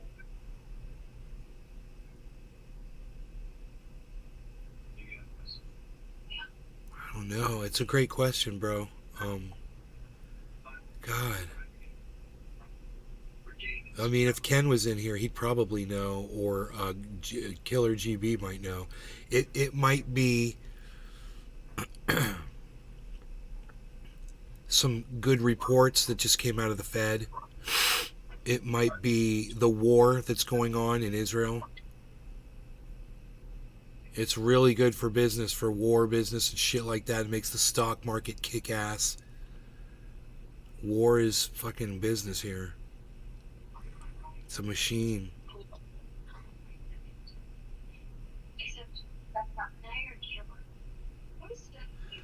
97.68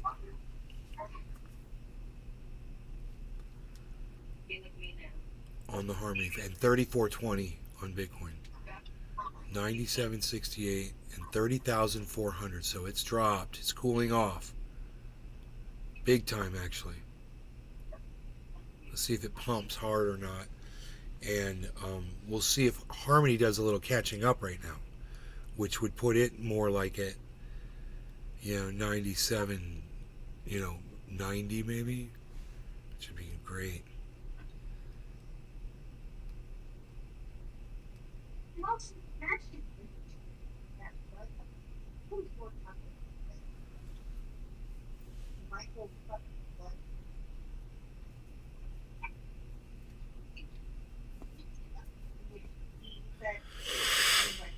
Oh no, Bitcoin's falling.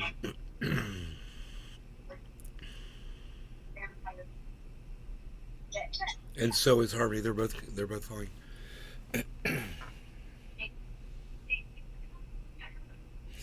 So that was a hell of a pump. It should get all the way to 36,600.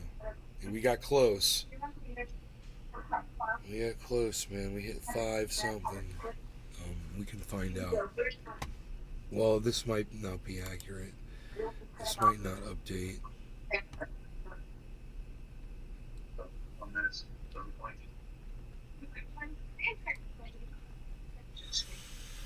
It's saying here the 24-hour high is 30,231. So it's not reporting the 500 that it hit. It hit 5. I think it was like, I don't know, I want to say 570 or something. No, it went to 585.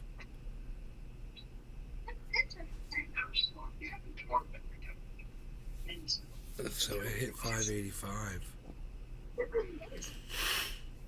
That was almost 600. So you guys, that was $15 away from my target. And then I told you it might fall a little bit. 85. That's pretty damn close. $15. Not bad, huh? It went up. Mm-hmm. It went up fucking $400 and got within $15 of my target that I called on this show. And showed everyone how to do it. And showed how to count it. And we got within $15. You could have made a killing on that. On that money move if you had trusted what I had said. I don't even trust what the fuck I say. So fuck that shit. That's your financial advice. I don't trust the shit that I say. Token Tony Z.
So are we going to start forming another pennant here? Start working our way up slowly from here. 350, yes, so it looks like it is. Meanwhile, Harmony is well above 97.37 where it was stuck. It's got a nice little boost up, and we'll see if it can build from that point. Should be great. Tropical thing. Tropical thing. ETF approval, yeah, they are. It's big news. And it could be they could approve one at any time, but they're almost positive it's going to happen this year. And that means BlackRock will start buying up fucking Bitcoin. You know? Yep.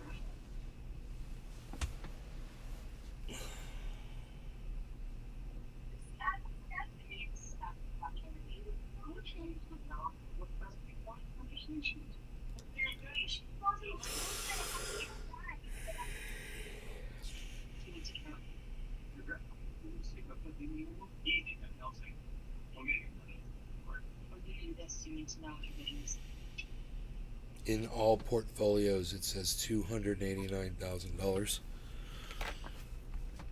That says Bitcoin. That's adding Bitcoin on top of Bitcoin. That's reported more than once. So that's not an accurate representation of how much Bitcoin I'm holding. But what I am holding, for sure, is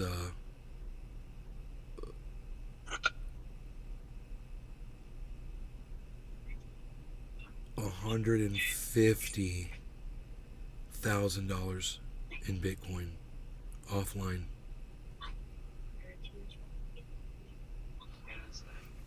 $150,000.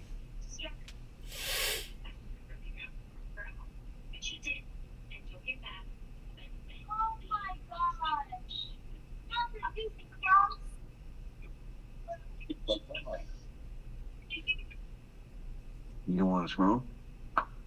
I'm done, but you go ahead. My throat's had it. This dude shot me in my ass. Yo, Pinoy. Cool, man. Pinoy. Yeah. Yo, I was watching CNN, man, and they had a video of a Hamas fighter. He had a GoPro on, and he was murdering people in a kibbutz in Israel, and somebody shot him, dude. It was all on his GoPro, and the dude fucking hit the ground, and he was like saying prayers and shit, and you could hear the gunfire, and they kept shooting him on the ground, and you could see the camera going. You'd see the camera jerking every time he was getting shot. It was fucking crazy, dude. It was completely unedited on CNN. It was psychotic. Like, the shit they're showing right now is crazy. It's fucking crazy what they show. I bet you that's available if you go to CNN.com. Here, I'm gonna see.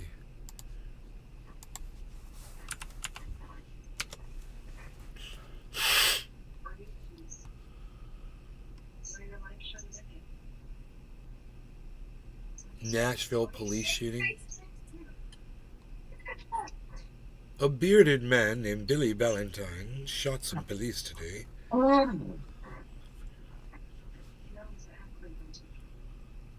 Jay, what's your favorite holiday?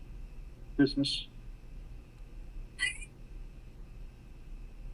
Oh, but other than Christmas. Halloween. Yeah.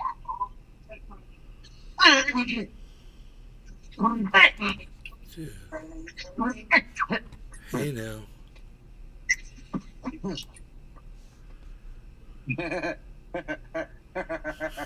Gesundheit.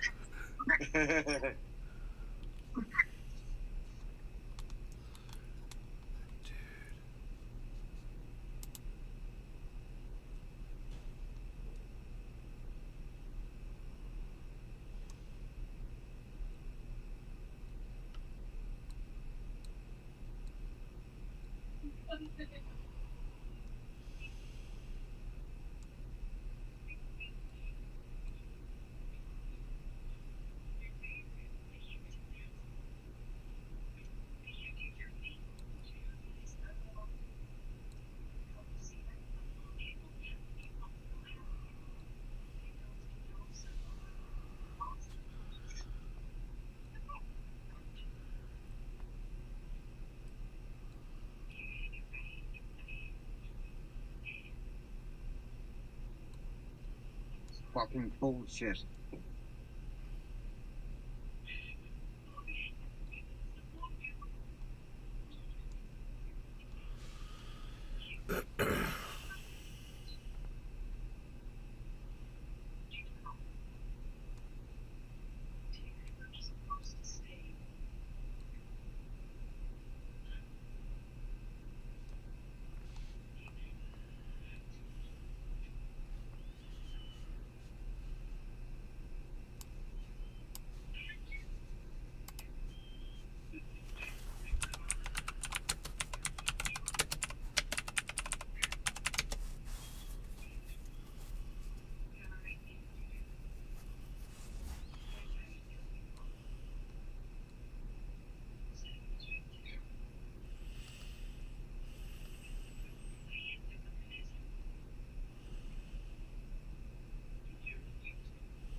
Challenges of Gaza tunnels. I wonder how much destruction the missiles can do against the tunnels.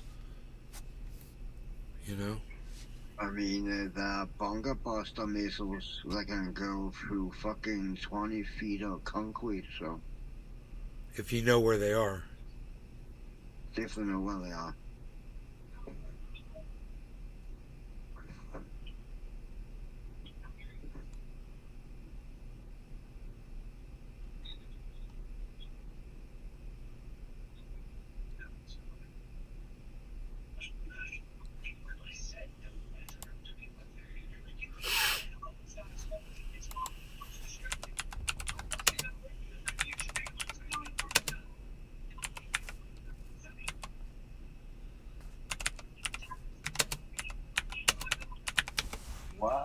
was amazing.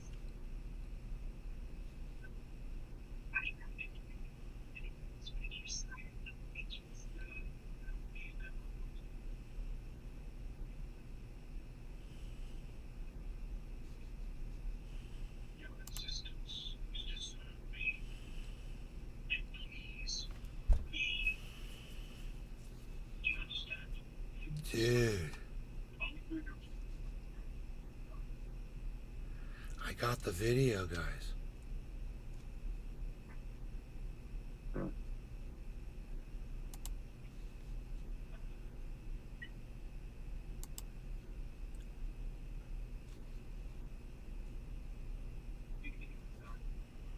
So, you know, I'm probably not allowed to show this.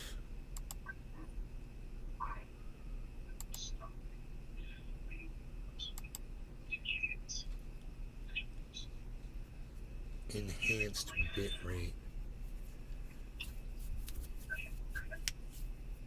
Whatever, it's not even working.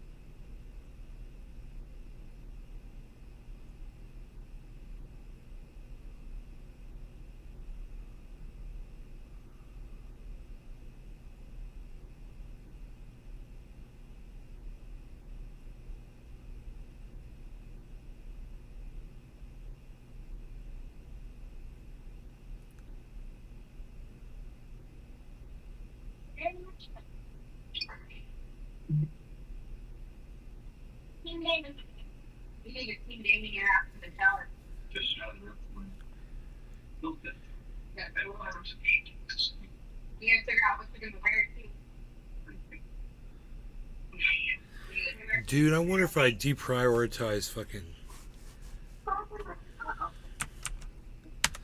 Deprioritize Discord. Why? Because it's messing with everything. Maybe it's got too much priority on my system. Maybe I can turn that down. Try to turn hardware acceleration off. Says resource value.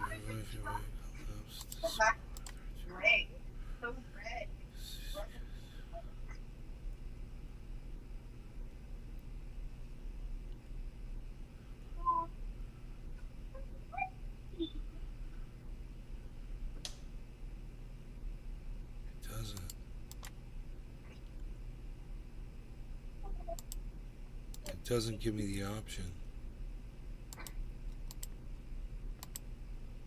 This one got rinsed.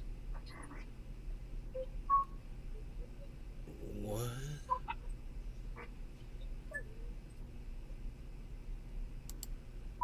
Processes.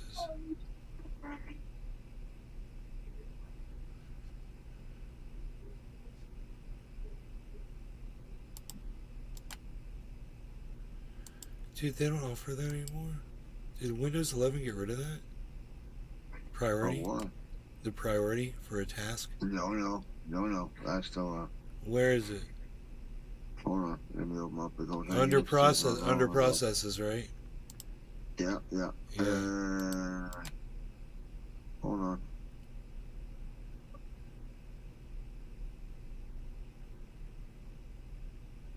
Hold on, what? Yeah, whatever, bro. I'm crazy, I guess. Fuck Windows 11. No, I don't see it. I don't fucking see it. I'm telling you.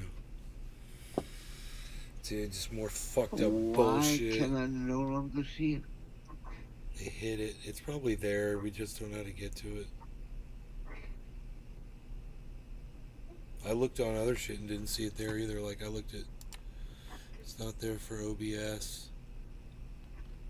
Yeah, but normally it's just a fucking drop down menu I where know. there's end task and resource values and provide feedback and all that shit. I know where It it should be right fucking there. I know. A lot of things should be there that are no longer there because somebody's fucking nephew or niece got a fucking job at Microsoft and slapped their ball sack all over the code, bro. It's a re-engineer, bro. We've been re-engineered. Hold on. Let me. Pinoy, they re-engineered us, bro. Ridiculous.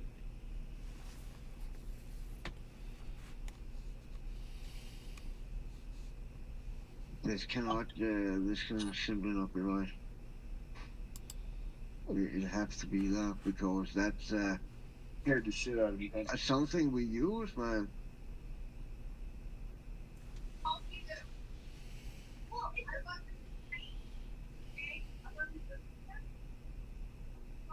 I'm so confused.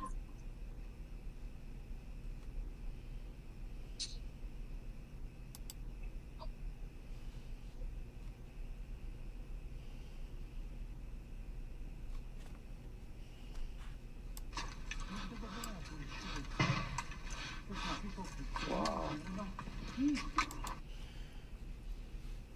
This video won't run smooth for me, but nope. Let's open up the shit browser. Hey, I found it. It's hold on. No, my this messed up. Give me 1 second. I need to go back. It's out. You have processors, and then you have. I don't know how many you have out there, but I have processors, performances, app history, Startup apps, users, task details. You have to open details. Okay, details. It's under details, and then just right click. Thank you. Yay. No problem. Discord. End task and set priority. Thank you. It's for normal. Put on below normal. That was the first process. Let me see what the other one said. Normal. I'm gonna put all of them to below normal.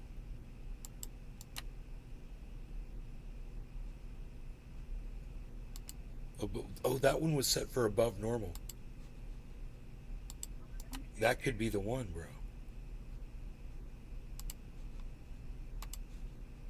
You know, don't give it priority. Yeah. It doesn't need. Oh, this one's set for high, bro. Oh my god. What the fuck, man? There, I put them all for below normal. Let's see how things operate now.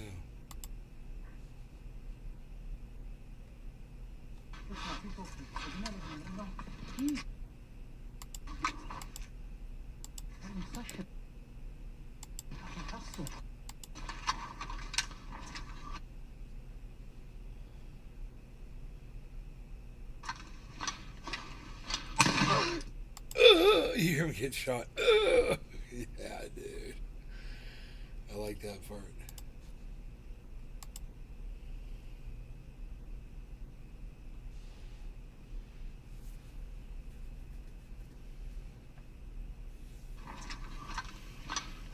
It sucks. It sucks because it's not playing properly. I wonder what else is running fucking like a slob on here. Chrome. Got a lot of Chrome processes. Oh, what's using the most memory? Let's look at that. Shall we? Okay, open broadcaster. And then Firefox. Okay, let's get rid of Firefox.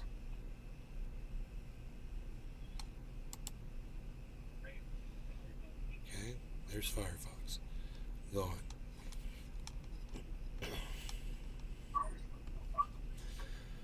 Now this Chrome one is running fucking crazy, and then Edge is neck and neck with it. That's interesting. Priority's normal on it.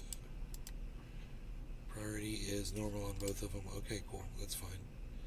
And then there's a Discord EXE below normal. Perfect. Great. Great. That's pretty cool. Put them in order of memory to see which ones use the most memory. So let's see if I delete some of these windows off of OBS. There's There's really not much left to delete. This one. This is running what? 1,078,000. Let's see if that makes a difference. 1,080,000. Deleting a window that wasn't being shown had no effect at all. It's still 1,080,000. So let's try this one, that one, that one, that one, that one. We're not using that one. Let's get rid of that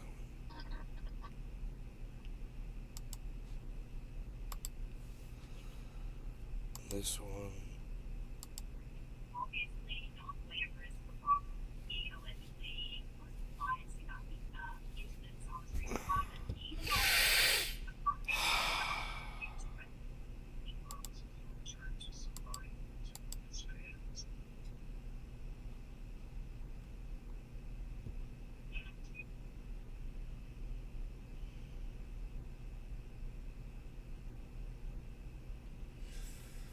Still 1,080,000. Huh.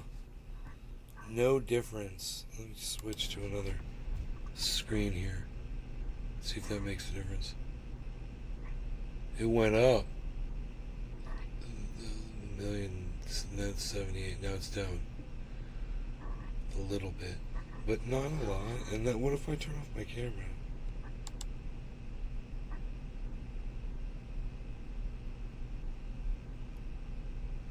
No difference, man. Oh. Nope, no difference, really. That is so interesting. Huh. So.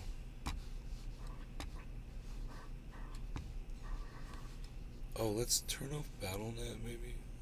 Fuck you.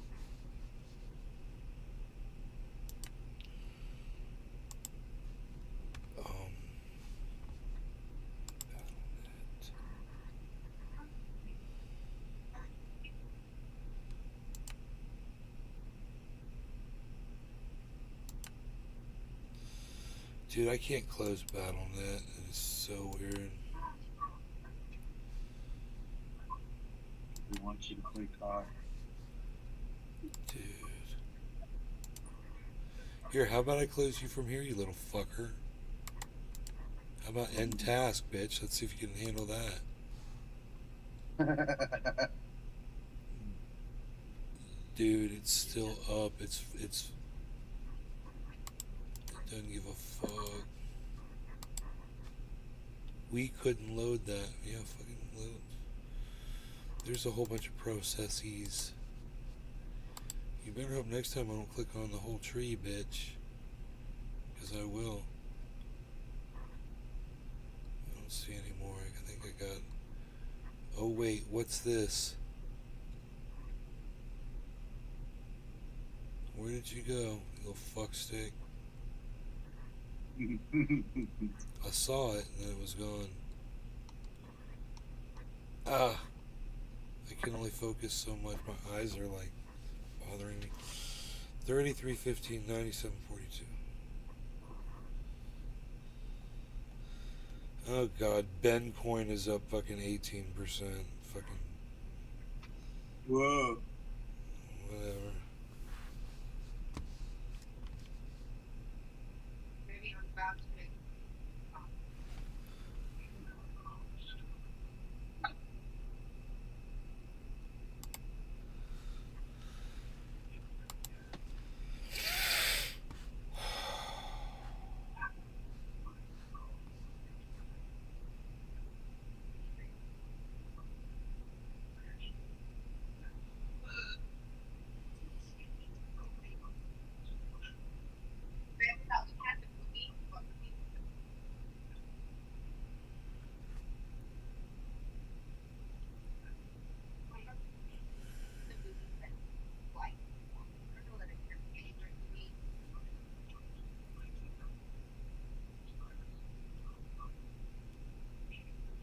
Kings of Egypt.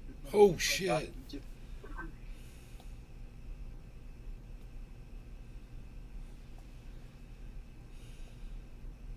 What?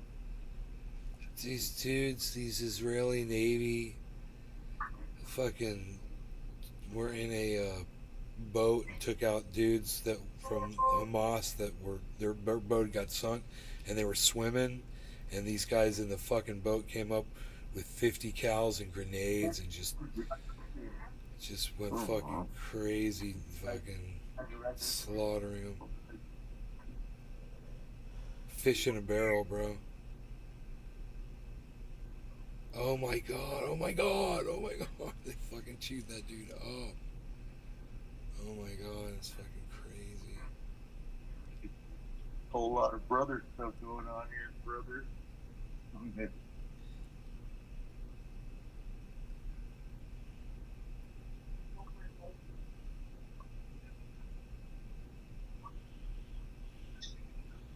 This motherfucker had water right in the middle of his GoPro.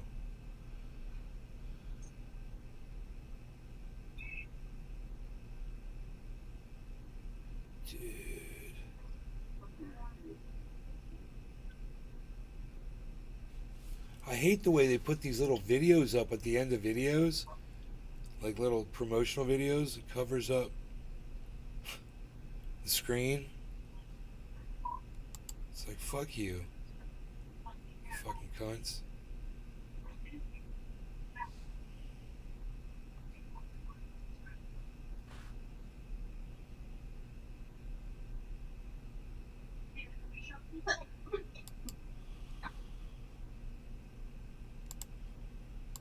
Now let's talk about another arrival, one that's touted to change warfare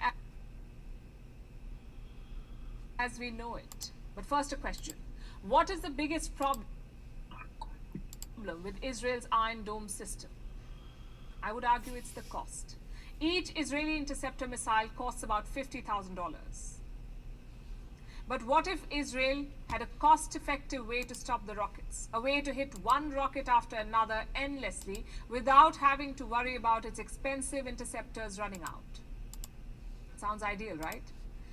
Well, it may become reality soon because Israel is reportedly rolling out a new defense system.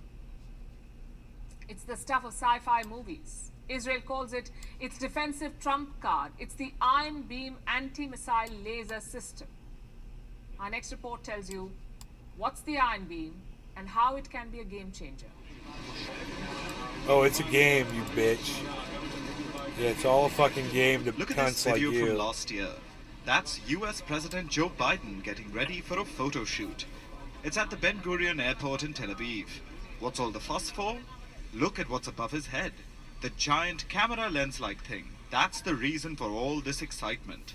Because it's Israel's ace in the hole. The Iron Beam laser anti-missile system.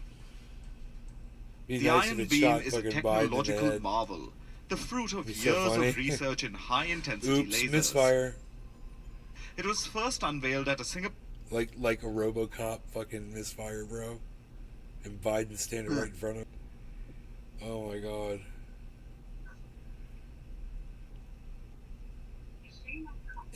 That'd be great comedic relief. It would. It definitely would.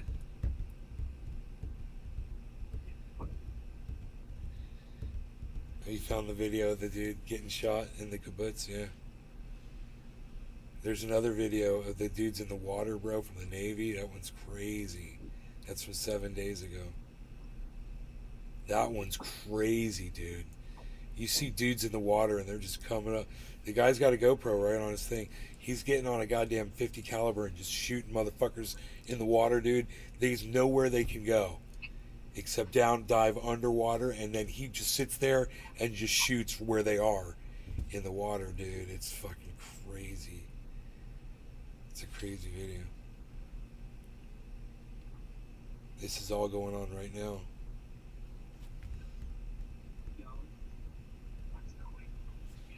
So our video stopped because whatever.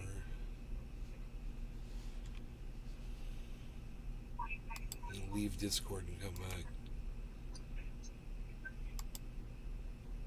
Singapore Air Show in 2014. Video starts playing And immediately. after 7 years, it seems to be ready for battlefield action. Isn't that funny? The system was made for one thing: taking down aerial threats. As I try to load Discord, it fucks up the video.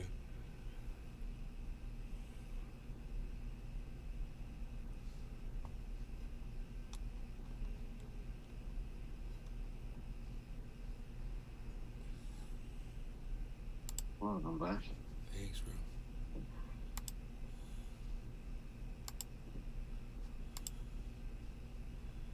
Did it help? Yeah, as soon as I turn off Discord, the video started to play. Then when I started loading Discord, it shut the video off. Wow, before they that's hit fucking weird. Israel.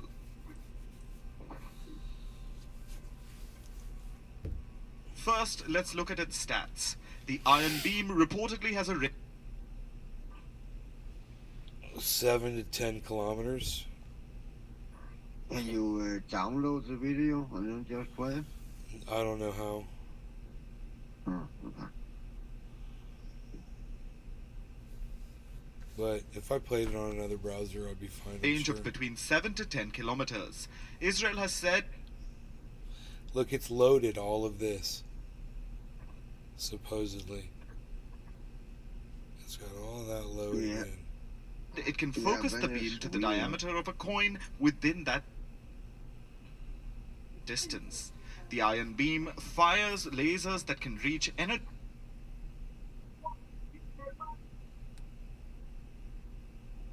Wow.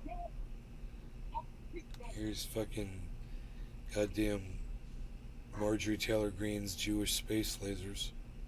Lasers from outer space.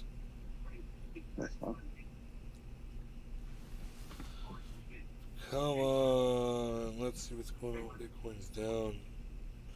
It's pretty low. It's dropped again. It did a big drop. It's dropped.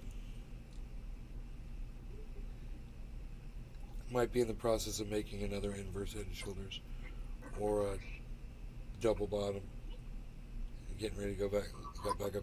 I still think it'll go all the way up to 600, and then it'll go to 41. Alright, let's kill the Discord again.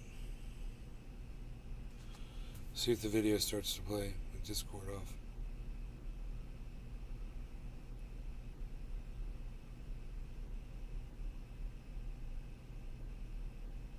Nope. Energy levels Oh, of there it about goes. 100 kilowatts. For context, that's about 24 grams of TNT exploding every second. Or almost 1.5 kgs of dynamite every minute. That's the amount of energy coming out of the Iron Beam. All this will be directed at incoming missiles, drones, rockets, and any other aerial threat. Here's a video released by Israel's Defense Forces last year, showing a successful test of the Iron Beam. How it works is simple. The laser will be fired at key spots on the incoming projectiles. In missiles, this means the fins, rudder, or the warhead. Damaging the fins and rudder will destabilize the missile's flight path, make it change course. Firing at the warhead could overheat and cripple the detonator, rendering the missile useless. It's similar when engaging with drones. Either ruin the wings or propellers, or fry the camera, leaving the drone operator blind. But this method has a drawback when it comes to kamikaze drones and rockets especially. These are simple weapons used for destruction. Wherever they land, they will explode. So changing their path may protect critical targets, but some damage will still be done. Which is why Israel isn't going to replace all its systems with the Iron Beam.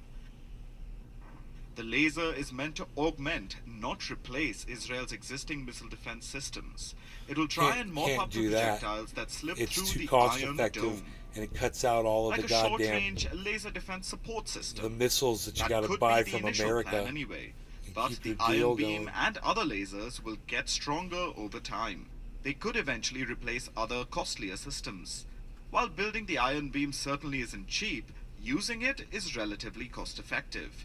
Israel says it will just cost said. about $2,000 to destroy an incoming threat using the Iron Beam.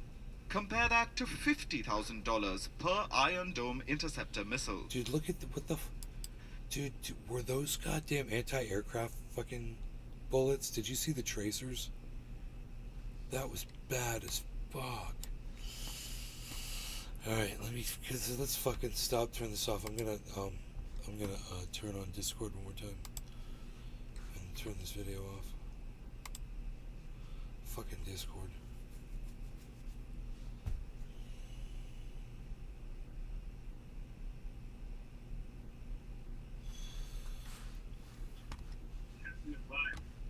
Welcome back. Thanks, bro. I just came in to say later. I'm gonna turn everything off. But you guys have a good one, and everybody take care. Have a good night. Thanks for watching. All right. And keep your eye on the cryptos. All right. Bye, everybody.